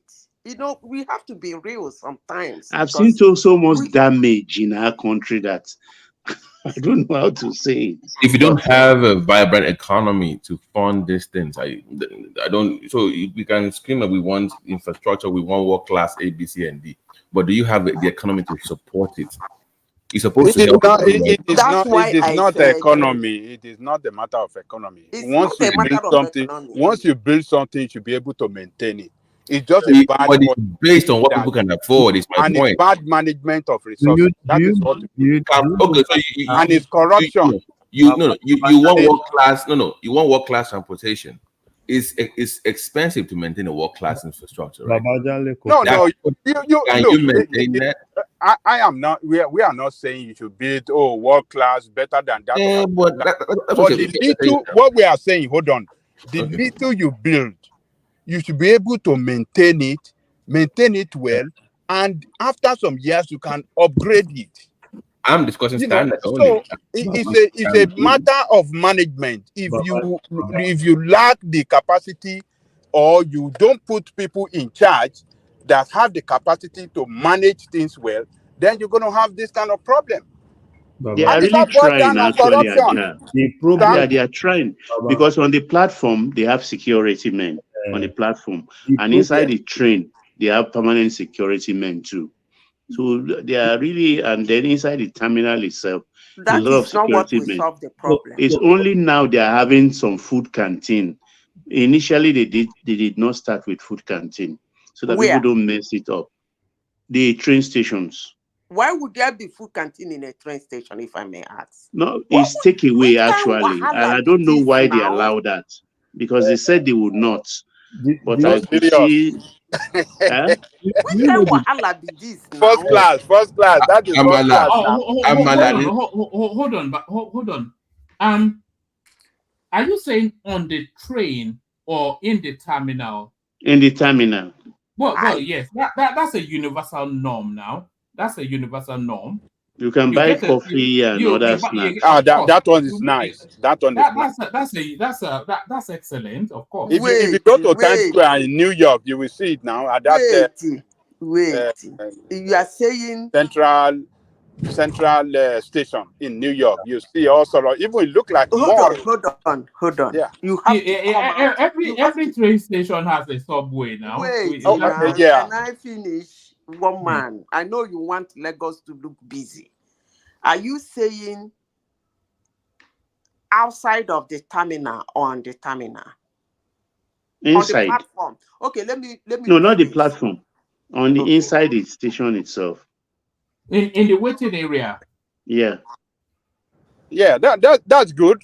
That is commendable. You have a parking, you have a really I really need to see it to understand, because I know that if at the train station, buildings around it turn out to be canteen.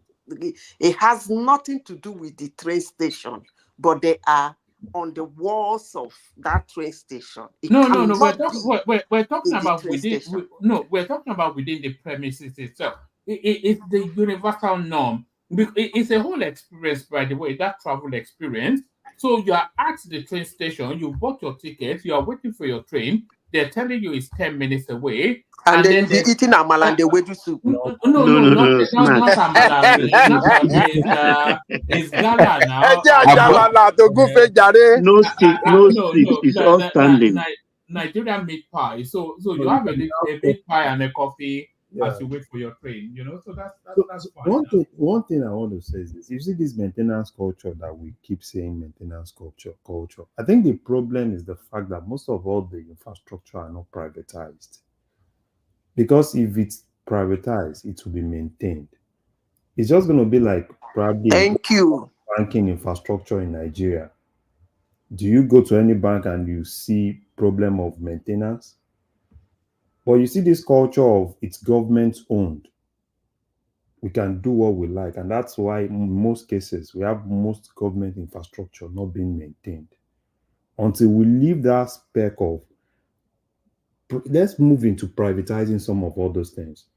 Because once I know that this is privatized, once I know that this is a business, and I know that in order to keep this business running, I need to ensure that this infrastructure is also as clean as possible, I will do the right thing. That's what I see with some of all those things. We keep saying, oh, we have maintenance culture. Privatize things. You will see that it will be well maintained. Ultimately, they will anyway. All these cross-state rail systems and all these intra-state rail systems, they will sell them off, especially the one in Lagos and the one crossing Lagos Ibadan. But no, one man. They will not do that. They can just release the track out to people, where if you have different companies that want to just have their own train system, so they will just lease the track where they can use it and pay to the government. That's the one way to make the money as well, like they do in some cities where you have sorry, Zita. You think the government can run a rail system efficiently? They've never done it in any country that I know. No, not the train service. They own the tracks, but they lease the right of way to use the track to private companies that will not come up with their own train. And yes, but even the trains talk. They have to set it up. In fact, they should not be in anything other than regulation. But in Nigeria, they will say it's too expensive. Like they will start crying about pricing and all that. Like it's going to be more expensive. That's the bottom line. Babati, let me tell you, the privatization is important, and their price reduction and whatever you people call it, subsidization, should stop. Subsidy should go to people who need it, like students, the elderly, the military, disabled. Those can get the subsidy. And the subsidy should come from, like if you're a student, the transport card will come from your school with your passport, your picture on it. That's how they do it in everywhere. It's not the company that will give it to you. It will come through your school. They will subsidize it. So all this subsidize here, it's not working. You should give subsidy to people who cannot afford it. It's not supposed to be a round figure like telling one man in Nigeria, visiting Nigeria, instead of one man to pay 100,000 naira for a pass for 1 month, you subsidize it for one man. How the heck would you do that kind of a thing? One man should not get a subsidy. That's what I'm talking about. Subsidies should go to people who cannot afford it, not for everybody. And until we come to that level, it's not going to work. One man. Aja, are you here. listening? Aja, are I'm you here. listening? I'm here. I think Dewale wants to come in. Yeah, Dewale. one man. I was just trying to ask one question. You know, I sent you one video that I came across on Instagram of National Art Theater being renovated. I didn't know there's a massive renovation going on there. You showed it yesterday. By the way, Dewale, do you have any real line in Ekiti? Just asking. Ekiti. No, just asking. No. Hold on. As close as your own state to Lagos State. Hold on, BT. That's the wrong question. Hold on, BT. That's the wrong question. Do they have vehicles in Ekiti first before? So We have. Oh my! We have at least we have airport. Do you have airport in Ogun State? Yes, we do actually. Yeah, they do. They do now. They do. Road, you know, get not to talk of airport. Isn't that shameful? As close as your state is They to even Lagos have State. dry ports. You can't even post of one single good road in your own state. It is sọ̀rọ̀ níbi tí Ogun State ti ń sọ̀rọ̀. We are just starting. I made it just one sentence. All of them gang against me this evening. Can you imagine? Ogun State is even talking. Who are you guys in Ogun State? Ekiti ní lẹ́lẹ̀. At least there's a train in Oshogbo now, right? So The poorest state in the whole of Southwest. Ń sọ̀rọ̀ níbi t'Ogun State wà. Because of our proximity to Kwara and Abuja, it's coming to Ekiti State. Don't worry, it will soon get there. But by the way, I support the, even though I'm a little bit, when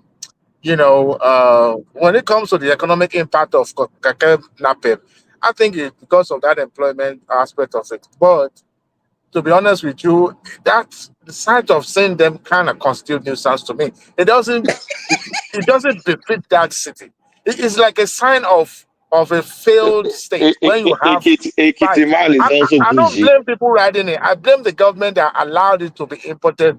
As a matter of fact, it doesn't even support Ekiti is Dubai now. Ekiti is Dubai, right?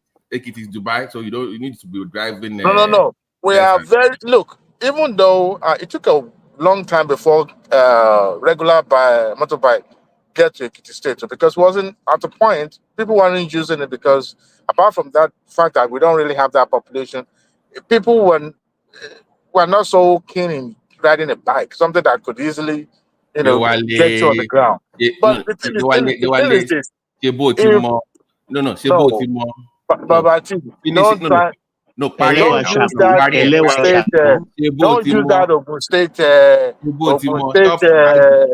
don't have it. Stop acting you have what you don't have. But the point is that the NNPC should know of being in our society. Period. You see the way they face out Polwe and the motorcycle. I mean, these are the things that are actually affecting the ecosystem. For crying out loud, they are not contributing to green environment that people are, stop it. Dewale, stop it, please. I'm going to come from that aspect now. because of course, this is 2024. We shouldn't even be thinking of that. Do you know the amount of carbon monoxide people are inhaling? And that's noisy. Stop that every day. That is enough to make somebody have a what do you call it? Throat cancer, whatever it is. I mean, people are inhaling dangerous fume every day. And some of these people don't even know how to maintain their equipment. And there's no policy towards that. Nobody cares as long as somebody is collecting bribe on one side and the police is collecting their own. But everybody does what they like. So they should have faced them out. You see what I mean now when I say we're a bit too westernized for the Nigerians. Let me play you this 10-second clip. I saw it. It made me laugh. It's just for it's nothing to do with what we're talking about, but I saw it earlier in the day and it made me laugh. But watch this. Yes, your money or your life. I no get money, I no get life. Come on for road, make I pass. Your father.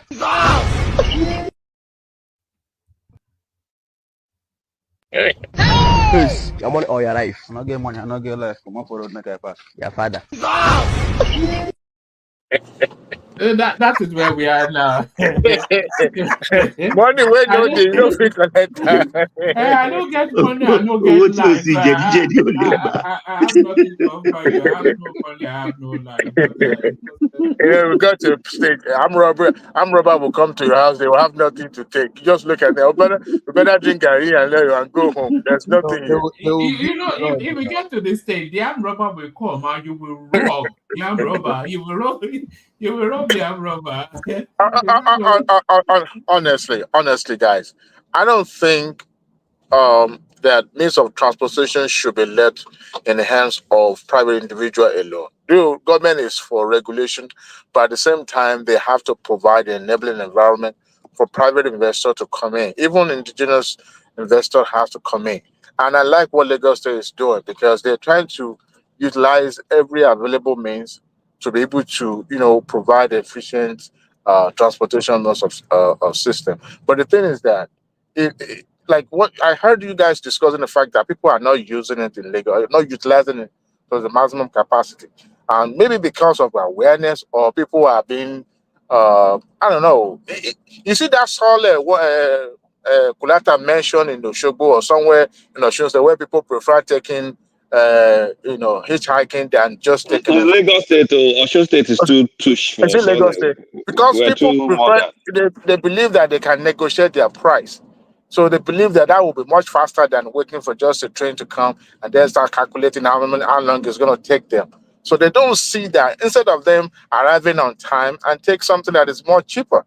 So we don't have that culture. Maybe with time, and if government takes away all those keke napep and motorbike, maybe that will compel them to start patronizing and using those, those trains. But Mr. John, indirectly saying government take away MC Oluomo in Lagos. But let me bring another perspective to all of Oluwama will this. divest his Agbero system and invest into, maybe he will invest in it. Let me interject by bringing another perspective, which I call corruption with responsibility.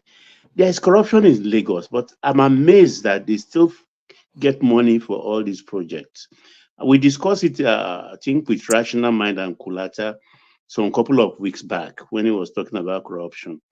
I know there is corruption, but yet they still find money to do all of this. So I'm impressed to an extent. What do you guys think? It still boils down to what Ashiwaju has mapped out for Lagos State. I mean, if you look at it, yes, there is so much. I was explaining to a co-worker yesterday about the impact of Alpha Beta in the way it let Lagos State, generate more income.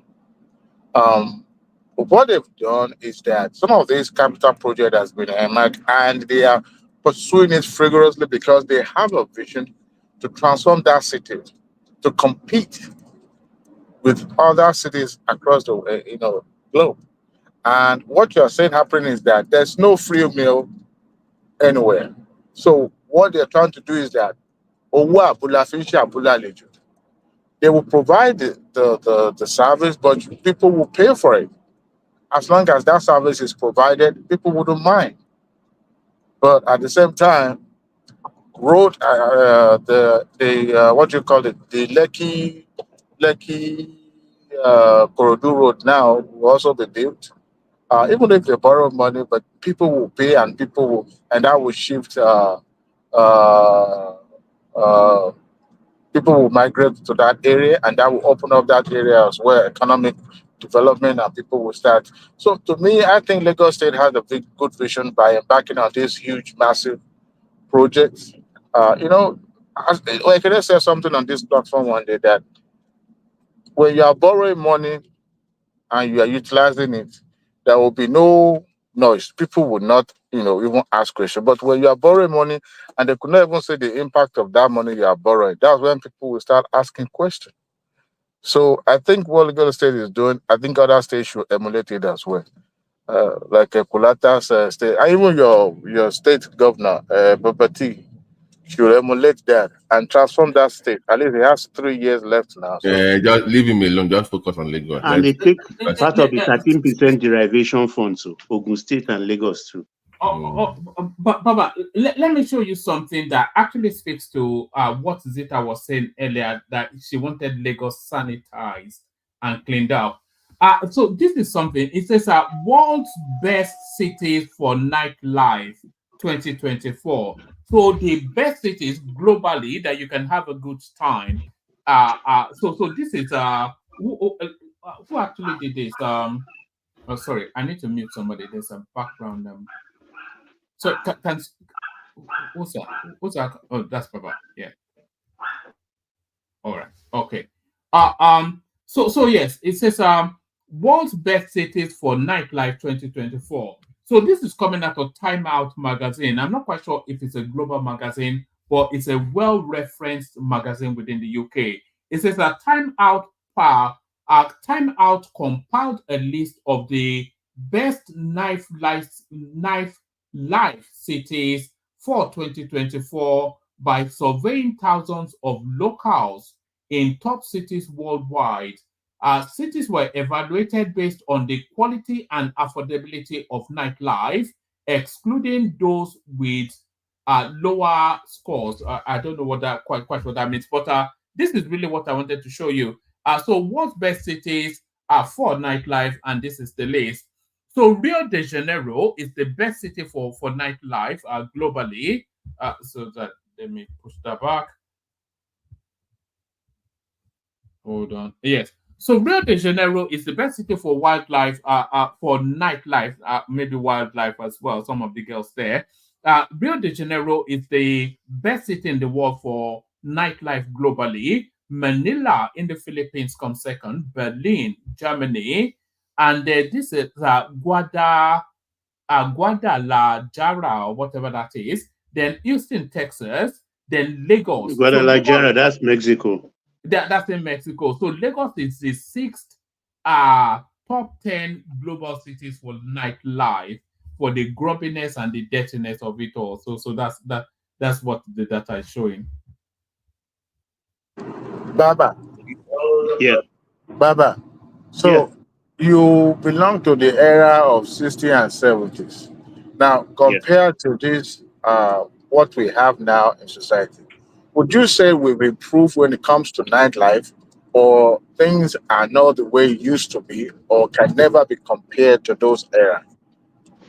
No, nightlife has always been vibrant in Lagos, and I think it's the safest time to even move in Lagos. Hotel Bobby, Abi, did you ever go to Hotel Bobby, Baba? Hotel Bobby, It's the best. Besides the hotel thing, food, for instance, is, I know where you can say 2 a.m. and call your driver, get me to the Bami Roller Tupelo Bakery. It's so and so place. Straight, they will get you hot 2 at 2 a.m. The same thing, Asaro and all the rest. Or it's always there, one place or the other, to buy this thing. Apart from the club life, and just name it. We can say, okay, I want Obalende Suya now. I want Allen Avenue Suya, or I want Apapa Suya. These things are always there. Lagos has always been like that. Has always been like that. I don't think it's like that anymore. It is. It has not changed. Marjorie Central now. No, they go to sleep. That's why I say night is the safest time. They go to sleep. And nightlife in Lagos, the only thing is that it's more expensive now. More expensive. And more dangerous. Larry, you remember in the 90s when the tobacco companies were doing some shows and promo. Benson and Ages. Benson and Yes. Ages. Yeah. So it happens that I went to National Stadium in one of those shows, and so we're trying to leave early, and that was when we entered the gate and we were beating Blue Black, and as we're trying to turn back to the stadium, then the police accosted us and trying to, I won't call it even robbery. It was more or less like a harassment or sort of. So even before I left Nigeria, I was never a regular night crawler, but going from one joint to another, the aspect of security, because some of those police officers were extorting people. In fact, sometimes they even buy people, accidentally, and nobody cares. Apart from maybe here and there, armed robbery there.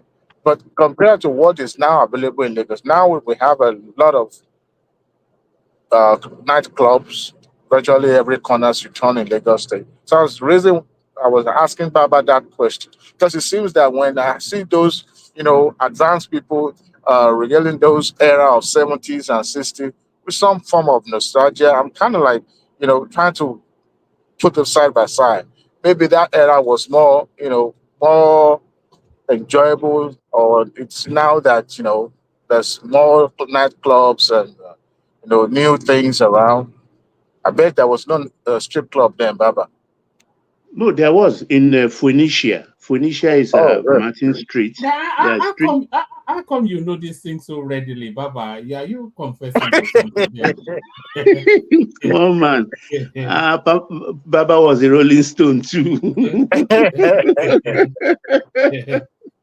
Phoenicia and all the likes, and then the Sonny Ades and Obeys, they have where they do their gig.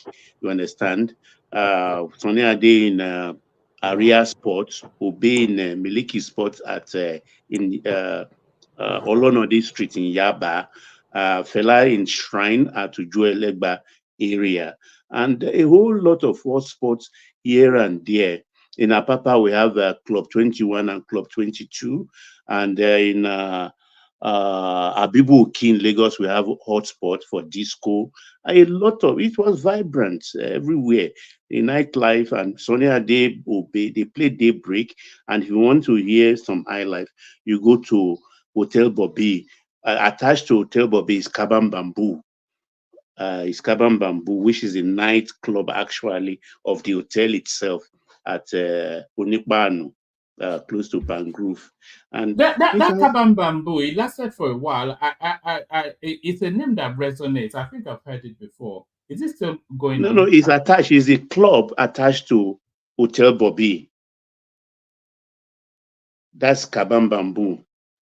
Every big hotel has their own nightclub, either inside or part of the premises. So Bobby plays there every time. A lot of club, I think his children even have a disco house around Fadeyi. I've forgotten the name of the nightclub too now. That's Bobby's children, where Tony Benson played. And when you go to a lot of Lagos has always been Baba, like that. Baba, I expect Lagos State to have done something, especially to the impact of night shift in Lagos. Especially, There is night shift also. Thank you. Yeah, The because Coliseum. Coliseum, and it's trying to bring the era where there's decency in clubbing, and people could go And there. Wazobia. Yes, yes. But I heard that there's no longer Coliseum now. They No, he's old now. He's older than me. Sold the place or something like that. What's his name now? The owner, the Edo man. I used to frequent Jazzville is it Jabba? Yeah, it's in Jabba. Yeah, Jazzville. Yeah, I used to go there before. Then when Lagwaja now bought the motherland, and I started going there. Motherland too. Yeah, There was a period where Lagos was threatening to have like a jazz scene, but that never took off. Apart from Fela Kuti, which it wasn't even jazz, but there was a time that Lagos was actually wanting to. There was like a jazz scene. Yeah. Just once they build that arena, when it comes to like UFC or boxing, you will see Lagos becoming a main the city to reckon with when it comes to like combat sports. Just watch. You know this guy there will be a focal because even the chairman of the UFC says, because they asked him, why didn't you come to Africa? He said, no, I want Lagos. So the guy will rather wait for you to build what is needed than to come to any other African country. He wants your country because he knows. So there's people like Paul McCartney. Paul McCartney came with one man. Do you know during that period, only Michael Jackson did not visit Lagos. Everybody from Paul McCartney to Ginger Baker, the drummer, to delegates, Sky Group, all Third World. Sky and Third World came to Ife too now. They all came to Lagos. Only Michael Jackson did not come. Even James Brown. Yeah, Shalamar too came. Shalamar, Jeffrey. He didn't even go back. He did not go back. Jeffrey Daniels stayed in Nigeria since then. No. He came back later. When Shalamar came, it was in the early 80s. Baba. Yeah. Baba, you will agree with me that high life kind of make nightlife thrive in Lagos. Yeah. In by the way, I just heard of this Nigerian band. They sing high life, Cavemen. My goodness. One man, if you have time, they're called the Cavemen. They are amazing high life. They're young guys, but it's like listen to like a Victor Wifo and some Ghanaian. They are amazing. Amazing guys, man. That's the best high life I've ever had. So I've had it on repeat in like a week now. They call the Cavemen Nigerian high life. It's amazing, guys. So late 90s to early 20s kind of the boom in high life, modern high life in a way. Sorry, Dewali. Let me use this window to bail out hand over to Mike. Mike wasn't even fully on board, but I had to arm twist him a little bit. So go gentle on him. That's Ayo right there. Ever G, and that's Ever G again. So that's Ever G twice. That's Choma right there, dipping her foot in the waters, and then that's our chairman then coming back to take the full crown for the day. So that's Choma at the lead position. Anybody that wants to surpass Choma, feel free to do that. So thank you to everyone. Thank you, Choma. Thank you, everyone. Let me bail out as World Pieces Japanese forces is about to take hold of me. So let me bail out. Hand over to Mike. Thank you, everyone.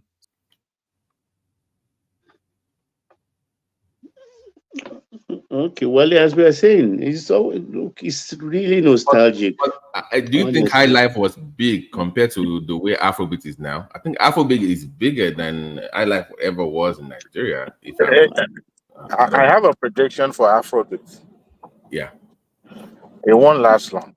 He's lost it's not the same. It's kind of evolved into something else. I don't even know what it is now. It's Fuji music they are playing, funkified Fuji. It's something I jam. Okay. Wait, you don't like Fuji? Why are you talking like that? No, but like Afrobeat, they break. Papa. I mean, it's Fuji, funkified Fuji they are playing. Fuji don't play more. To ban music long. I don't even know what if you listen to Olamide, listen to Ashake and all the rest of them, if you listen carefully, you will see traces of Pasuma, traces of K1 and all the rest inside. They just kind of funkified it and people are rocking it at the moment. I think everything with its own time. The kid of nowadays, they are rub-off of quality music, where the lyrics of the music itself make you more sober or make you think than when you are just hearing a beat and you're already shaking your head. It's just, I don't know. It's the beat that makes people dance to Afrobeat, not the lyrics or the message in the music. No, it's a beat, actually. Yeah, it's a beat, not what they are talking. That's why they're not even making sense. The modern sound is about the beat and the hook. So if you have a nice beat and a nice chorus, nobody cares about. It's just that's the only thing you need. One nice hook and a good beat. That's what they listen to now. Nobody Even cares. the students' band in those days are better than all these boys. Because I remember Ofege, St. Gregory's College, they made wave in the 70s. Only God knows where. No. These boys are way better than what we had before. Let's not. You mean? Have you listened? You remember the Ofege album? They're better. They're better. The composition is In which way? better. Even they can play instruments. We can Do play you, instruments at but, the time. We have an historical bias. The music, these guys, I mean, they're international for a reason. No. They have technology on their side anyway. Those guys, the kind of array, okay. You have to be good to be pushed, right? You can't suck and you still have to I be don't good. think So those Nigerian artists. But my thing is I just don't. It's the catchy hooks and beats is what is driving. Mike, we can't hear you. You're really low. So, the one that your voice is low, I can. Oh, my voice? I can hear you now. Go ahead, man. Can you hear me? Okay. Yeah. The Kulata says that we have this generational bias towards those music. No, if you look at let's take not too long to in the past. Let's take Shina Peters. Shina Peters' album in the 90s. This guy has the best arrangement when it comes to composition. The lyrics are not that much, but go and listen to Shina Peters' recording with a very high def headphones. It sucks. Hold on now, Kulata. Hold on. No. Why don't you do? Go and listen to Cincinnati's arrangement. The third album. No, I said Shina Peters for a reason. I mean, that is just. I mean, I still marvel at the. I don't even know who is doing the audio. No, I'm not a Sonny Ade person. I'm more. And it was original. The arrangement is original beat. It's not just computer generated beat. Let me tell you something. The only arrangement I really appreciate, of course, for obvious reasons, is Fela Nicola Pokuti. Because that's out of this world now. That was out of this world arrangement. But that it's crap. It was just catchy. Listen to it again with proper headphones. I was never a fan of Shina Peters. Just nonsense, it's garbage. Mike,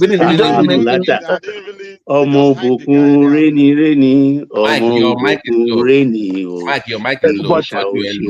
You don't like that of Shina Peters. Baba, don't mind that. We're not see.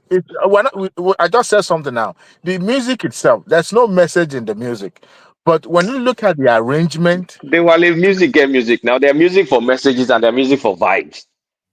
Yes, as at that time it was limited to what you guys these singers have now.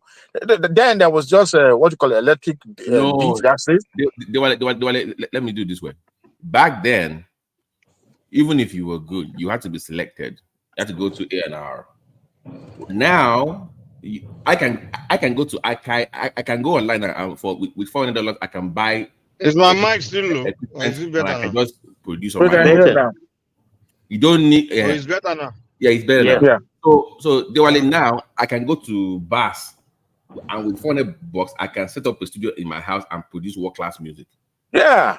So you don't need to go to a studio.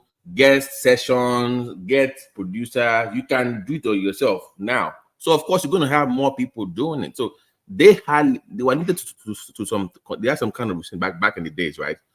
That's what happened. Not because people didn't want to sing or now you have. I can sing a chorus now on in my house and put it on TikTok, and if it's catchy, next thing you know, everybody's playing this. Everybody's playing it. So I think music today matters. It's a different game now. It's not really about what anyone is singing, whether you're making good song or not. You just hype. Wherever they hype, everybody just jump on it. Like, oh, that's why everybody's making. They're making noise about you. You can be making. They have a dance for every song now. They do a dance and if they are making noise about you. Everybody jump on you. I won't lie to you. Like for me, maybe it's just me, but when Burna Boy is not. Hey, no, that one is a push now. really, It's good though, boy. I don't It's gbadun the guy push, like the way the bro. guy's promoted. Is it, Mike, I Eh? don't, for me, I don't feel Burna Boy, but the way they carry Burna Boy, even in The way the they push him, like say, It's just his time. I No, like Olamide. no, I can relate to Olamide's Burna music Boy's very well. value is his live and performance. Yes. Nobody beats between him and Ashake. His live shows are very, very entertaining. maybe that's what it is. He Maybe has that's what it is. he has that state presence. He has state As presence. in, even I saw You there know, was when I But first, they hype the guy too much, man. no, they hype him, but even is more Even popular within the Americans. An American was telling me about yeah, outside of Nigeria, it's way I'm more like, popular wow. than even. As yeah, in, because it's different. Like because if you remember, prior to him going to the UK and him being promoted, he was in the middle of the park. Now nobody really cared about him in Nigeria like that. It wasn't like it was David. It was Davido. You know what I can't stand about the young guys today. Like when you start injecting too much hip hop and reggae into your shit, man, and you going international. It's embarrassing, man, because those ones now they're just looking at you like you're copying us. When you start to sound So Caribbean, okay, sound Black are we not American, reverting back to can you be original? the early 2000s again? Remember the early 2000s trying to be Americanized? We're not going back to that again. I think Not really. There was no point No. Let's not get too carried away. Maybe you can No, say we are not going back. you can say maybe whiskey, but what we do, we borrow from South Africa, we borrow from Ghana, and then of course dancehall. We've always injected dancehall one way or the other into our music, but I don't think we're trying to copy hip hop or places that we don't sound authentic. I think what we do now is a mixture of everything. Even the dressing, the gold chain, the gold teeth, all this. Yeah, exactly. Look at Burna Boy. The guy but that's the dressing, not the music. Burna Boy. Can you guys hear me? We can hear you now. Can you hear me though? Yeah. Yes. The only problem I have, Burna Boy would dress up like one black American guy from the hood. I'm like, guy, why you? I'm like, what did they do this guy, man? Now they're accusing you of copying them. I'm like, dude, those of us that live in America, we just feel embarrassed. Like, so come on, be original, man. I want people love your sound. They want your sound. Just be trying to be okay. Look at what they are. Okay, wait. You guys are forgetting my Jack for check. I know, but guys, wait. Look at what they've done. Aaron Star and that girl in the UK, the Thames too. Look at the way they're like horse now. They're like what? The way they dress now is like Nicki Minaj and Cardi B. That's the body. But it's. I mean, you have to. His image. It is not. See, to your Africa. If you are saying you guys are too old. That's your problem. Is the? I mean, that's. I'm too old. You guys are too old.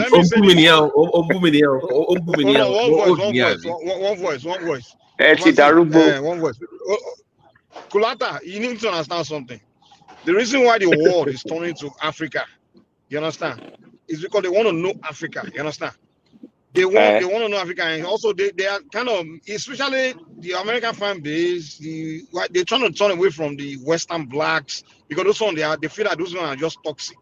The whole world like black people's entertainment, but they see Africans as people that are more clean, more clear. You understand? So they see that that's the origin of the black people. So they are turning to us, like for entertainment and vibe. But we are turning to them, to the Western blacks, and trying to be. I'm like, dude, the reason everybody dump and the hip hop and all this thing and look to Afrobeat is because they want to hear the African sound, African, things. But our artists want to, like for example, the reason why white Americans will go to Burna Boy show, but they don't go to hip hop concerts. Oh, so you want Burna Boy to be wearing Abeti Aja and Agbada Kaki? Yes. He doesn't have to wear Agbada. No, he just have to dress. No, that's not what I'm saying. That's not what I'm saying. He doesn't have to be dressing hip hop. You can dress normal, but don't have to be hip hop. I think what changes they have an image. They have image makers that study all these things and recommend it for them. Nobody is studying anything, man. They are not studying anything. Trust me. Mike, the only problem I have with these guys now is the fact that they are putting more drugs. As in the drugs. Yeah, crazy. Now they all wanna they will start carrying Igbo, smoking, trying to look like a black American Chief, ghetto they guys. have gone past all that ego that you're talking about. So It's those guys are really crazy. it's Hard crazy. drugs.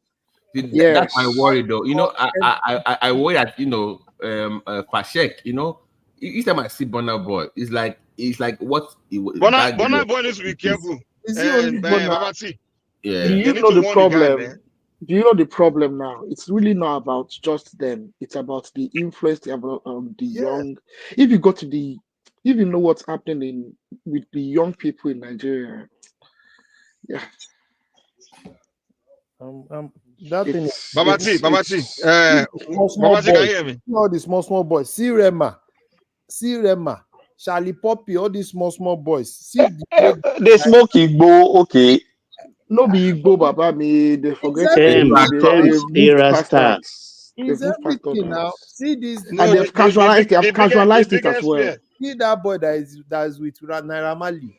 What's that guy? Okay, that Naira Marley guy, that one is a bad influence. There is this boy that's when I begin to like, hold on, where are we going, man? The fact that they accept Zeno Naira Marley and Zenoliste or something like that. Yes, see that boy. He's a Naira Marley artist now. That one is it looks like he's drugged. I mean, it looks drugged up now. You know that gaunt look. Yes. Kolata. Sir. So, has any of you guys seen any of these guys perform on stage, or especially say Burna Boy? Has any of you gone to see any of these guys perform on stage? No. Not me. No. I've seen one or two, but I've not gone to their shows, but I've gone to concerts where they perform. I attended Burna Boy's live concert. Listen, if there's any money that I've spent that I feel like I still owe the guy money, that was Burna Boy. I'm telling you, the best money I've spent to watch anything in my life was Burna Boy. It was worth it. That guy was electric. Like you know when you pay your money and this guy perform. You know when you go there and some people will be playing DJ and they will be singing after their own song. Never, every single word came out of his mouth that night. Everything was live performance. That guy he's not just there. He's not a hype. Okay, forget those dressing and this thing. No, forget about all those. Those guys are unreal. Especially Burna. Burna is unreal. I said that day, even I knew people who never liked Burna Boy who went to that show. And they said, wow, I never knew this guy was this. He has a traveling band. I don't call him Arrow.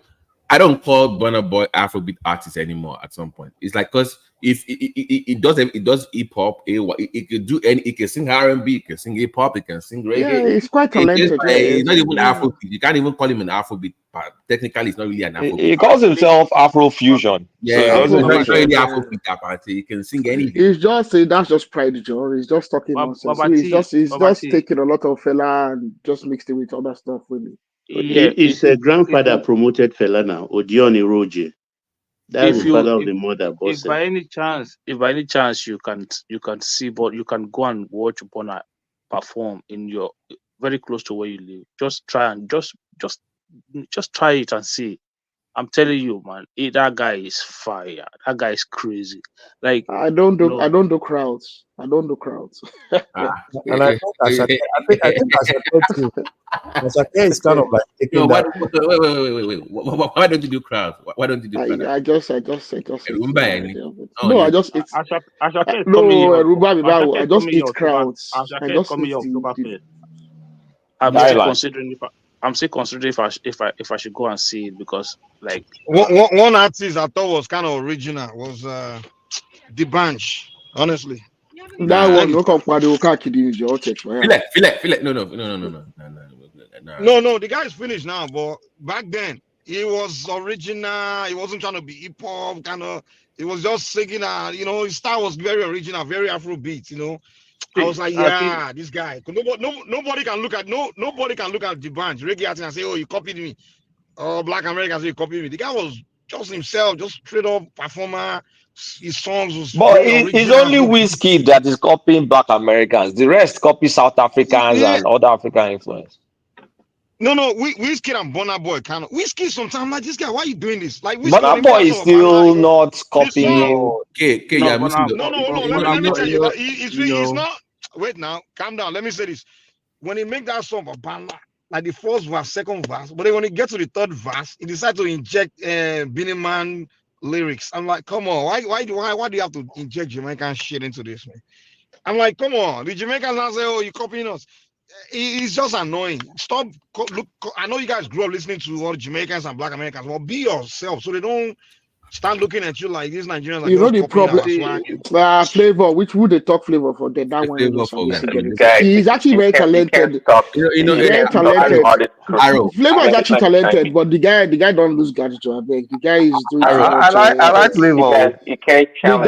guy, the guy needs to shed that whole like Igbo Nabania look. Arrow. You are looking for Oh, trouble. look, you see, you guys are He's saying actually a talented guy. nothing. I actually like him. But You guys are should shed contradicting his. yourselves. You guys said you guys said you're copying African Americans. Now Arrow is now saying he needs to He shed doesn't go Igbo. to No, the guy. No, I'm not talking about his music. I'm talking about his mentality. You I get? don't. What is he's an Igbo guy now? What's wrong with that? No. The thing about Can anybody hear me? Can you guys There's a hear way. me? Yeah. There's a And I've way. been to Flavor's concert, for example. Like I went to his concert and it was all Igbo people. And then he was promoting, oh, I'm an Igbo He's boy. kind of. I'm like, dude, yeah, I like Yeah, his singing music, I like his music. style. But His then music's actually very. it's He's almost actually like he's talented trying though. to sing for his people. It's almost He's like the guy very is talented. doing for his people. Yeah, you have a big the music base. That's his problem. Yeah, he's close. He has a close mind. Can I chime in now? Because they play. I think what happened is that's where he sees money. You are not being fair. How You are not No, about being they. fair to What do you Flavor. mean? If you allow me to Yeah, land, let I me know if beg. I'm fair or not. Flavor No, sings the guy, just hold like on. Let me clarify myself. Let me clarify Mike, myself. hold on, Mike. Can we have one voice? We're having about 3 voices. Yeah, I'll be trying to try to organize.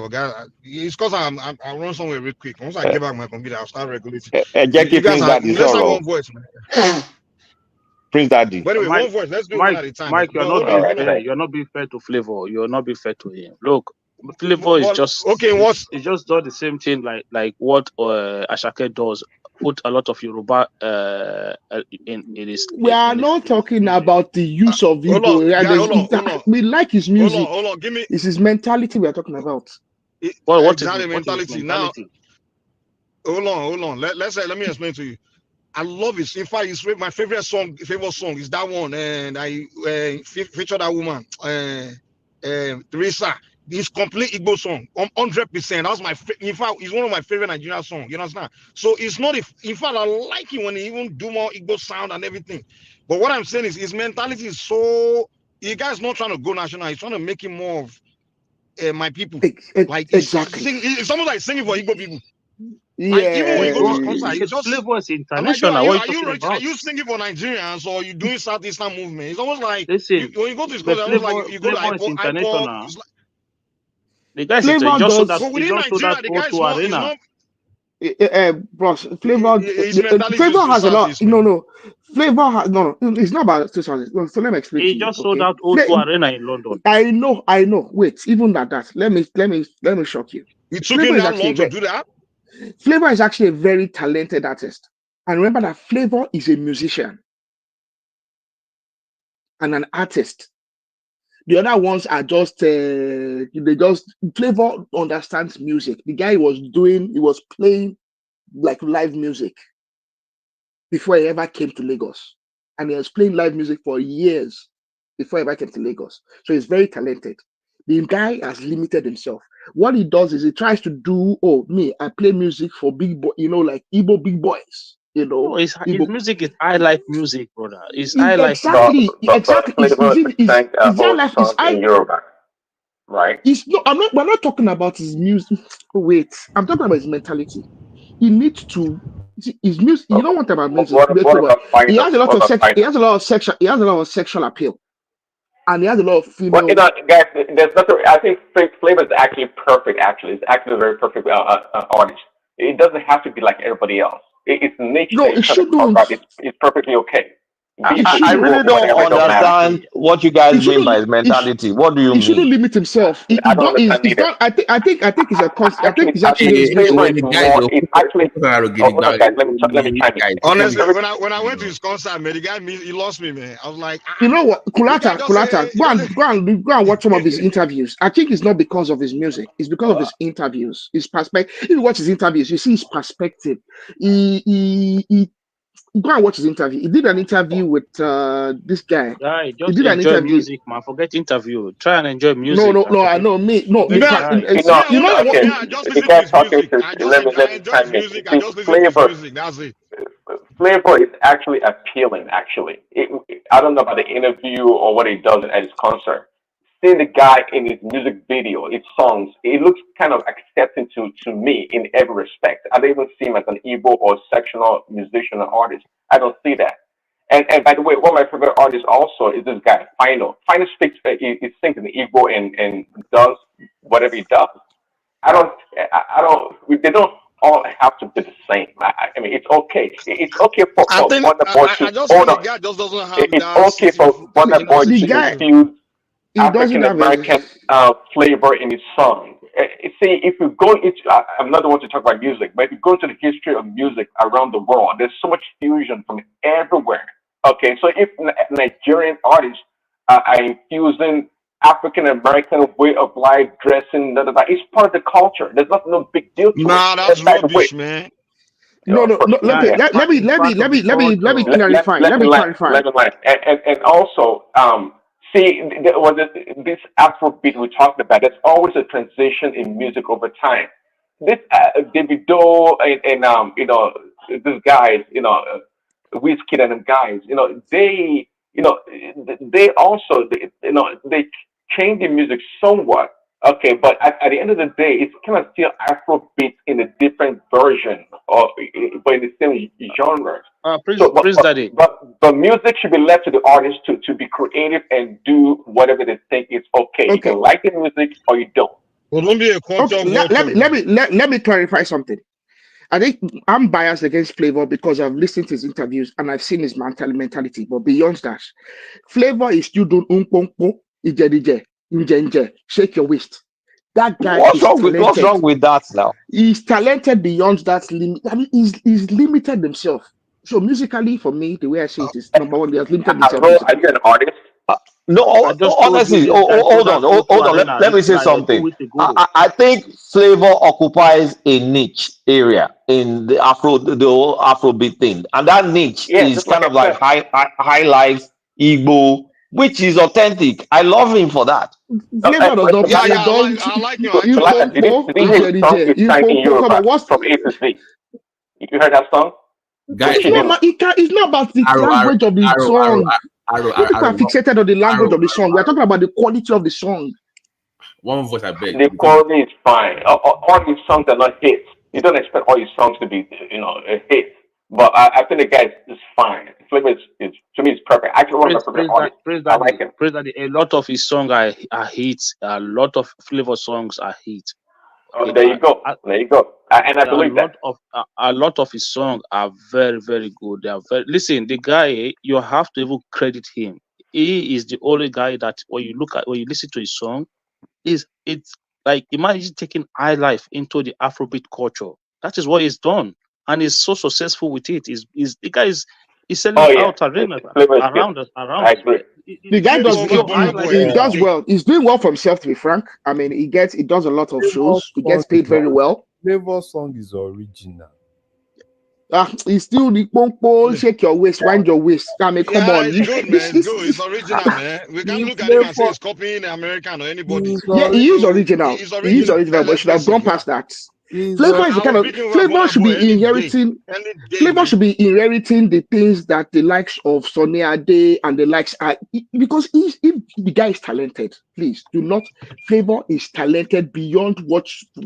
For let's see all these people you see, all this Olamide, Burna Boy. Flavor is not on their level in terms of talent. The guy beyond them in terms of what his talent is. But what he's doing with it, for me, I see it as rubbish. Yeah, but in terms of Like, in terms of hold on. Can you music, clarify what you mean by what he's doing with it? Guys, can you like clarify more He's so still people doing understand? Ije, shake your waist, wind your waist. What's Hold wrong on, you with said, Hold hold on, on. hold on. You said he's talented. You are contradicting yourself, man. No, he is talent. No. What is it? I mean, you said you work with music now. You are saying he's doing pompo. I mean, come on now. No. For me, no. I've been following him for a long time. Okay, you can see what his potential is. Okay, and I understand where, like I said, he was doing high life music and live music before he came to Lagos and went into what we call. He was doing high life music, and he could actually advance high life music. But the content of it, I mean, look at Sonny Adena, look at the classics. They sang about different topics, and they But it bro, doesn't have to be you're Sonny Ade biased. now. You're Come on. biased against him. Come on, You're he's not biased. biased. Yeah, Come on. I think Flavor he's trying to be Christian. He's trying to be Christian at the same time. He's trying to defend Man. them. Let's not talk over each other, man. Guys, let's calm down. Let's not 10 voice and one is getting angry with me. You know? One voice, man. So the question we have is: do you have a problem with his music or his personality? Which one? I have a bias against him because I've watched his interviews and I know his personality is kind of funny. But I think musically as well, I think he should have gone past where he is right now in terms of the content of his music because I know what he's capable of. What do you mean where he is? What do you mean where? How many artists out there are doing better than him? This is the question. How many? Quite a few. Exactly. So you can only count maybe 3 or 4 of them that is doing better than Flavor. Apart from that, No, Flavor is only enjoying a niche because he has something. He has sexual appeal, okay, and like I said, he has the talent. But I'm telling you, the music is whack. Is nonsense. It doesn't. Okay. Well, I don't know. Maybe like I said, I have a bias against him. You have but I think you are a city person, so you like that city flavor, city rugged kind of thing. Like it's not No, the guy. No. I'm a jazzy person. I like jazz. I like soulful music. But the content is just not. It's the quality is just not good. Hey, I think I know how much is money. Hey, there is always a repeat on repeat. See, if you take your normal the Burna Boy, Whiskey, Davido, Rima, and maybe Tiwa Savage, who else again is there? And I won't even put Tiwa Savage in that category. No, there's this Yoruba guy that sang. Ashake as well. Is it Chris Daniel? Yeah, Chris Daniel. Sorry, Chris Daniel. One song, one hit. Any one song is it. His Daniel is talented as well. So I think Flavor is around that area as well. You know, it's not like he's not far behind. Flavor area. is doing well for himself. Let's not deceive ourselves. That guy is commanding. Like when he does a show, that guy is any given week. Okay, he's performing at private functions, and I think I've heard he's charging well into the 10 million for 1 hour, for just 1 hour to come and sing for the birthday girl. Like he's charging, he's doing financially, he's doing very well. He's competing with the best of them. But I think his talent and what he's doing with it is just he shouldn't even like they should mention Flavor and the likes of Ashake should be frustrated. I think I know where Arrow is coming from. Arrow, the thing is, you are missing that Lagos energy from him. That the guy didn't grow up in the city now, so yeah, I know what you're saying. As a city person, you are missing that extra sauce, that Lagos sauce you get from Don Jazzy. You're not getting it from Flavor, that kind of stuff. You know what about Flavor? Yeah, Flavor is not the kind. Flavor should be on that level where 20 years from now, they will mention Lagbaja and they will be mentioning people like Flavor. They'll be saying, the oldies, the legends, Sonny Ade, and then they mention people that came after them. Okay, Aro, let me ask you one question. Aro, let me ask you one question. Flavor is the kind of person that can actually if he has managed his career, has the capacity to match someone like Fela. That's the kind of talent he has. Chill. High Life is what he sings. Who is better than him in High Life today? He's lucky that he has the advantage. He's the best.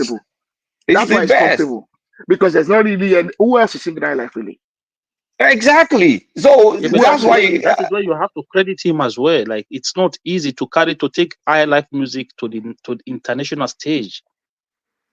He has not taken it to the international stage. I don't really know what the problem he has with Flavor music because I am I not think it's not. particularly. Oh, hold on first. I'm just sorry to interject. I'm not particularly a fan of Nigerian music anyway, but in the context of what it is, our culture, who we are, I'm not trying to lay my hands on the complaint you have about flavor music. His music is his music, and for me, he's one of the best in Nigeria today. Honestly, sincerely speaking, he is the one that will go out of Nigeria and showcase what African music seems to look like. Honestly, sincerely speaking, so I don't understand this thing about his music. His music is not somebody who is trying to copy West and jam it with African music. He's playing what look at the reading, the rhyme.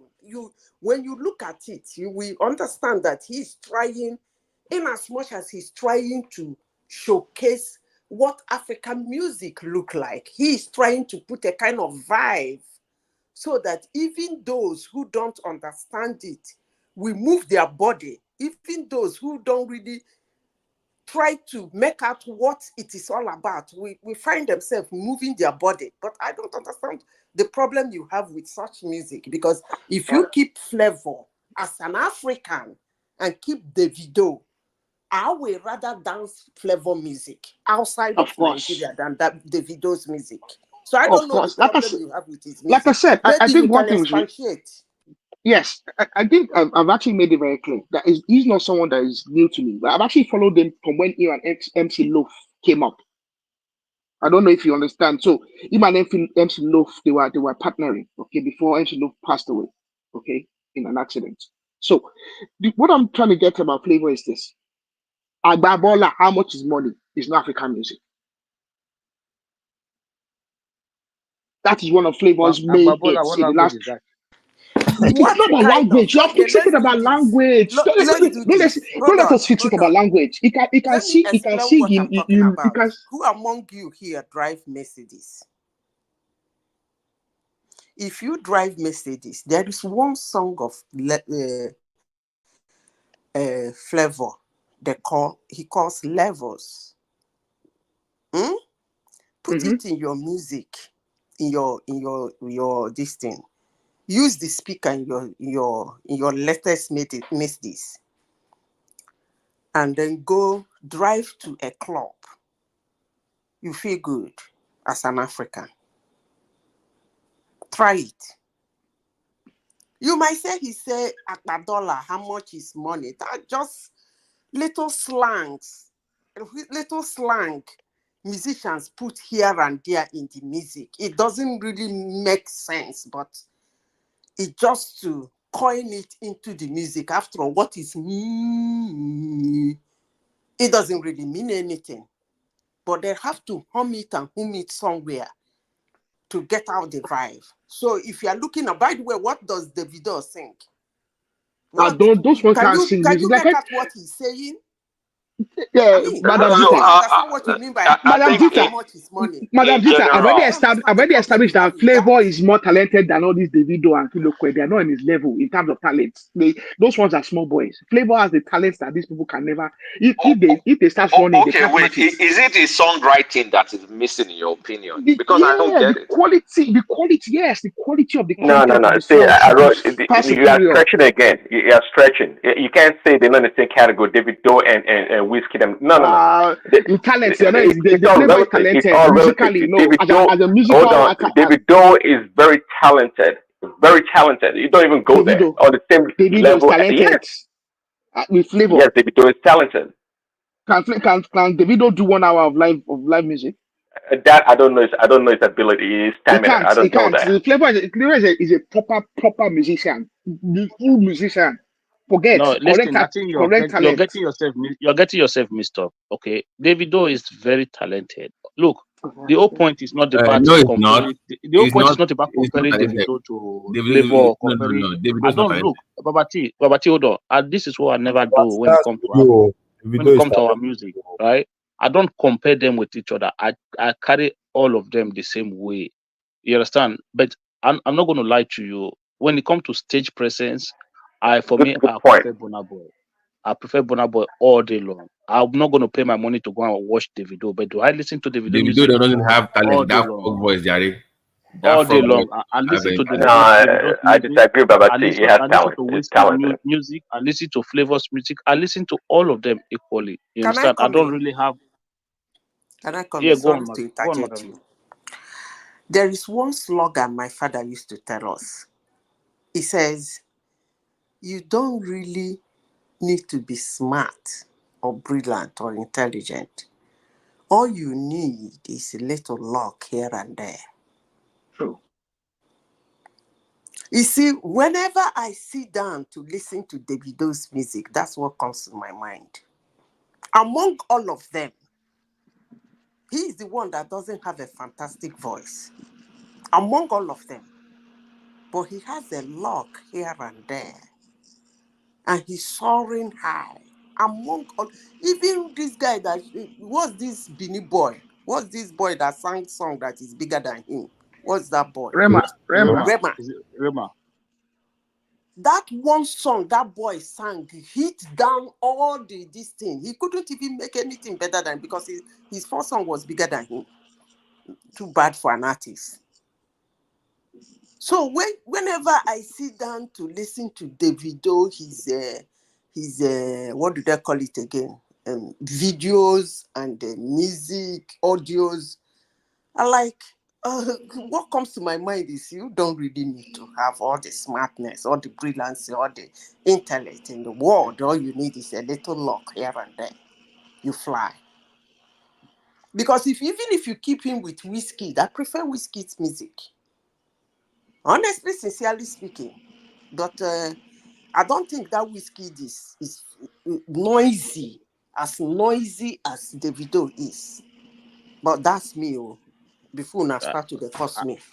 Madam Zita, please, Madam can you Zita. give me 1 second to address someone in the back there that is leaving silly comments? Oscar Blackbones or whatever his name. He left a comment saying that me, I just don't want to listen to Igbo music.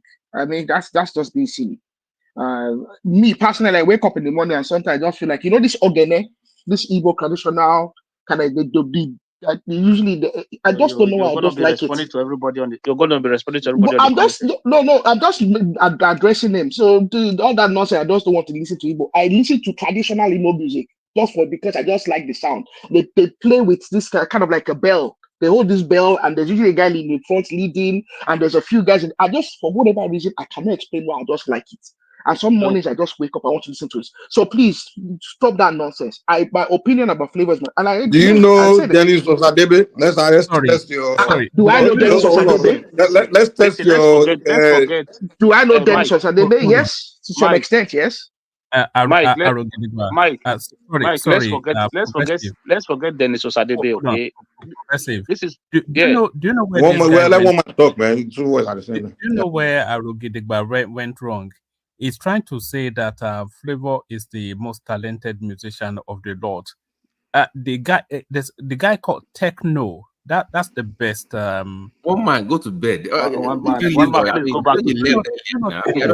One man says the music is very dodgy when he said Charlie Boy. The man I told everybody have different taste of music. Can we all agree on that? So maybe that's what you guys One are man's arguing own is about all night. particularly bad. He said Charlie Boy Everybody's has taste one is of the different. best songs.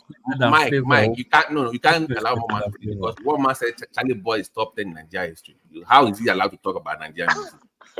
I know. One man So yeah. Charlie Boy in anything. Why are you allowed to speak about Nigerian music? I'm sorry. Why is one man talking? Look, Babati, I think we as Nigerians, right, we don't give ourselves enough credit, right? So what we did as people was, even, when Makosa music was out there, Makosa did a lot better in Nigeria than in many, even in a lot of French-speaking country. When I don't know if anybody still remember when Awilo came to, when he sold out the National Stadium in Lagos. Okay, I remember. We accepted Makosa in Nigeria as if it's our if it was our music. Okay, so Everybody remember Yvonne Chaka Chaka. Yvonne Chaka Chaka, a South African musician. Look, we need to give, when people try to condemn our music, we should not be one of those people that is trying to bring no, because we Can have I come in? accepted music from a You lot all are of forgetting nations, Can I Nikumbaga, and come in? sweet we mother. Can I promoted say them. something? Yeah. Your comment or your statement on accepting music. If you see how much, let me tell you something. They do accept our music. So we are just discussing about our music. It doesn't mean we don't accept it or we didn't accept it. For me particularly, I like music that speaks to me. Those are the kind of music I listen to. You must be either telling a story or telling me something. That's why I will tell you that I don't like their music. Yes, it makes you check your body. You can dance to it. But those are not my kind of music. And there is nothing anybody can do about it. That's me. But talking of acceptance, yes, Nigerians accepted those music. And all over the world, more especially in African country, if you see how much those boys sell out in Uganda, in Kenya, in South Africa, where they go to sing. I remember when Tiwa Savage came to South Africa, I was in South Africa then. It was as if a president of a country was coming. I was like, what is going on? And I was a Nigerian. And they said, one Nigerian musician is coming. Everywhere was rowdy. I was like, and then Tiwa Savage said, oh, okay. So they accept them. The acceptance is there. Even outside of Africa, they're being accepted. I remember one day we were going here. I was a guy we were going for a picnic. One white guy in the bus. That was about 10, 15 years ago. He was playing these boys that separated themselves are fighting all over as if something is pursuing them. What's the name of them? These if you good boys. It was playing their music in the car, nodding his head in the bus. And then I was like, I thought I looked at him. Do you guys know Buju Banton? Madam Sita, do you know Buju Banton? Of course. Of course now, Mike. Did you guys hear what he said about Afrobeat recently? Yeah, I heard the Mike, that's more of attention seeking for an album he wants to put out. It's sour grape, man. So it's not my grape, yeah. So don't forget that guy. You the guy know came back and Patoranking. said, Arrow, wait. The guy came back and said, oh, he's Igbo. And he told his island. So he's just seeking for attention. He's trying to get relevance. Yeah, You know that Patoranking, one is a guy called Buju Banton. He's a dancehall artist. Dancehall artist. No, what he's trying to say is that you guys took music from them and singing about freedom like who them. Did you say is trying to get attention? Buju Banton. Who is that? He's a Jamaican dancehall artist. He's a big 90s dancehall, 90s dancehall guy. Late 90s, 2000. He wants us to all be singing conscious music. Like we don't have things to do with our life. That's all we should be singing about: liberation and struggle and all. Yeah, no, but Buju did kind of like hot dancehall like Billy Man for a while. Exactly, that's the hypocrisy now. Even the guy talking himself, he went to jail for coke now. So Babati, yeah. Babati, if you want to know how far this our music have gone, like Afrobeat has gone, right? Don't go to English speaking country, go to place like Spain, even Germany. Look at you talking about Spain. Progressive. Let me tell you where I've heard our music. India, Turkey, music has gone wide, yes. Colombia. They will play it on a radio station. The way they love Rema in India is shocking. They create like I'm like in the Indian club, they start that Rema song. They even have Indian version of it. You know why? He plays from Danny. You know why? That music suits that their dance. Watch the video where they are dancing Rema. That music suits that their dance. The dance. When they say no, the way they will be shaking their head like the Indian. This song that blew up from Nigeria. My that what was the name guy? Casey. Yeah, that was also Casey in India too and Middle East. the kind of So I vibe think they a love lot of that. these people, like all those a lot of these Jamaican dancehall artists, I think they're They're kind just of being jealous though. They're they're jealous just though. being surprised at Yes. how Be- how bec- much this bec- Afrobeat have spread across the globe. yes, because Look, Afrobeat has come to take where they occupied. Oh wait, you They know one occupied thing. the alternative. Afrobeat is now the If alternative. I may say this, dancehall did not have the reach Afrobeat has gone to now because I'm sure dancehall didn't No, penetrate in. that's what reach Let everywhere. me Eh? make this point. no, it Listen didn't. to me first. Dancehall did not penetrate the countries like India, China, and Yeah? Indonesia. Yes, Not even I not w- even many Europe countries. I will tell you that for a fact, Mike. And Yes. Afrobeat has penetrated those places. How many Dancehall look was popular. It was popular for us, but it didn't reach all those countries. Kolata, look at the last how many major Even the events? Marxist Let me don't reach chime all in. those countries. World Colata, Cup, you can't say Champions that. League final. No, hold on, sorry. Even World Cup, Champions League final, European tournament. Exactly.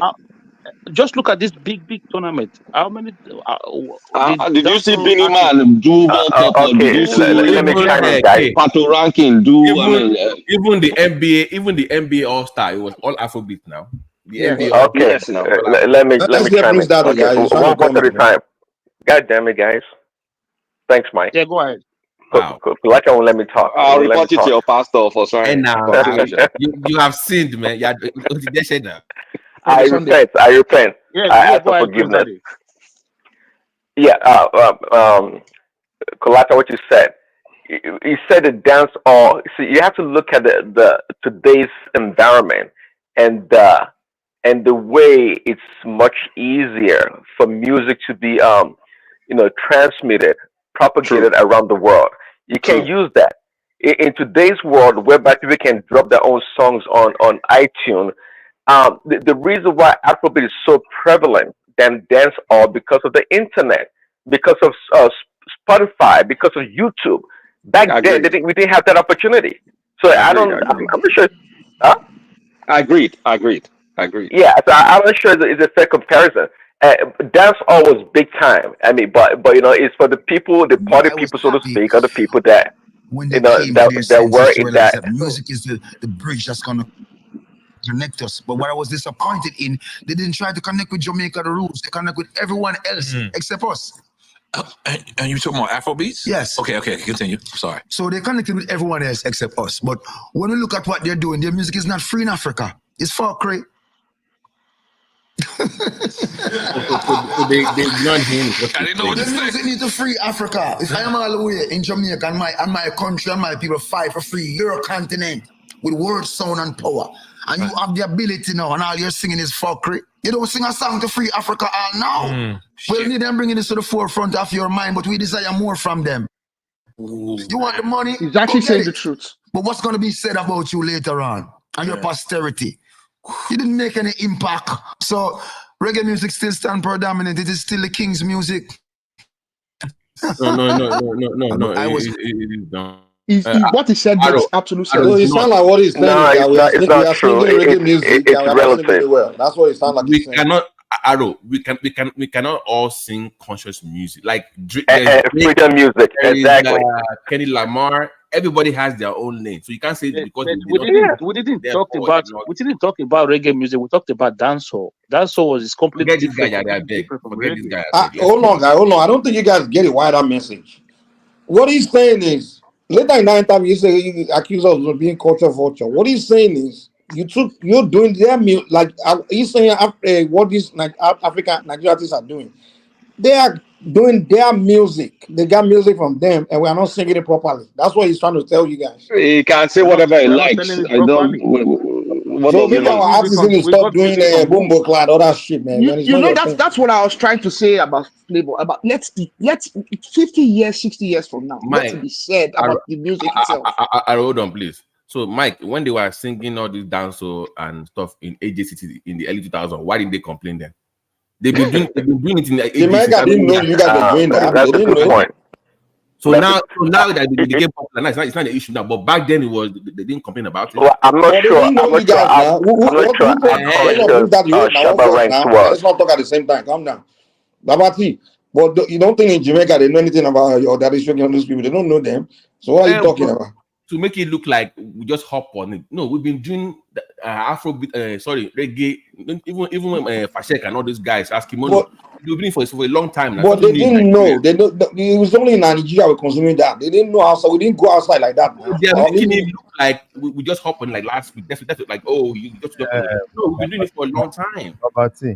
It's not just speaking about the whether it's long time or long time, you shouldn't be doing it. If Nigeria is not doing dancehall, how about Ghana? At least Ghana does more of dancehall. Why is it not? That's true. That's true.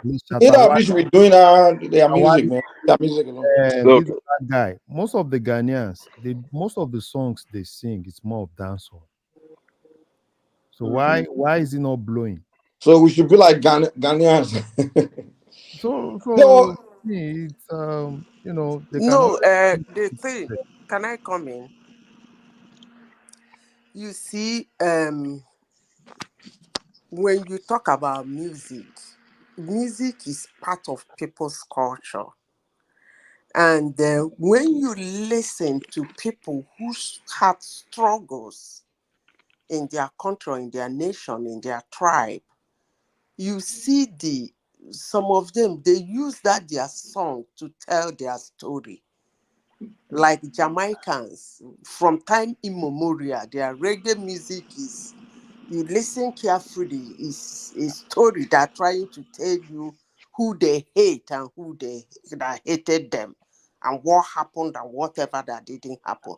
Now I come to Nigeria, for anybody to condemn Nigerian music, that we are not playing music to fight or to show like bitterness or something. The only thing that happened to Nigeria is colonialism, and slavery was not even talked about anyway, although Madam Sita, before you continue, the mentality of people, all these blacks outside of Africa, they think in Africa we are all in bondage. We are just, because the thing they feed them about Africa is that we are just everyone is just dying, suffering, we are in bondage, we are miserable, but they don't know that we are some happy. They don't know that we are some happy people.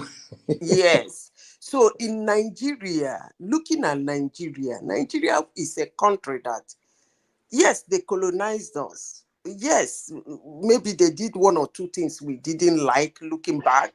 But when we asked for our independence, they handed it over to us in good faith and bid us bye-bye. So I don't even know where we will get the bitterness from.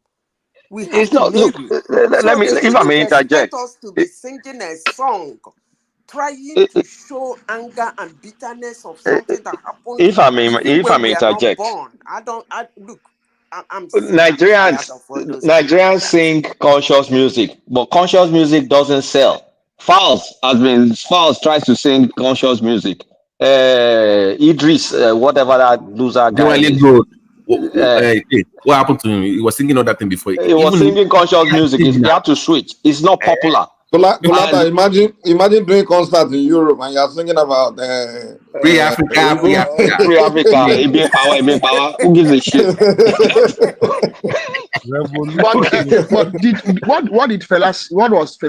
What was the message? That's different. Context of that fella is different now. The Fela's sound is what people go to hear. This sound. This sound is out of this world. Once you hear like this, you turn your energy up. It's not really because his lyrics is what the Europeans are trying to say. Fela was not bitter. Look, the conscious music they're talking about is bitterness. Fela was not bitter. His music was like a spy who knows me. Like he's telling you what is going on in the country. He's telling you some of the things you don't know. Fela is more of an instrumentalist than even he's more of an instrumentalist. That's why we play the instrument for like 20 minutes before even start talking. That's a big part of his music, correct. Before you even start talking, you just play the instrument. That instrument alone, man. Fela studied music. Exactly. So it's not about the instruments. And then It's not along the poor line, now. you now say something about something. Yeah, go It ahead. came from a very affluent family. People think that they are poor. No, so it's like a rich kid singing about people of poor kids. Go watch his mom's movie on Amazon. They came from a very family. I know. I know. So I don't know why people like Fela so Well, okay, let me chime in on studied that. in Dublin. He studied Let me chime in in on that. Dublin. See, Fela, this. By the way, I don't agree with Madam Zita that conscious music is bitterness music. I don't think so. But Fela was thinking about not about poverty per se. it's It's not personal about issue the now. it's Human about condition. mismanagement. I'm sorry. He was speaking about the human condition as well.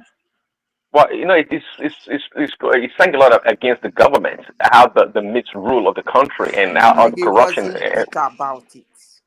Listen to his music very well. It wasn't bitter. He was just snooping on them. Yeah, it wasn't bitter. So conscious music is not a bitter music It's per se. bitterness. Okay, maybe Listen, let to me tell you. you, you're not gonna live your life trying to the rest of your life trying to say somebody you are important. No, Madam, no. It Oh, wasn't. okay, Yeah. Okay. I don't know. This You Buju shouldn't Banton guy, you this shouldn't Buju live guy. your life You guys trying remember No. to this tell song? You somebody guys that you remember don't this song he exist. sang? Boom Bam Bye. I mean, Yeah, Batty the Batty Boy. Boy. Yeah, Batty Boy. They Yeah, sang What's that song conscious in is that? American. What's conscious is that? Don't mind the guy, Jare. that's You're just consciousness. saying nonsense. So But to the no, point. Buju is a correct artist Hold though. on, Colata. So, for example, didn't raga come out of reggae? Yes. Yeah. See, and there's no consciousness in raga Even the music. Out of ska, more even the ska, dancehall about is more a flow. It's a flow. and stuff like that.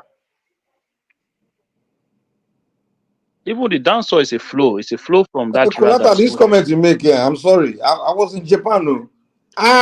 Oh boy, that's what they jam all No, in Japan. pineapple, no, dancehall penetrate Japan, no, Gidi He Gun. They even have a penetrate Japan, subculture. man. They have a Which one? Boom subculture of Bye Bye. dancehall in Japan. Is it No, they Boom have a Bye Yeah, Bye? subculture. No, they have a subculture man. of dancehall in Japan. Big That's all. dancers and all. They actually have dance teams. Because you have to understand what dancehall is. Which I don't know what Kulata is talking about, man. I'm big into dancehall. Okay, till Shiloh is I think that was the second album. That was Buju's second album. It's one of my favorite albums of all time. If you listen to the album from the top to the bottom, a good compilation of music. No, Buju Banton is a prop. No, No, give it to listen, him. we are not saying those music were not good. At that time they were even listen. I played a lot of dancehall music at the time, but we're just saying I wouldn't even call Buju Banton a dancehall artist. No, what Buju Kulata is Banton is saying is not that he didn't penetrate he's not an Asian market. outright dancehall artist. it's a He didn't dancehall. penetrate He's a India, dancehall artist. But Philippines, how those would kind you of know, countries. Kulata? Now, when you there, you didn't see them No, play. I don't know about India and Philippines. When Japan, they have a subculture, they have a dancehall subculture. Big, We very can big. Google the billboard for India at that time now. Let's see if Buju I Banton don't know came about up. India. I can't speak about India, but Japan, different situation. Anyways, Like, guys, before you go ahead, did anybody see the Nigeria Benin match? My boy is called today. Osimhen scored. Osimhen scored one goal. We are back. We are back on the Osimhen train. So just saying. Go ahead. It looks like the Lookman. But Lookman is the man, man. Lookman is the man. I'm sorry. That's our go-to man now. From I now got on. a glimpse of that Edward One as one that always had them playing good football, to be honest. I don't Lookman know is why. man. It's good, man. It's a good And player. listen, I like to hear that score. Babati, Yeah. I don't understand. A whole African footballer of the year, Yeah. not a You single play against club in Benin. Europe. Not a single club in Europe went in No. for Osimhen You during see, transfer. No, They it had was to hold it was his agent. no, It's the money too. Yeah. the man told the story now that it's not his agent. he said that they even that there was an offer personality. for him from PSG for 110 and his club said no earlier 110 and they still said no. His agent messed up. Yeah, they kind of messed that up, man. Let me tell you, it's Osimhen's fault. The guy doesn't understand business at all. Like, hold on, the guy, you don't start telling there's something called professionalism. You don't start talking your plan. The guy started running his mouth, talking his plan. How he doesn't want to be there. You don't start doing that. You go to interview telling people you are a member of a team. What you do is you say, "Oh, I'm happy, I'm this and that," but your plan, you keep it to yourself. But he's going on public talking about his plan, how he wants to play Premier League. You're a member of one team right now. You can't be talking like that. He's not the only player that do that. A lot of players do that. Osimhen started talking about those things when he was pushed to the wall. That coconut video, Abi, coconut video or whatever. He was But pushed. why you are still there? You can't be doing that now. No, no. If you're a star of a team and you lead a You are team, a businessman. You can't be doing that. No. the way they were even treating him was not They fair. didn't treat him well. But name a, I know, but even tell Vest, name a player. Mike, That's why he's still on the team. A lot of people do not know exactly what happened. Not until Osimhen himself. He spoke about it now, Mike. He spoke about it now. Yeah, you can speak about mistreatment, but you can't be talking about your moves and the whole deal. We are talking the about whole thing. No, he gave a timeline now. Even this deal, Mike. Whole deal. Mike. Even this Mike. Even this deal with Turkey. It was one that did of course now by himself. Agent, I don't think you guys understand what I'm saying. Listen. You are still playing in a team. You are a member of a team. You are currently that's a business. They are running business there. While you are still part of that team, you can't go in public and be talking about where you want to go. You want to get out of it. So you are still a member of the team. What you should be talking about in public is how you want to perform. Calm down. We're talking professionalism here. Calm down. Mike, you don't understand that professional. You don't go and start talking as if you are no longer there. No, he can.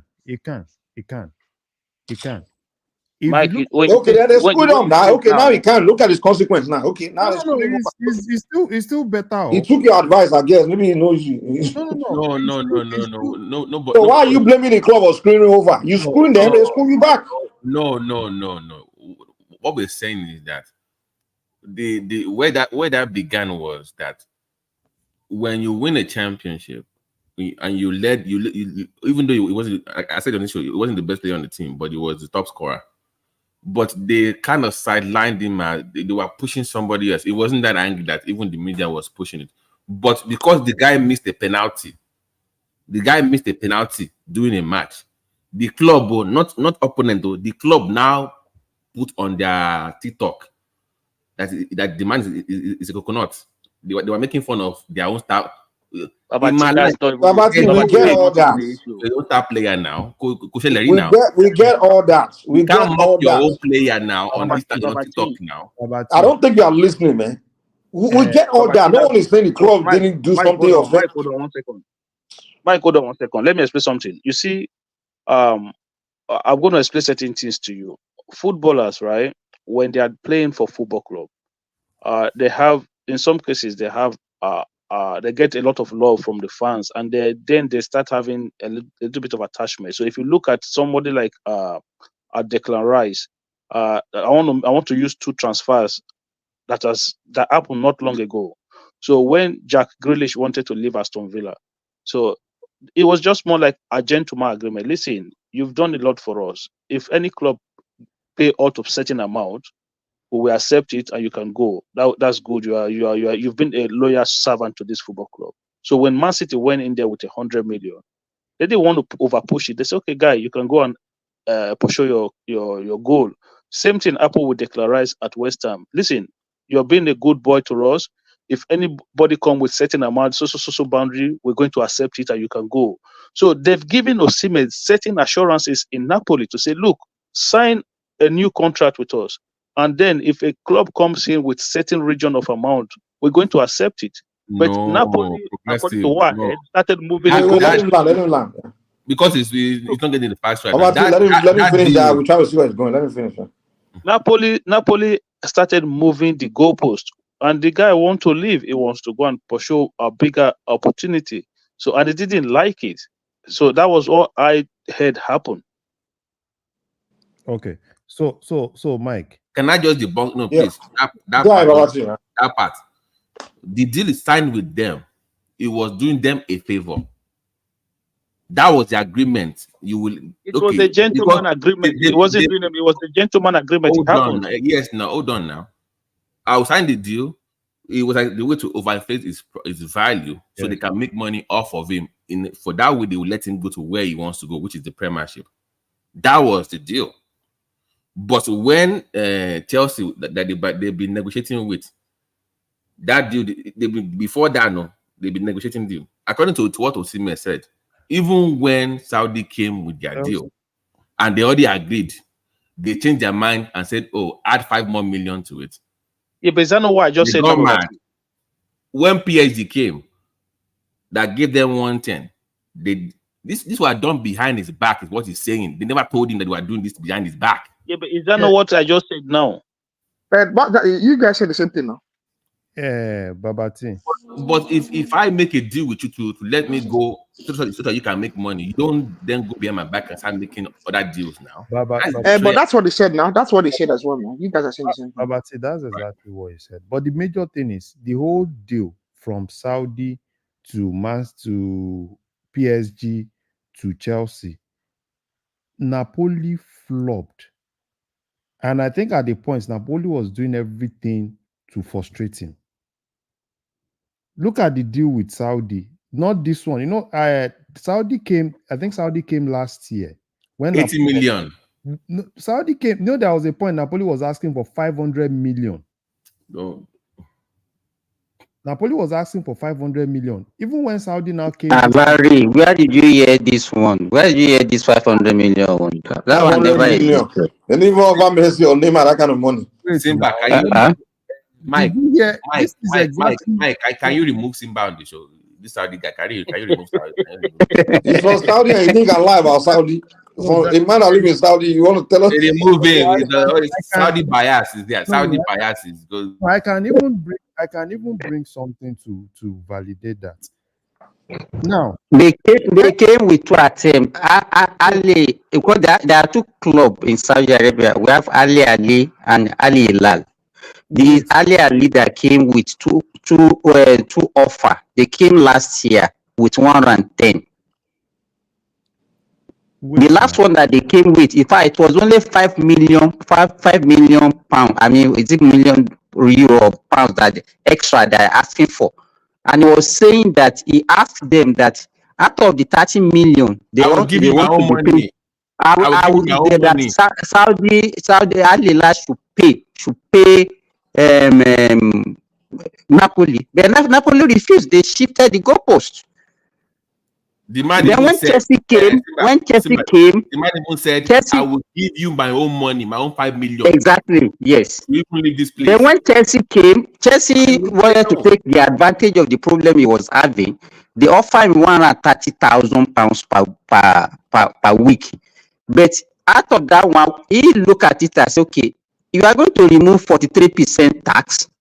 I'm going to pay 20,000 pounds or so out of it for NHS. Yes. And then another 20,000, whatever. At the end of the day, what will be left will be like maybe almost 50,000 pounds for him. He was one that rejected the offer from Chelsea, not Napoli. Because what he's taking in Turkey presently is 130. Saudi now. If you had gone to Saudi, that guy's life. I know that is very rich, but come on, it's $700,000 per week now. Tax free money. Tax free. Tax free. But no, it's not only that. They said after because it's still less than 30, they said he can even leave before he clocked 30 if you want to go back to any of the European countries. They are going to provide accommodation for, in Saudi is a full package. They are going to give him free accommodation, free school for his children. The man already progressive. Nobody will know he exists now. The guy, the chance of winning world best player, all those. But the money, 700, Mike. A week, 700K a week, tax-free money. I'm sorry, this life is not all about money. You understand? He's an African guy. Why did you think Sadio Mane went to Saudi Arabia? Sadio Mane has already done everything he needs to do. He has proven everything. He has won all he needs to win. He has shown it all. Shooting stars. He should have stayed in shooting stars. Sadio Mane went to Saudi after 30 something. How can you tell the guy in his peak of his career to go to Saudi? If it's not about money, he should have stayed in shooting stars now. Stay shooting stars. In Gobi. No, a level of money. Academy of Maduguri. It can be No, played for no. First of all, why would you say you say Academy of Maiduguri? Is the trophy there more prestigious than Champions League? Mike, listen, let me tell you something. Let me tell you something. Ivan Tony from Brentford, right? Ivan Tony 40 from Brentford, million. That is crazy. one of the top striker in the Premier League last season from Brentford is gone to Saudi now. 400. It was any It's the same 40,000 club now. It Akim, was it's the same club yes, that's supposed to But sign that guy is Osimhen. not. You can't put him on the level of any Osimhen and it was Mbappe any and all those guys now. £40,000. It was any £40,000. He could have gone to any of the Manchester United. No, he went to Saudi. It's any 400,000 now a week. You know, you can't and you compare know that Kuni guy. with Do you know how much Osimhen he was now. earning in Brentford, Akim? You know how much he Yeah, was earning in Brentford. Brentford? It was earning less than 40,000. 50K. It No, was less than 40,000. It was on 50K. 40. It was 40K a week in Brentford. But if Osimhen was Who's that, if Osimhen was a low key player, like we are talking about online, no, this kind of player, I can say yeah, go to Saudi. But you're talking about one top strikers in the world. What will he use Hold on. Champions You League need to to do? understand something. You need to What understand will something about. Champions League do for Who do you him for think his Ivan life? Tony What will is? Okay, let me ask you a question. If Saudi would have offered Messi maybe $10 billion early in his career, right? Would you have advised him to go there and go and take that 10 billion? You're talking about generational. You're talking about Hold on. No. For how many Let's use years? someone that. Wait. If you are one of the top players in the world, okay. Let's say Mbappe right now. If Saudi offer Mbappe $2 billion, maybe 10 times more than what he will make in his entire career as playing for in Europe right now, would you tell him to take it and abandon For it? how many years, Mike? Those guys For the BT, time where he's no longer in his peak. BT, we are not all even those examples that you are giving, they are not No, comparable. I'm just For 1 saying. year, I'm saying in life, yeah, we want money, but there are also other things we Let me we tell you, live for. Osimhen is not even in the league of those people that you are mentioning. Are you And then kidding another me? thing is that you know that Osimhen is actually injury-prone player. But that's not, we just stop shifting the argument, man. We're not The way talking he about plays, it. it's We not are talking somebody about that can the guy has last. the potential. Hold I can on. bet you, Mike, let me tell you this. I can bet you if Osimhen continue the way he's playing, he can play till 30.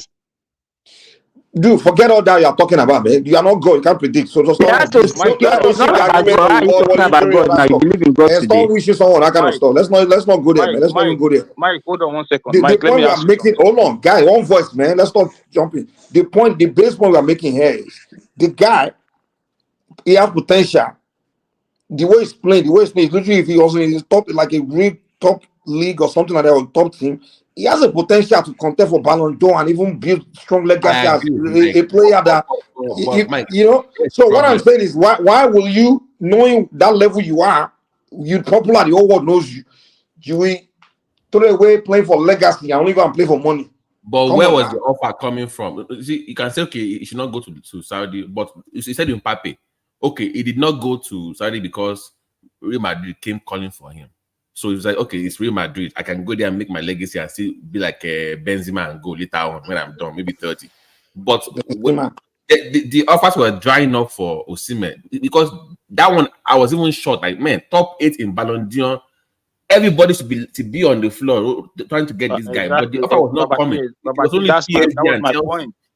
and That even was the my money that point. they were offering to him. But the thing is, most of these top clubs already, like if you go and listen to these people, they say it's the wrong timing because most of these clubs already have the top striker already. No.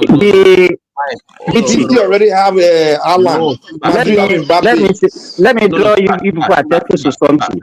Wait now. Okay. See, when you're a world talent, world striker, and you have value, they will make room for you. If that's to sell people to get you to come.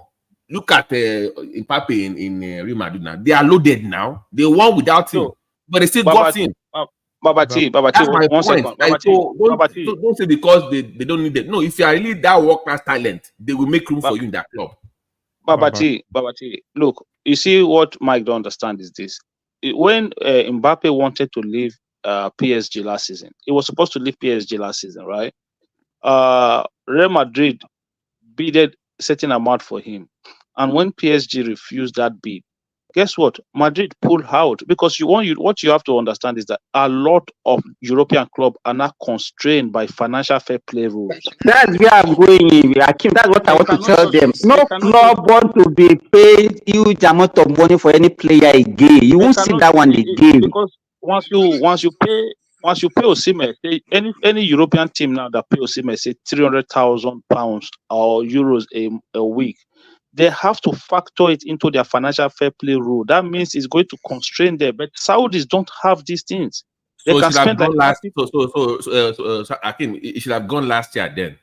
yeah, When Madrid had to pull out the of- mistake he Madrid made. had to pull out of, The mistake he Mbappe's made deal. for signing that contract with Napoli with that buyout clause of It should have left. 130 million. It should have He left. shouldn't have done that. Exactly. That was a mistake. It was hot. He signed that contract after winning the Scudetto, or what do you call the Italian? Yeah. After winning the Scudetto and then all this thing. So it was hot then. No. He won the league and he was also the top scorer of the league. That's what I say. He now signed the contract after that. After that he signed that contract. They said that time his value was over 150 million. That point it should have left. Today, what if you look at what is the value of Osimhen today in today's of football, European football? Osimhen does not worth 100 million. Well, it depends on how you perform in Galatasaray. If the guy shows some, the deal is signed with Napoli now and Galatasaray. I think it's 75 million. So no, it's a loan deal, man. It's a loan deal. It's not. They didn't buy him with the loan. They will share salary, so they will pay half and half. Galatasaray cannot afford to buy Osimhen. They will share the salary. I think they are doing with this guy. With Raheem Sterling. Chelsea is doing with Arsenal with Raheem Sterling. Wait. How is that guy earning almost 350K and a week? It was one. Let me tell you, it was one of the mistakes that the new owner. They just even those owners now they sold Chelsea again yesterday. Yesterday. Those new owners when they came, it was those statements signing that they wanted to make to convince the fan that okay they are ready to spend money like the Abramovich. They did that with Chilwell, they did that with Raheem Sterling. They even gave another contract to this injury prone this guy, Reece James. You understand? And those high-earning players now they want to shift all of them out. In fact, the highest paying player now, apart from all those Chilwell, and is like even the guy that they sell at 150 million pounds, they are just giving 130,000 pounds. You understand? Every club now, they don't want to be putting somebody on 350, 400. Let me ask you a question. When Cole Palmer's contract is now ready, they have to pay the guy now. They've extended his contract now. They've extended his contract. Or they just paid him because the guy was out demanding for crazy wages. No, they've already extended his contract and they are not paying me crazy money. You know what they are doing? They will give them like 8 years contract on that. Yes. Oh, like Jackson, I'll be like Jackson. No, it's not Jackson or Caicedo. Modric. There are many. Caicedo, Most of the new they are new signing. They are on minimum of 7 years. They gave Jackson 9 now. Is it 9 years? Yeah, even Enzo as well got the same long-term contract. So they just put them on that money and long-term contract. That is slave trade now. They can just loan you anywhere and I can't. I'm not even looking at Osimhen. They wanted to rubbish Lookman. Sorry, Larry. Let me tell you. You don't know that what they normally if they sign the contract, let's say they sign you for 100 million pounds, and they give you 7 years contract, they are going to divide that 100 million pounds by 7 years, and that's what is going to be in the account book. It's just a way of escaping this financial fair play. They will say you understand? So if you divide. Simba, hold on, please. That's what they are doing. Wait now. What happened to Lookman in Atlanta? What happened to him? Somebody said Lookman. Yes, now Lookman was almost leaving Atlanta. Yeah, he was supposed to come PSG came. Atalanta. No, it's not Atlanta yet. So Atalanta. Yes, Atalanta. PSG came, you know. Hey, I heard it was going to PSG. Like Yes, PSG came, but PSG was, I think they were trying to do mago for the guy. The guy quickly ran back and signed because he will have just been stuck at the end of the transfer. A lot of look, even I told you, as big as Real Madrid had to wait for Mbappe contract to expire before they go and sign him. A lot of European clubs are constrained with financial fair play. But a lot of them. they are even undervaluing that Lookman, because I think they were valuing Lookman for around 40 million. And after like, that but the thing is, the guy is not consistent, and that's another fear people always have with African players. They are not so consistent with their No. Lookman has been since he got to Italy. No, Lookman. I mean, this guy went to how many clubs within short time? Like, it's not. When the guy was 18, we thought the guy was going to be one big player. The guy didn't. He started picking up now. Mike. This is what you don't. Every footballer pick at different time. Lookman might not pick. Mbappe didn't pick at different time. Yeah, some players are consistent. That one is by different. 20, they start playing, and every year they improve and improve and improve. And their best time is like. All Lookman needs now is to have that big club status.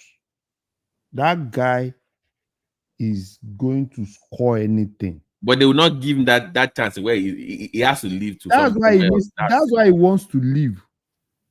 He needs to go to a club that has. Where will be the main guy, like the main star? Yes. Like, yeah, he can't be. He has that place.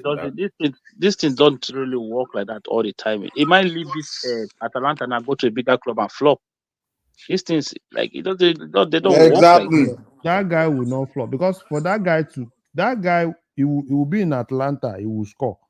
He comes to Nigeria where even everything is bow, and he will still score. All he needs is just a good environment where everything is superb. That guy will score. Do you know what? Give Lookman one-on-one. Do you know I like him? Give Lookman one-on-one. Out of 10, Lookman will score 8. Osimhen will score probably 6 or 5. No. But I mean, do you know I like Lookman? Efficiency.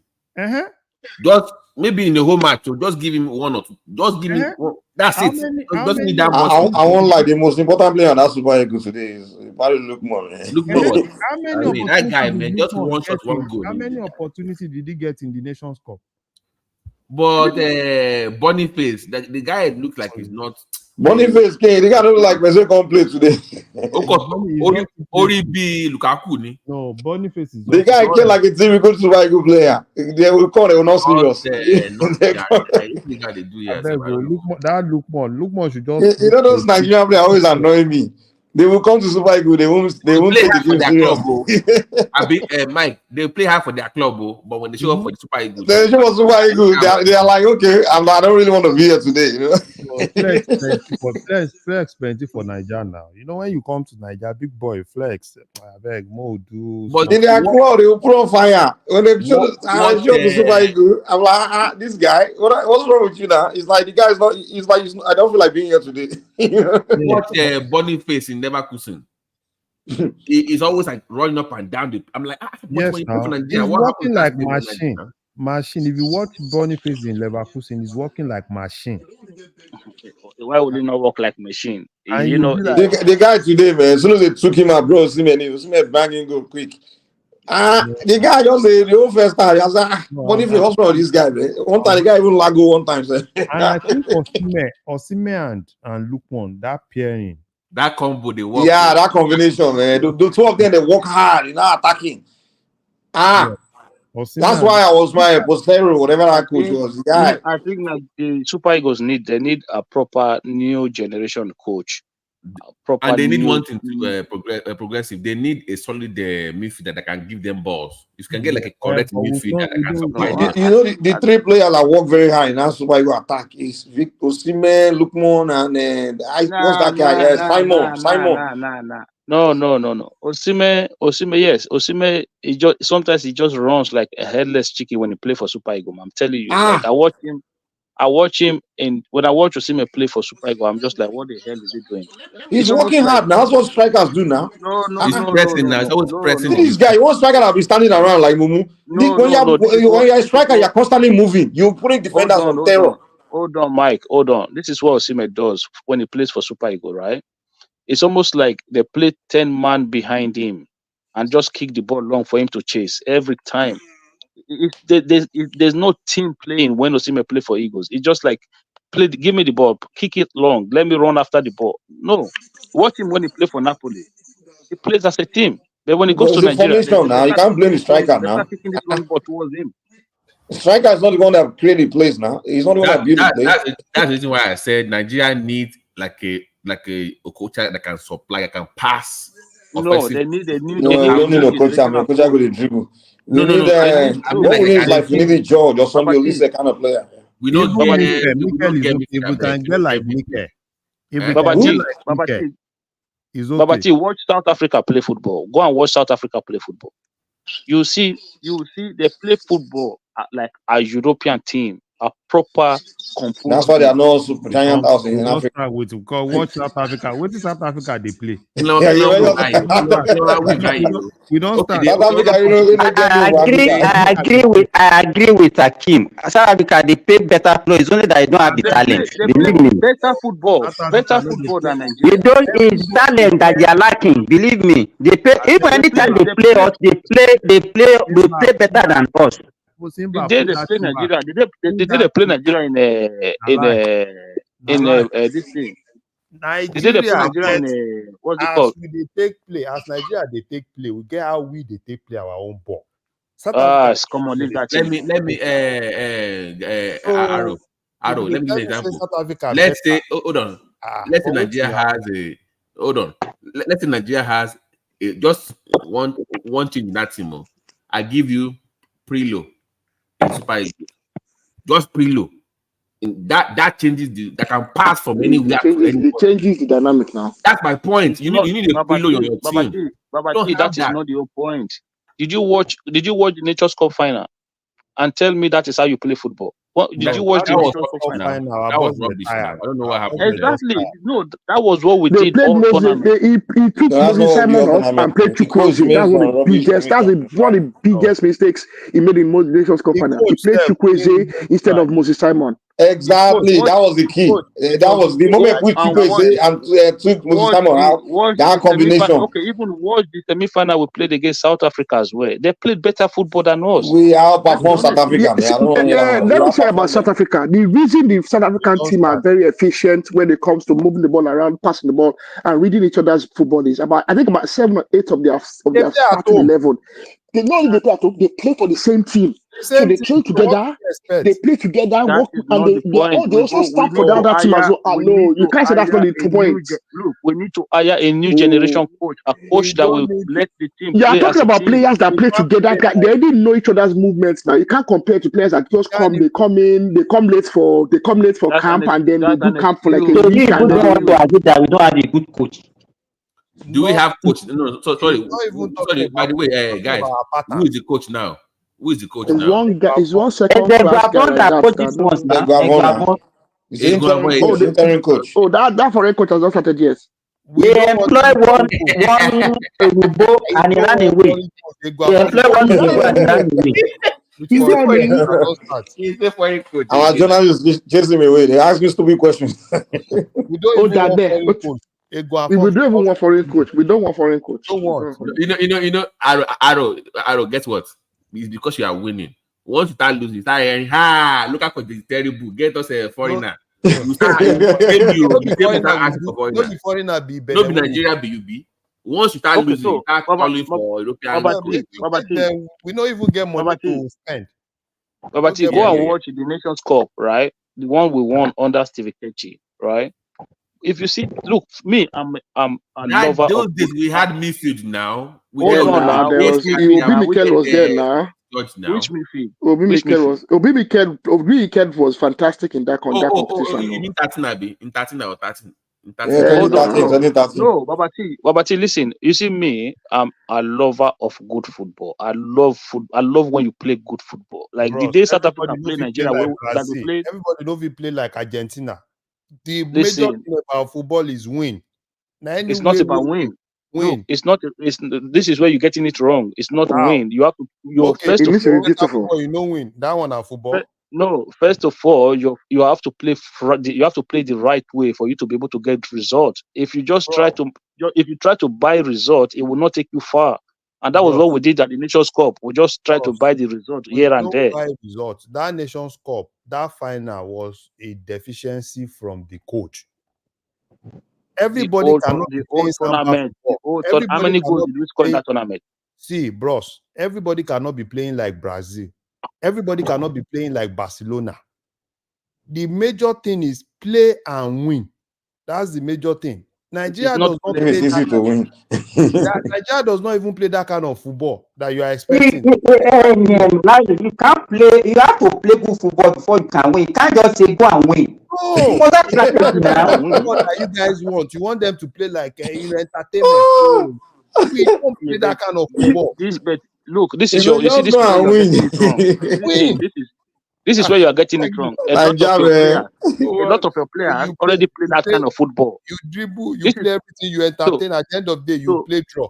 Is that hold on 1 second. This is where you get. You see, this is where you're getting it wrong. You take players who are playing that kind of football, you bring all of them together, and then you play shit football. How are they going to even cope in the first place? They are not used to what you are giving them. See, bros, players that are playing that ball that you want, that entertainment football, that is not even what you need for national team. This qualifier. Let me tell you. All those things you are saying. Did you watch the European Championship that just finished now? Did you watch it? No. That Spain won. Akim, let me even tell Larry. What? Do you remember when Chelsea and Manchester United played final in 2008 Champions League? It was this. What is the name of this Israeli guy? He was the coach of Chelsea that time. Adam Grant. And Okpebholo was saying that when they were playing that game, Pagusi was on the bench on the other side. Actually, they were one goal down when Ronaldo scored the first goal.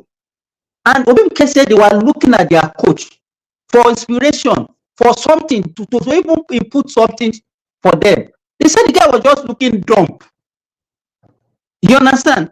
Let me tell you that in a match, any match you want to football match today, you can't just tell your player go and win. You must have strategy. You must have your plan. No, hold on 1 second. I just asked a question. I said, who won the European Championships? Spain.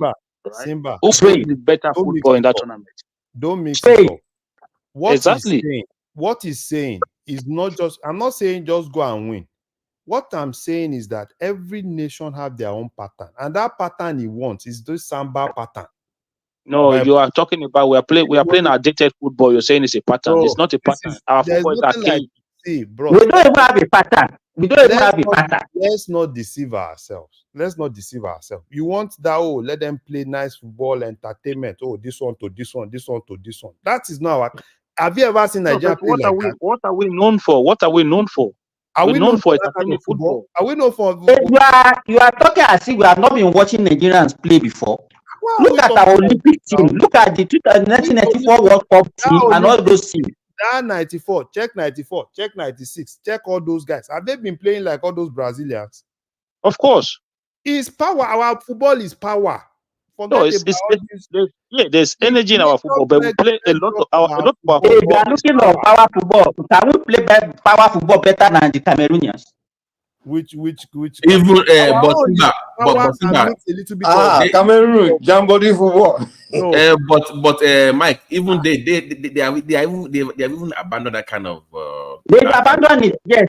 God bless you. Don't do that more. If you come with power nowadays, they will pass. You know, they chase ball like really. They will pass you around. Back in the day, I'm like, Why did everybody can't get muscle for this? That lion, that Cameroon 19, everybody just muscle, like they just go gym or something. Just look like bulky and heavy and tall. Like this guy doesn't look like they are. problem is this. If you go watch Cameroon in 1990, against Argentina, the thing is that this present Cameroon, the way they bully those Argentinians, are not like the normal Cameroon. Even for World Cup for Nigeria now, all those Cameroon, all those when Cameroon was Cameroon, they came to Nigeria and bully us also now. BT, yeah. When Cameroon was Cameroon, there are people that had power and there are people that are good. Those days, if you give Eto'o, Samuel Eto'o 10, Samuel Eto'o will score 8. Yeah. They are anytime, any one-on-one against Cameroon. Yeah, but even when we are talking about that generation, Samuel Eto'o does not belong to that generation now. Yeah, he was. It was more of their golden boy now. No, he came later. Samuel Eto'o did not win any Nations Cup. Wait now. He won. They won. In Nigeria, he won now. Basically, they are in Nigeria. Did he play there now? He played though. Uh-huh. They beat. He even play penalty kick now. They won. That because we didn't have VAR back then. Boy. Yeah, they beat us in 2000. Golden boy. Anytime I see Samuel Eto'o, I know it's a goal. So, can anybody remember who was our golden boy in that tournament? It was Okocha now. No, Okocha. Okocha was the one that rescued us in that final. I remember that they were leading us 2-0.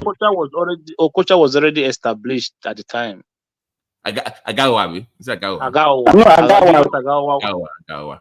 That policeman, our golden boy. That's to tell you, what was his career? He played in Russia, He played for Russia. Shakhtar Donetsk. After Shakhtar Donetsk, he came to the Premier League where he fumbled, and then that was it. Julius. In the present day football, they will not even see football. They will not kick ball. They will just be chasing the ball. They will not allow them to even see ball. That 1990 World Cup, Cameroon usually. No, I think we are. Those Argentina players, all of them at the end of the day, they just even Mike, do you see something that maybe you guys didn't see it that I miss about football? Do you see the free flow? I mean that 4-4-2 overlapping on the wings. Your backs can always Roberto Carlos, Babangida. I miss those days, man. I miss those kind of football. I hate all this progressive. I hate all this tap. I don't like that. I hate it, man. But it is what we have that we use. All those people you are saying, those ones are basically unique. Like the Tijani Babangida, Finidi George. Yeah. And you know that, yes, they won't fumble. But we don't have that kind of player now. And basically, it's what we have. Any coach that you bring is not going to do any magic. So you're managed by Nabi. Yes, it's what we have. Honestly, I think Nigeria will need to go back to that power football. Nigeria and Cameroon, those guys go with that Jambodi football, we need to go back to it. That's what they used to respect us for. Mike, hold on, listen.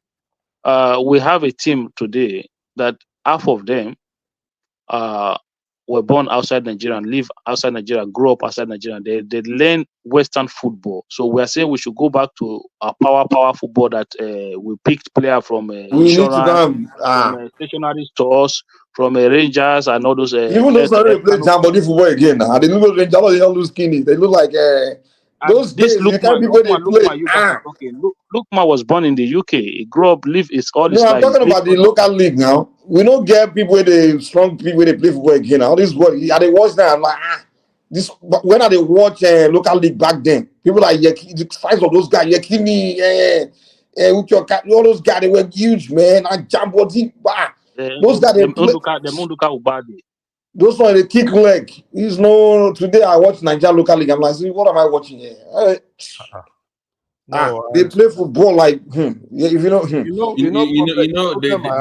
they used to have team A, team B back in the days. They will have local team in Super League. They used to meet them together now. They will have local team.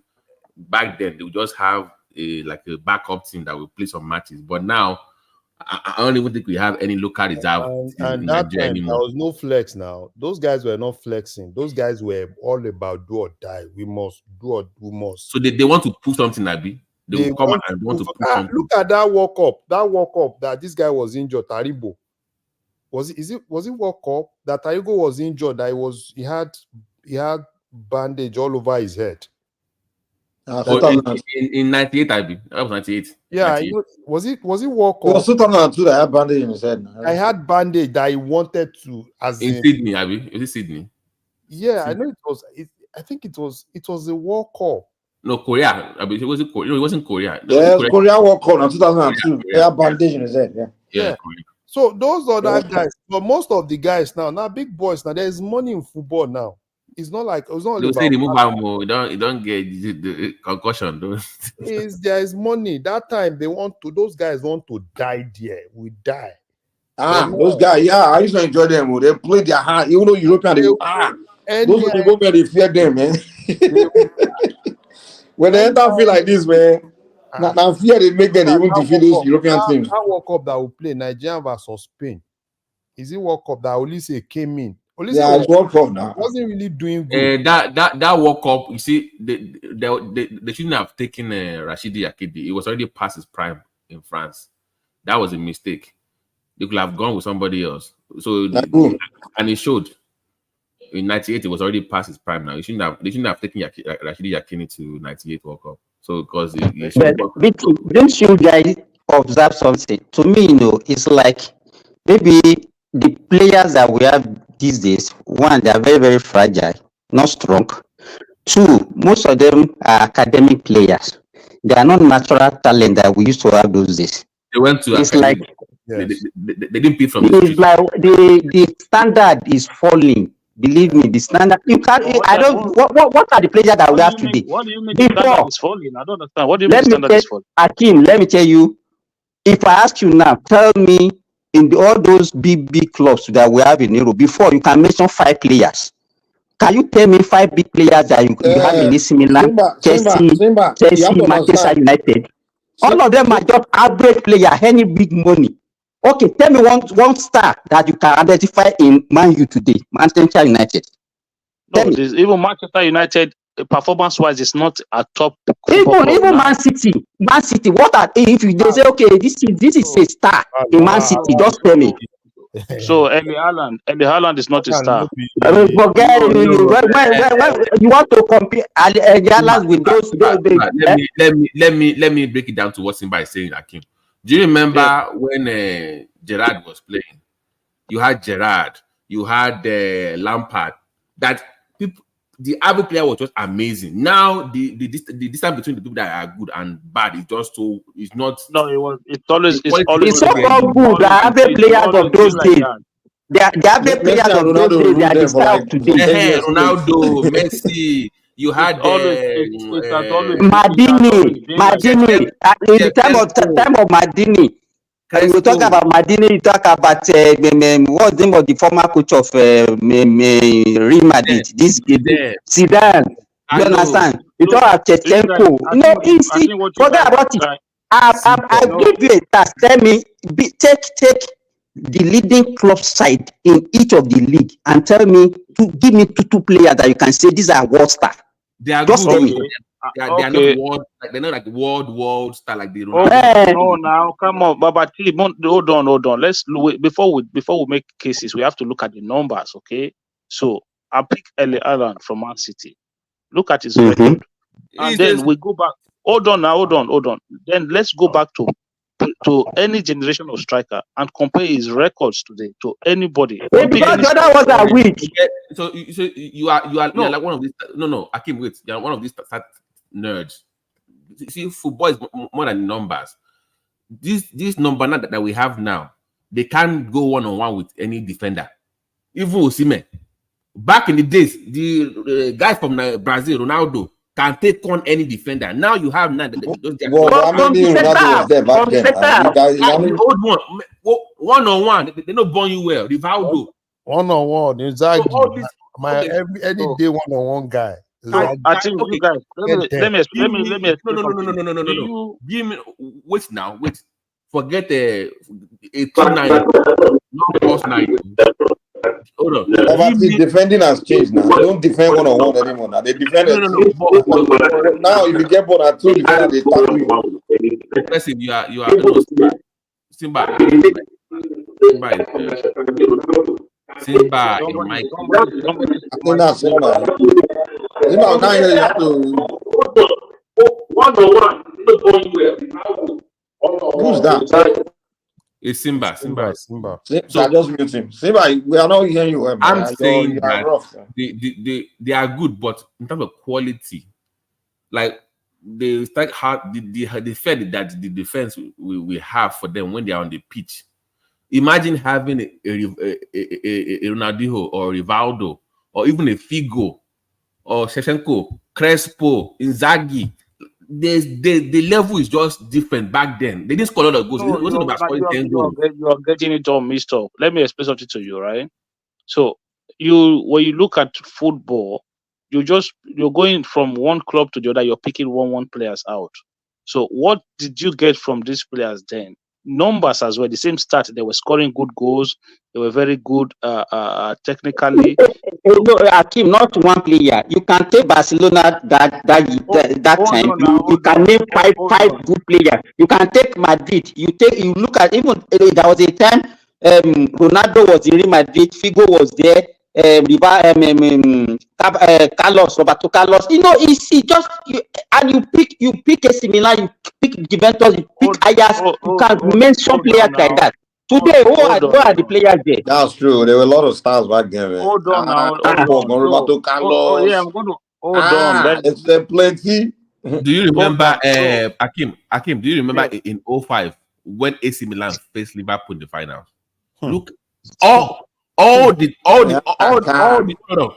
the positions on AC Milan. They said all the positions at that time, even till now, every position had top 5 all time in each positions. Maldini. So can you name the players there? Maldini, Nesta, Kaka. Kaka.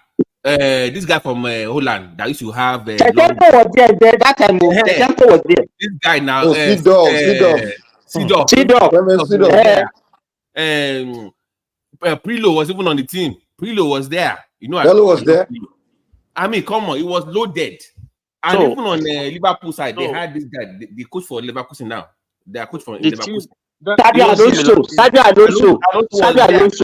Alonso Gerrard was there. Karaja. Don't forget about it. Alonso was in that team, but the only two recognized Liverpool players were Steven Gerrard. It was only Steven Gerrard at the time that was a big name in that Liverpool team. Not even Alonso. Yeah, this Holland boy, you CERTS, and I got forget. You see, this is the problem. You see, you are mentioning boy. Guys, even better than any striker. They are people from Poland. Alonso at Liverpool was not a big player. It was when he started playing for Madrid and Bayern that he got bigger than Alonso was good, but he was not like a superstar in Liverpool. He was never a superstar in Liverpool. It was when he started playing for Bayern and Madrid. I have to agree with Remy, man. Back then, you can name at least 50 top players in the 50 quality players in the world. You can name them different teams. But today, hold on. Today, if you want to name top quality players in the world, you can't name more than 10. I mean, to be honest. World Cup those days. World Cup is an association of mighty. Exactly, Larry. Association of mighty, because you see a lot. World Cup now, any World Cup now. You pick a Brazilian team, and all of them will be stars from the goalkeeper to the attack. You remember Brazil? On the back, Ronaldinho from Roberto Carlos. You had Carlos, you had Kaka, you had even the goalkeeper was world class. Even when Ronaldo and Ronaldinho on the same team at the same time. Come on, man. Check my Holland then. Then I used to follow Holland. It's only that, luck was not always on their side. Even France now, you remember France in '98? Yeah, but you guys are looking at these guys with a from a different lens. They can't, they champ. You can imagine that we even know their name up to now. So you don't know the ones that I would say Messi and Ronaldo are the last footballers to last exist. no, they still have one more that is still playing for. What's his name? That used to play for Barcelona last season. Their striker. What's his name? Lewandowski. Lewandowski. Probably him is the only left that I can say, okay, go to star power player. Everybody else is just like regular. Even in Pape itself, hold on 1 second. You see the problem is that you guys look at these guys now because you're looking at them from a different age perspective. You're looking at them as if they are not that as good as those ones. No, you just have different bias towards what the generation of talent that we have today. Look, when I was coming up, when I was watching when I was watching football, right? Even teams that I don't support, I look at players like Rivaldo, right? The Brazilian Ronaldo, the striker one. Then there was another Brazilian striker that played for Bayern Munich, Giovanni Heber. And there was you remember Christian Vieri that played for Inter Milan, right? So this were for him at the time. People like this other guy, Ronaldinho, later on came along as well. So this were, for me, those were the cream, and somebody like Inzaghi, Filippo Inzaghi at the time as well, as a striker. So at that time, Raúl González in Real Madrid. So those were the players that I was picking out. Apart from these ones that called and Zinedine Zidane as well, 5, 6, 7 of them.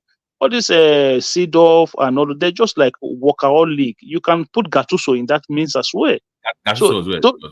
You can put Gattuso in those are just the thing is never like that time players that you can never put them and say like it was also the same thing with Messi and Ronaldo generation as well. Akim is missing. Gattuso was one crazy guy, man. Mike, that guy was getting red card every over As you can talk about striker, you can. How is the Lions for the defender? I take nonsense. You can a lot of defenders that time that were. Yeah. Did you watch Nigerian game yesterday? No, the Benin one, have you? Yes. Yeah, we're just talking about the highlights now. Yeah. I want to ask you guys, what do you think about the central midfield? And I think we are also lacking. I've said that we have issues. That's why they are suffering now. To me, that match. Hold on, let me say we are lacking somewhere else. Where is that? Let me know. The second aspect is that I think Nigeria, we cannot play a lone striker. We need somebody like a supporting striker, and then we'll not jettison one winger for that one. So it can be, we played 3-5-2 formation yesterday. So, but playing a lone striker does not give our team that depth when we attack. So I would have suggested that instead of playing Chukwu Ekuze yesterday, if we have had a very good, fantastic, creative leader / striker to play alongside. Remy, if you don't look at that before the goal, before Lukman scored the first goal towards the end of the first half. What were we playing? Rubbish. Yeah, again, that's what I'm. It's because of the lone striker, and that guy. It's not about goal. Let me tell you, we're not even controlling the Benin Republic guy. They were controlling the game. It's not even about scoring. I'm talking about. We're not even controlling the game. I watched the total game. In the first 30 minutes of the match, Nigeria were dominating. But our problem is that we play lone striker and we don't have a creative midfielder. Iwobi was not in the game. So we have to find a way to go back, maybe local league or anywhere in the world. We have to go and find a good creative midfielder like in person. It does not necessarily. Even if they have a midfielder, even if they have a midfielder, they will still play long ball. Nigeria play long ball too much. That's the problem. Every time long ball. Look, we don't have a creative midfielder that can hold and dictate the game. We don't have. Remy, all those creative midfielders that you are saying, they are scarce. Even in the Well, we can find now. Where are you gonna find them, Remy? It's Isaiah Factory. Where? Even in You go to Ajibule, I mean, where? They are talking as if you can go to the market and go and buy them. I mean, this is national team, man. This is not club team. They are going to be fine playing in the world. What I'm trying to say is that we look for them in the local league anywhere. Forget that. We don't even see. Do you think if we have? Don't say forget local league like that. At least some of those guys also came from local league. Name them now. If they are that good, in local league, they will be in Europe. Remy, let me ask how many countries have a creative midfielder? How many countries have creative midfielder? Forget it done. Remy, when last did you work local league? No, not exactly. Most of them know they trust them. They go drink and they go play football. They go drink. But to be frank, actually have creative midfielders? The local league is picking up again. People are going back to the stadium. It's picking up again. People are going back to the stadium now. To be frank, since the last 2 years. At least I've been watching Remo. Babati, I've been watching Remo Stars. My team got demoted to Odu. Hey, Babati, I'm thinking about buying a team owning a team in the Remy. In the NFF, MPFL, whatever they call it. One voice, please. You can be in Division 3. They will start you from Division 3. Then you can wait. Do we have different divisions? Yes, we do. Yeah, we do. How many teams do we have total in Nigeria, sir? So 30 teams for Premier. Then they have the one below that National League, about 30 teams. Then it goes down to 27 in Division 3. We have this boy. Remember, Remo came from Division 3. I remember one boy now. I remember one player. I think if they can bring him back to the national, his name is Ajure. He's playing for Sevilla now in Spain. He's quite good, can dribble very well, can be creative. But the problem about him is the final touch. I think if we can bring him back, and with Sevilla playing in Spain now, I think we have a good creative midfield. Can he bribe the coach and the FA? No, he has been invited to the national team before. But he was listen, he was benched before because of Iwobi. But one thing they don't know is that Iwobi cannot play from the central midfield. He is good from the wing.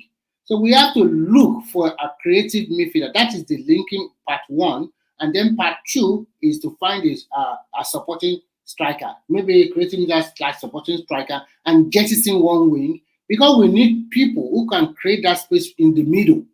From the middle. Not everything you have to play from the wing. If you are playing for the wing, if I'm a coach, I just have a two. You can see yesterday, the Beninans, their fullback, especially that guy that's playing their right fullback, he was quite good.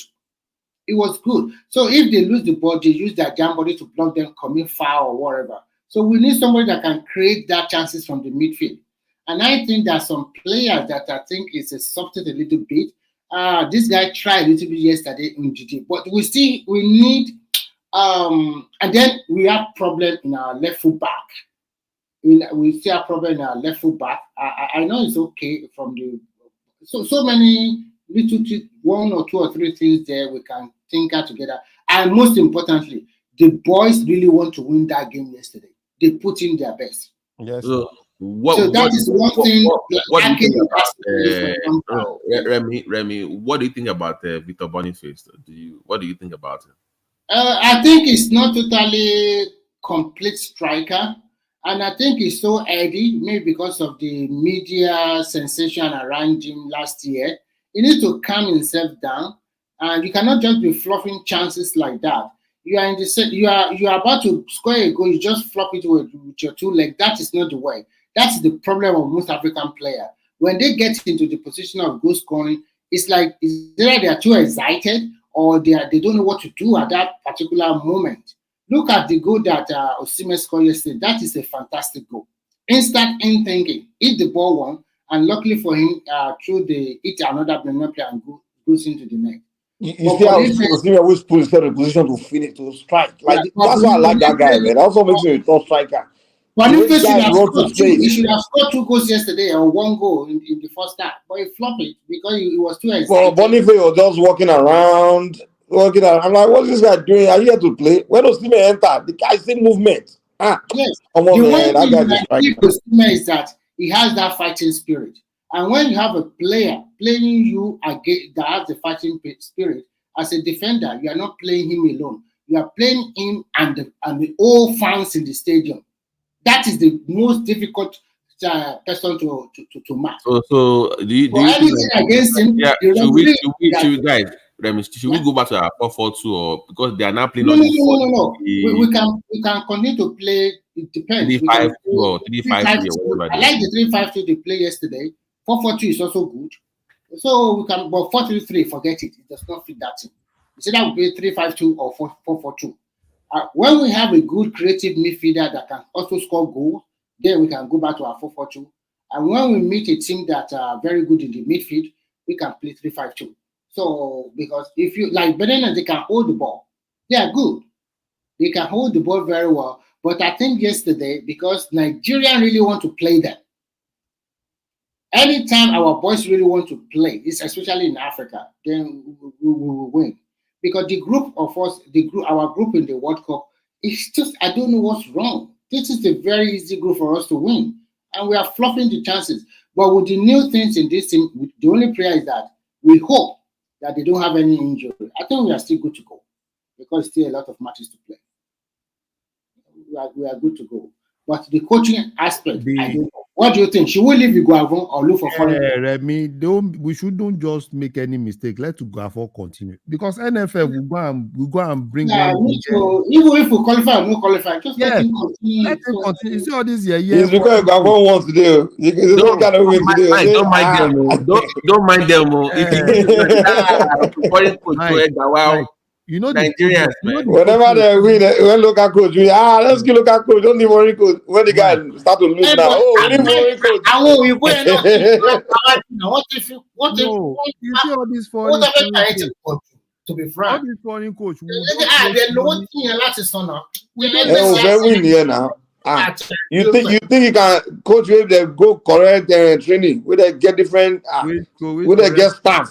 How many first-class coach we even employed? You guys think coaching is easy? We know it's not easy, but that Lookman, that is a world-class player, man. No, Lookman.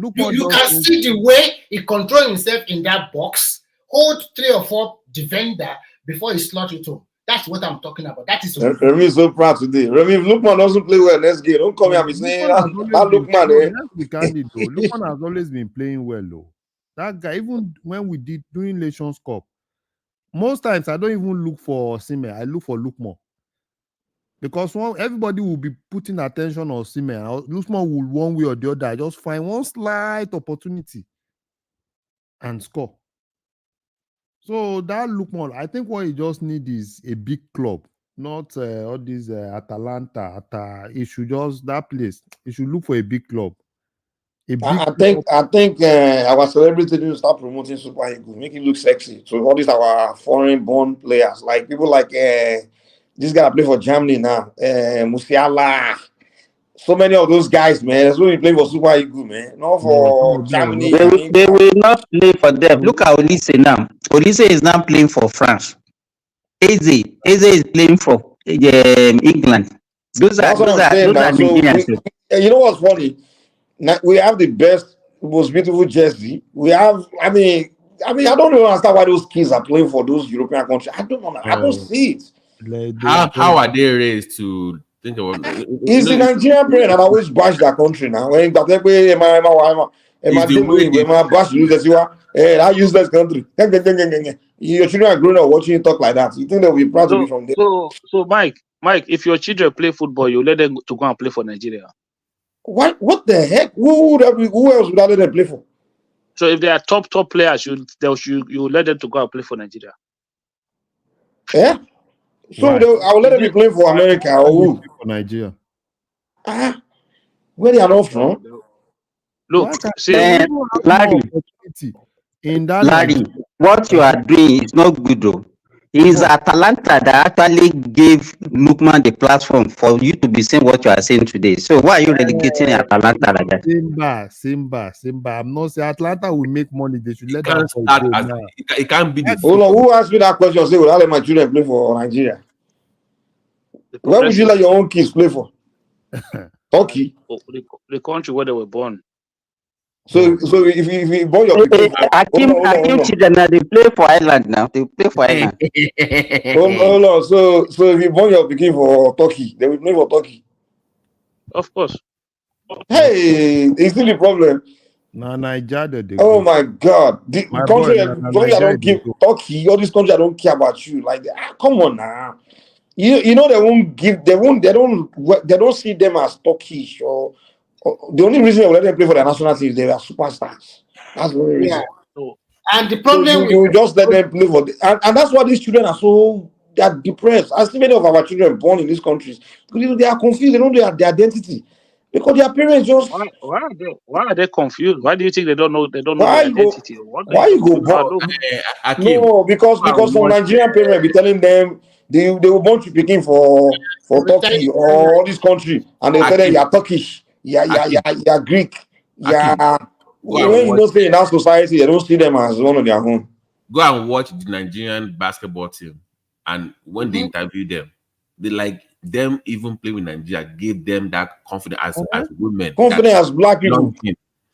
They were so down. They were the American kids who but play for Nigeria. They're like, Listen, The I am. I'm going to business tell of you something, ownership, you know. Abati, hold on. This is what I'm trying to explain to you We guys, got right? bad government. I mean, you want to go there? No, you see, if okay, so Nigeria as a country, right? It is good that all these guys they come to associate themselves with Nigeria. But you just said something just now. The top talent among them don't end up playing for Nigeria. The Bukayo Saka, Forget that. Let Jamal me Musiala. Hold on. No, guys, let me explain. Do you know in the WNBA, the female professional basketball in America, do you know the best scorer in the league? Arike Ogunbowale. That's the best when it comes to the Kobe of American basketball. It is Arike Ogunbowale that was born in America. This girl went to Olympic trial, not this one, the last one that they had, Olympic trial. The top scorer in the league, they did not pick her. Only now. The best scorer in your league, they did not pick her. Even this one, she's like, I came up there and I just left. But I didn't mean that she played for Nigeria. It would have been different. Babati. But so even if you're the best, sometimes you don't pick you because you have foreign. Even wait. Even Chinwe, this Chinwe girl that works for ESPN, her sister was the league MVP, and she was not picked for the Olympics in America. League MVP for the women, they didn't pick her. She had to go fight to play for Nigeria, but they said she couldn't play for Nigeria because she already played at the junior team level, so they couldn't. She has played too many games for America as a junior. That was the only reason. Not playing for Nigeria, sir. So yeah, that's the problem. So even the league MVP was not picked, and because they had Nigerian names, they were born here. Babati, look at all those Nigerian players. Sorry. Football is different. You will come after me. Look at the problem we are having. Look at all those Nigerians. Look at Dele Alli, up to play for England. They only cap him once or twice. It's over. And now his career is dead. Look, except Saka. Come on, stop that now. Let me finish. Except Bukayo Saka. Look at that guy, Tomori, that was called into the English national team. They play him once, and after all, blah, blah, blah. He went to France or Italy. He's playing there now. No more. This is a great defender. Look at all those one of them they are inviting to their national team. Remy, don't be sure they drop Bukayo Saka the best 2 years because one player might come up now. He may be another African kid, and that will be the next star. Hold on. Do you know Drew Bellingham? Like 3 years ago, the guy was only 17 now. Hold on. Now the guy has replaced whoever used to play that position. You understand? So what I'm telling you is another winger might be coming up in England. Hold on, wait. Another winger might be coming up in England right now, and they will drop Bukayo Saka. And Bukayo Saka is only 21, though. By 24, he may be out of the England squad. Football is about competition. Do you know what? I forgot the name of this England legend said about Lookman. When Lookman scored those 3 goals. Yeah, he said if you're patient, you have played for England. For us, so if you just wait, his fault. Imagine They didn't they didn't pick him back then until they became the That cards. is what No, I'm now we saying have now. Lookman was They never. say should have been Lookman was patient. never. As if he did Lookman was something never foolish. As good if enough. he was No, playing for a trash Lookman. country. If Lookman Hold had on, not, guys. No, if Lookman plays for England, who will he play ahead of? okay, who will he But play He against? can play ahead of any player in that their national team. If I you come on, play, stop it now. Harry Kane, Abi. Listen, not Harry Kane. He can play for. Look at Lookman. He plays from the wing, and Okay, he plays on the left side of. He plays on both left or right side of the wing. Not even best player. Instead of playing, instead of playing, that guy can bench Phil Foden of Manchester City. He can bench him. Okay. But how often will he play? What are we talking about? I go bench Phil Foden. See this guy, Phil Foden, white boy, Oyibo boy. Lookman is better than Phil Foden, right? He is, but Foden is good enough to the point where they hold on now. That is why they won't buy him in all these big clubs. They are using races. Look at Osimhen now. I listened to later. I got to know the news, everything about him. If Osimhen was Italian, if Osimhen was Italian or Portuguese or England, you would have found a club for him now. Come on now. Let's be frank. That kind of record. Yeah. If to say he's an Englishman, you'll be hearing range of 150 million pounds. 140 so Remy, you're telling me if England is going to the World Cup, they need to pick between. Hold on, they need to pick between Lookman and Foden. They will leave Foden out of the squad and take Lookman. That's what I'm trying to say. It's because of the discrimination is there. In that country. They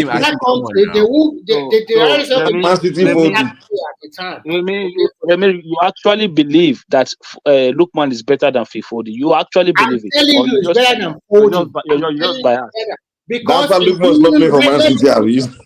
Let me tell you something.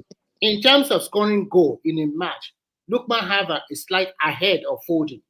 What are you talking about? Foden was being biased. All of his Lookman is his brother now. Let me not Lookman is my brother. Let's assume that Lookman. Do you know Lookman when he was playing for Leicester City when he came down during the mid-session transfer? Do you know what it means for you to play for Pep Guardiola? No, that's what I'm wondering though. If Lookman could bear for him, Guardiola would have went for Lookman.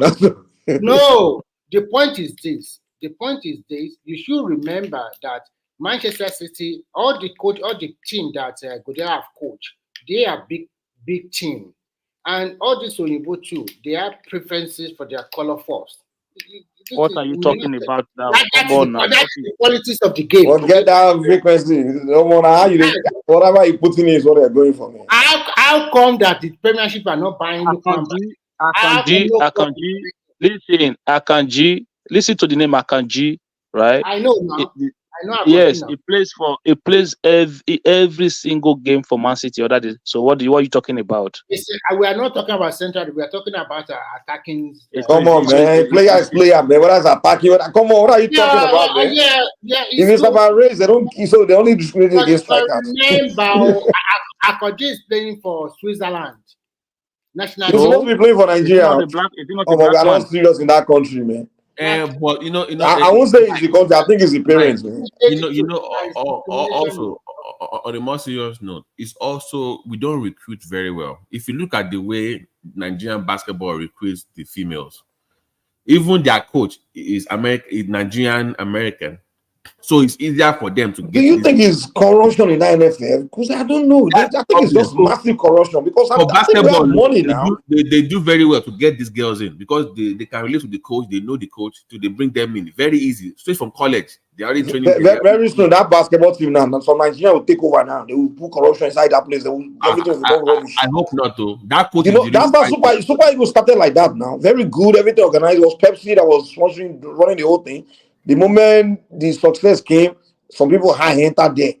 They took over. They turned that place to a corrupt place. Now everything Super Eagles just collapsed. If you notice now, if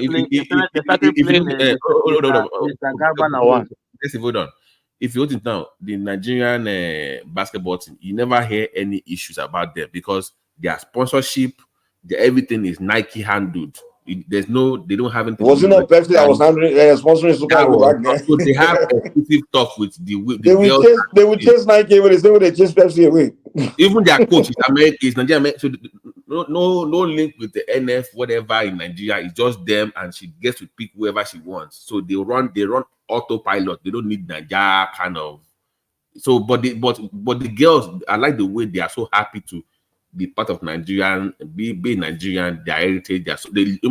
They love it, man. It's crazy. But we the people say we ourselves we don't promote our own, man, and that goes to where I was trying to talk about music earlier. Like we the thing is, we Africans, we have low self-esteem, man. We just don't promote our own things, man. These Oyinbo people, there's nothing special about their whatever they have, their teams and all. There's nothing special. We just need to be proud of it. And the way we raise our children too. When we raise our children in the West, we just teach them that they are in a better place and they're better. Come on. Mike, I want to ask you a question quickly. This is the national team. Forget the basketball. We're talking about football. I know our basketball female team is good. So what do you suggest for the Super Eagles? Do you think we should continue to look for a new coach, or what should we do? Because no. What Super Eagles should do is the program. We need to really take the program seriously and like make it very structured and organized. You understand? I understand. We start developmental program.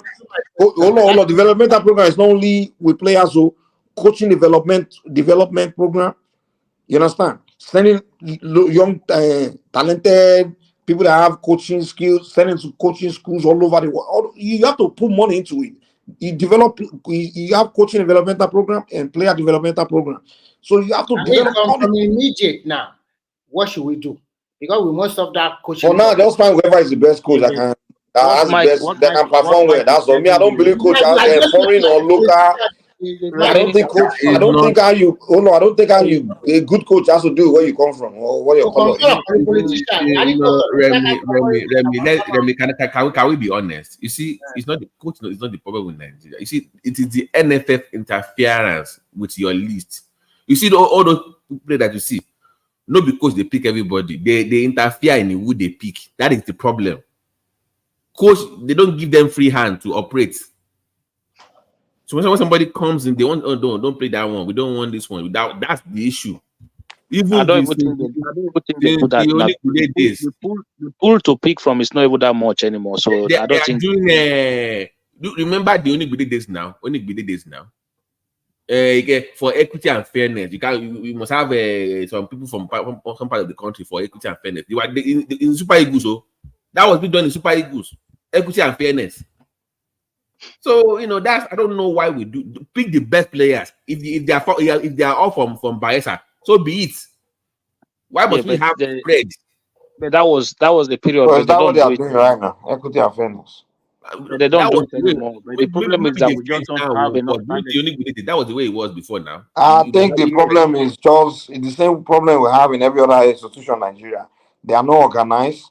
They are unprofessional. They don't know. The problem is from inside. They are very disorganized. The problem in Nigerian society is we don't put the right people to run things. That's just what the problem is. That's the root of your problem. The problem with Nigerian society is that we always elect the wrong person, the wrong people to lead our country. So if a person like me now, or you, Mike, or Babati, people, those of us who maybe understand the street very well, understand football knowledge very well. If I'm the president of Nigeria today, and I watch but from NFF, every time disorganizing everything straight away, all of them are firing everybody. I beg you cannot do that, Jared. My guy, let me tell you guys what will shock you. Let me tell you what will shock you. If I become the president of Nigeria, I will go to the way I pick my ministers. I will go to countries that are advanced and go and find people that have better experience in all these things. And I will offer the job of ministers. I'm telling you, you'll be shocked that half of my ministers will probably be Chinese. The other half will be maybe American. Nigerian law doesn't tell you. Hold on now. Wait. Hold on. Mark, let's question you now. Let's question you. But let me land before you question me now. Let me land before you question me. I swear, what I will do, my ministers who will be heading all these agencies, I will go to countries that have done well, where they know how to do things, and I will want to hire my ministers from there. I swear, that's what I will do. But the law will not allow you because number one, Are they Nigerians? You can't make a foreigner a minister now. That's not. That's If the law allows me, I will do it. but there's Or not. what I can do, I can find my way around it. What I will do is this: I will get my Nigerian minister, and then deputy ministers will be. I'll make those people deputy ministers, and indirectly they'll be the one running the shit. Honestly, I will tell my minister, okay, you are officially a minister, but the president still call the shots. So this guy here, this guy here is your manager, or I will hire them as manager of ministers, whatever it is. Let me help Mike. Mike, you can make them. You can give them Nigerian citizenship. They cannot become minister now. So you make them Nigerians by giving them. No, I'll give them work permits and I'll offer them contract job. Like, hey, come on, work in Nigeria for 4 years. This is your salary. And I'm serious. Like they will literally. They will impeach you like yesterday. Like in the next 1 week. Look, Mike, you can say this. Say you will make them your advisors. Okay, that is also you can. That is maybe. No. If they make an advisor, they may advise you wrong. What if you give them job? They have to show results. You understand? The thing. No. First of all, the thing is, one of the main reasons I bring them is this: they have to come show Nigerians how they run things in those places. Because one of the things we lack is we don't know how to run things. You understand? And again, I may not hire them as minister, but I can come and hire them as managers. Just come and help me manage this ministry. Do I have ministers there? But show them how things should be done. Run it. Mike, let me tell you something, right? You know, in Nigeria, if you try that one, I want to give you a small example. When a governor of Edo State appointed one Taiwo Akerele, like the guy is an Edo man, but because he's from Edo North, Edo North, they have this affiliation to Yoruba. So that you see that name is more like a Yoruba name, right? So hey, don't go Lagos. So now Lagos people now cut the rule Edo State. That was the old noise. That was the old noise. Even when he appointed one lady who his father was a chieftain of the PDP from Edo North. Oh, this lady has never lived in Nigeria before. He's never lived in Nigeria. Progressive. Let me tell you what Nigerian problem is. African problem is. We only have problem with our fellow black man. We don't like to see our fellow black man come from another place to come and do things. Like you see in South Africa, they will have problem with a black African running for contest in their country, but they won't have problem with Igbo or Chinese or Indian. Our people get problem with black. Hold on. Our people, if I do what I'm telling you, Nigeria will begin to hail me. Say, they go hail you. You understand? We worship foreign, all these other race of people. They worship them. If I bring Oyibo come here, because they go like me. Say, this man gets sense. So bring Oyibo. We don't worship Oyibo. Trust me. They don't go say because now they go give the same attitude to say he bring somebody another black man from another place. They will get problem if I go bring person from Ghana, of course, or Cameroon. But if I go bring them from Europe or China, they will celebrate them, man. They go even vote for me. Don't bring one guy from UK that have UK. That can speak Oyinbo like you, but in it got. They say this guy is very smart. Exactly, very smart.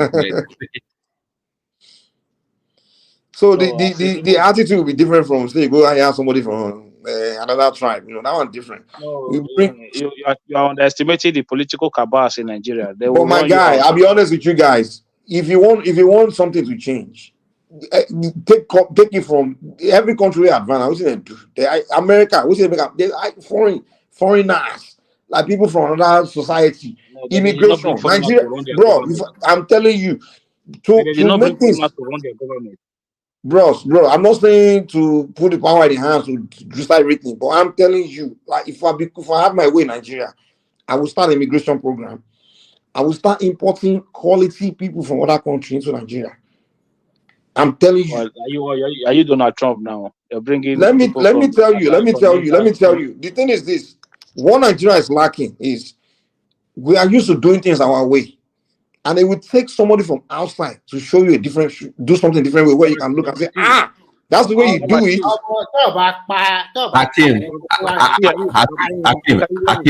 Hakim, what he's saying is that somebody has to come and create that culture. Yeah. Even when they leave, you use that system. Hold on, let me answer this brother here, man. Yeah, he say it's better to go and bring Nigeria from abroad. Nigeria from abroad, once they get back home, They know the culture now. They Dakpo. they'll not Mike, they'll Dakpo, not behave me back like everybody else back home. Man. See this guy. Mike, listen now. Dakpo, my governor is from abroad now. So how far? Babati, are you going to top Kamala Harris? Even Nigeria, if you say when they airport for Igbo country, they could behave themselves. The moment they reach home, the moment that airplane land for Lagos, I want to go put on a Nigerian uniform. You don't answer my question. I say, are you going to vote for Kamala Harris? No. Why am I going to vote for Kamala Harris? Why not? Why would you vote for her? Are you kidding yourself? You don't know where I don't vote. Me, I don't vote based on. This is a pure Trump guy, 100%. So if you can tell me, okay, give me 3 policy of Kamala Harris, I'll wait. Kamala Harris promised to build 3 million new affordable homes, and then our government is going to give 25,000 for first buyer to put down. Do you know what that means? Do you know what that means in America? You asked me to tell you policy. You didn't tell me to tell you what it means. Okay, so that is that you already put me off. That is on that side.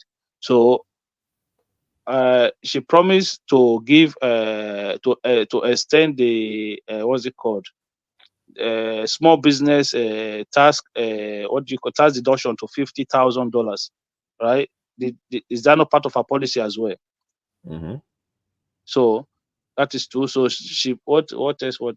I'm trying to child care. She promised to give make child care permanent as well. That's 3. So the one that I will obviously jump at is the that 3 million home. Who are they building it for? Is it welfare homes or? No, they're going to jack up old value now. Affordable homes, 3 million affordable homes. You can't. I thought the homes in America are built by developers and finding me all these people. They don't build affordable homes. First of all, the property value is not determined by government. So what is this affordable home they are talking about? Affordable home for who? Akim, once you give people money for that house that they cannot afford, you will increase the value of they can't afford now. So now people are paying. They give you 7 to 10K when you first move in as a first time owner. It's not a new policy. What she's just doing? No. This one is different. No, she's adding 10K to what is already there. If you buy house, where are they building this affordable home? Is it in a ghetto? Is it in low income area? In America, when you buy home for the first time, you get between $10,000 to $15,000 as a first time buying a house. So Mike, you don't know the fair program for affordable homes. So what she's doing is that she's just adding 10K to that money. Why? Because people they are struggling to even get the down payment for the FHA loans. But that is not the issue that people are struggling with mortgage. It's because insurance on those properties that on this society are going up. That's what people are struggling. It's not the mortgage itself that people are struggling with. It's other things around it. That is, so even hold on, progressive. So even if you give them money to move in, they will still move in, but they will still struggle with the payment. It's not that's what they're not addressing. The insurance is going up. That's the issue, not the mortgage. So you get it. So Babati, you asked me for 3 policies of Kamala Harris. So I replied on 1. The second one, I love that one because it favors me. So if I can get 50K easy for credit on your small business, I love that. So number 3. Child care, I've always said that is one problem. But hold on, is the 50K free? What do you mean? I have not studied it yet, but on a limp, don't let Akim bamboozle you. That's trash. Okay, I get you. But I'm saying that if there's no string attached, which I doubt because they are Democrat, there's always a string attached to it. But if there's no string attached, Babati, don't let don't blame like that. Okay, hold on. The third one, you know what I said about progressive when it comes to child care. That is crazy for a woman to have a child and go back to work 1 or 2 months. I think it's ridiculous. But people they will also abuse that. But so I need to look into details. But I agree with tax credit for small businesses. But the housing one, if you really studied it very well, it's Okay. going to be a disaster. Okay. So you now give me 3 policy from Trump now. 3 policies that I like. No, I've gone over it with you before now, but let me do it again. No, this time around. So the difference between the tax credit thing that Kamala, like you said, I've not read the tax credit yet, but the difference between that and Trump is also going to cut payroll tax as well, not just give it. So your payroll. So if you're making payroll, that will also be cut as well. So that saves you more money. So that. So I will kind of go with the Trump on that one. Well, for small businesses, I've not had Kamala talking about payroll tax. I don't think that favors me. So I'm sorry, I'm going to go with that. On the child care thing, Trump really fumbled on the response. Maybe he was not properly prepped. The way he responded to that question. Did they debate? No. He doesn't have a policy on it. It was a town hall thing that they were just asking him about child tax credit. So he didn't really give the best answer, in my opinion. Maybe I was going to defeat Biden, but this Kamala, I'm not sure, man. But the housing thing. What did he say, Babati? What did Trump's response? It was He basically didn't say nothing. It was saying that he agrees that there should be. So when they now pressing the how, he never, maybe not because he disagreed with the policy. No, hold on. You guys have to understand. Right now, there's already child tax credit. Are you talking about increasing the tax credit or what? What is that exactly? In terms of like provision for with your job, like let's say you just give back like paid leave like for women and stuff like that, for newborns and stuff like that. Where the man didn't have any policy on it. No, so it's response. No, I said he agreed. No, it's not like he disagreed with it. He agreed, but the how is what he was struggling with. Of course, he has his own thing. So let's wait for what he has to say. But the housing part is, remember now, the housing part for Kamala Harris stuff, that would be a disaster because you are moving people from rental house to mortgages. They are not moving any. Okay. Let me chime in, guys. So, Babati, they are not moving anybody. You see, this is what I'm saying. You're not saying what I'm saying. People are. If I move in now, let's say, okay, I have 10K, 20K. I want to buy a house, and the house is about 400K.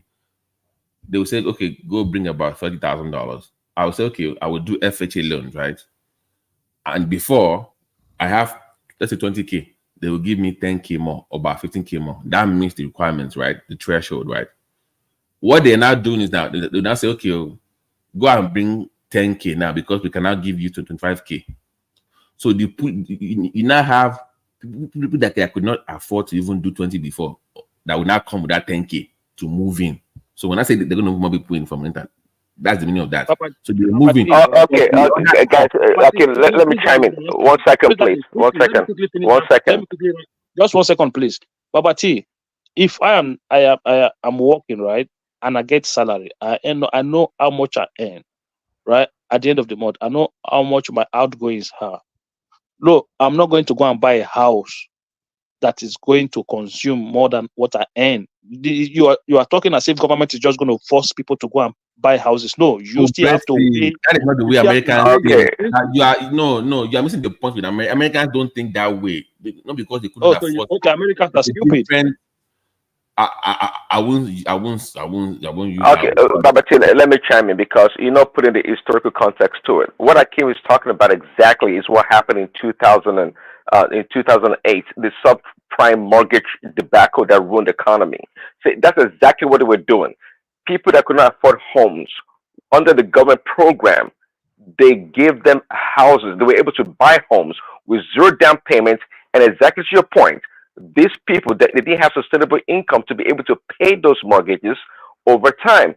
And what happened at the end of the day, we had a lot of homes that were being foreclosed, and because in so doing, a lot of homes had to be foreclosed or put on the market, and people lost their homes. That was the beginning. That's the beginning of the subprime mortgage that caused the economic downturn in America.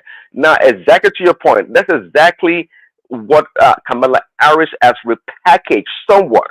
that sounds good to progressive, but it doesn't understand the historical context to it. So that's the danger. Well, that's the danger when they have somebody that has no clue about business, has no experience about nothing, proposing all this trashy garbage because somebody told her in the camp that, oh, it sounds good.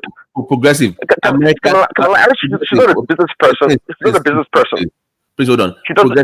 Progressive in America, people think this is the thing that how you get loans for almost anything. Can you make the monthly payment?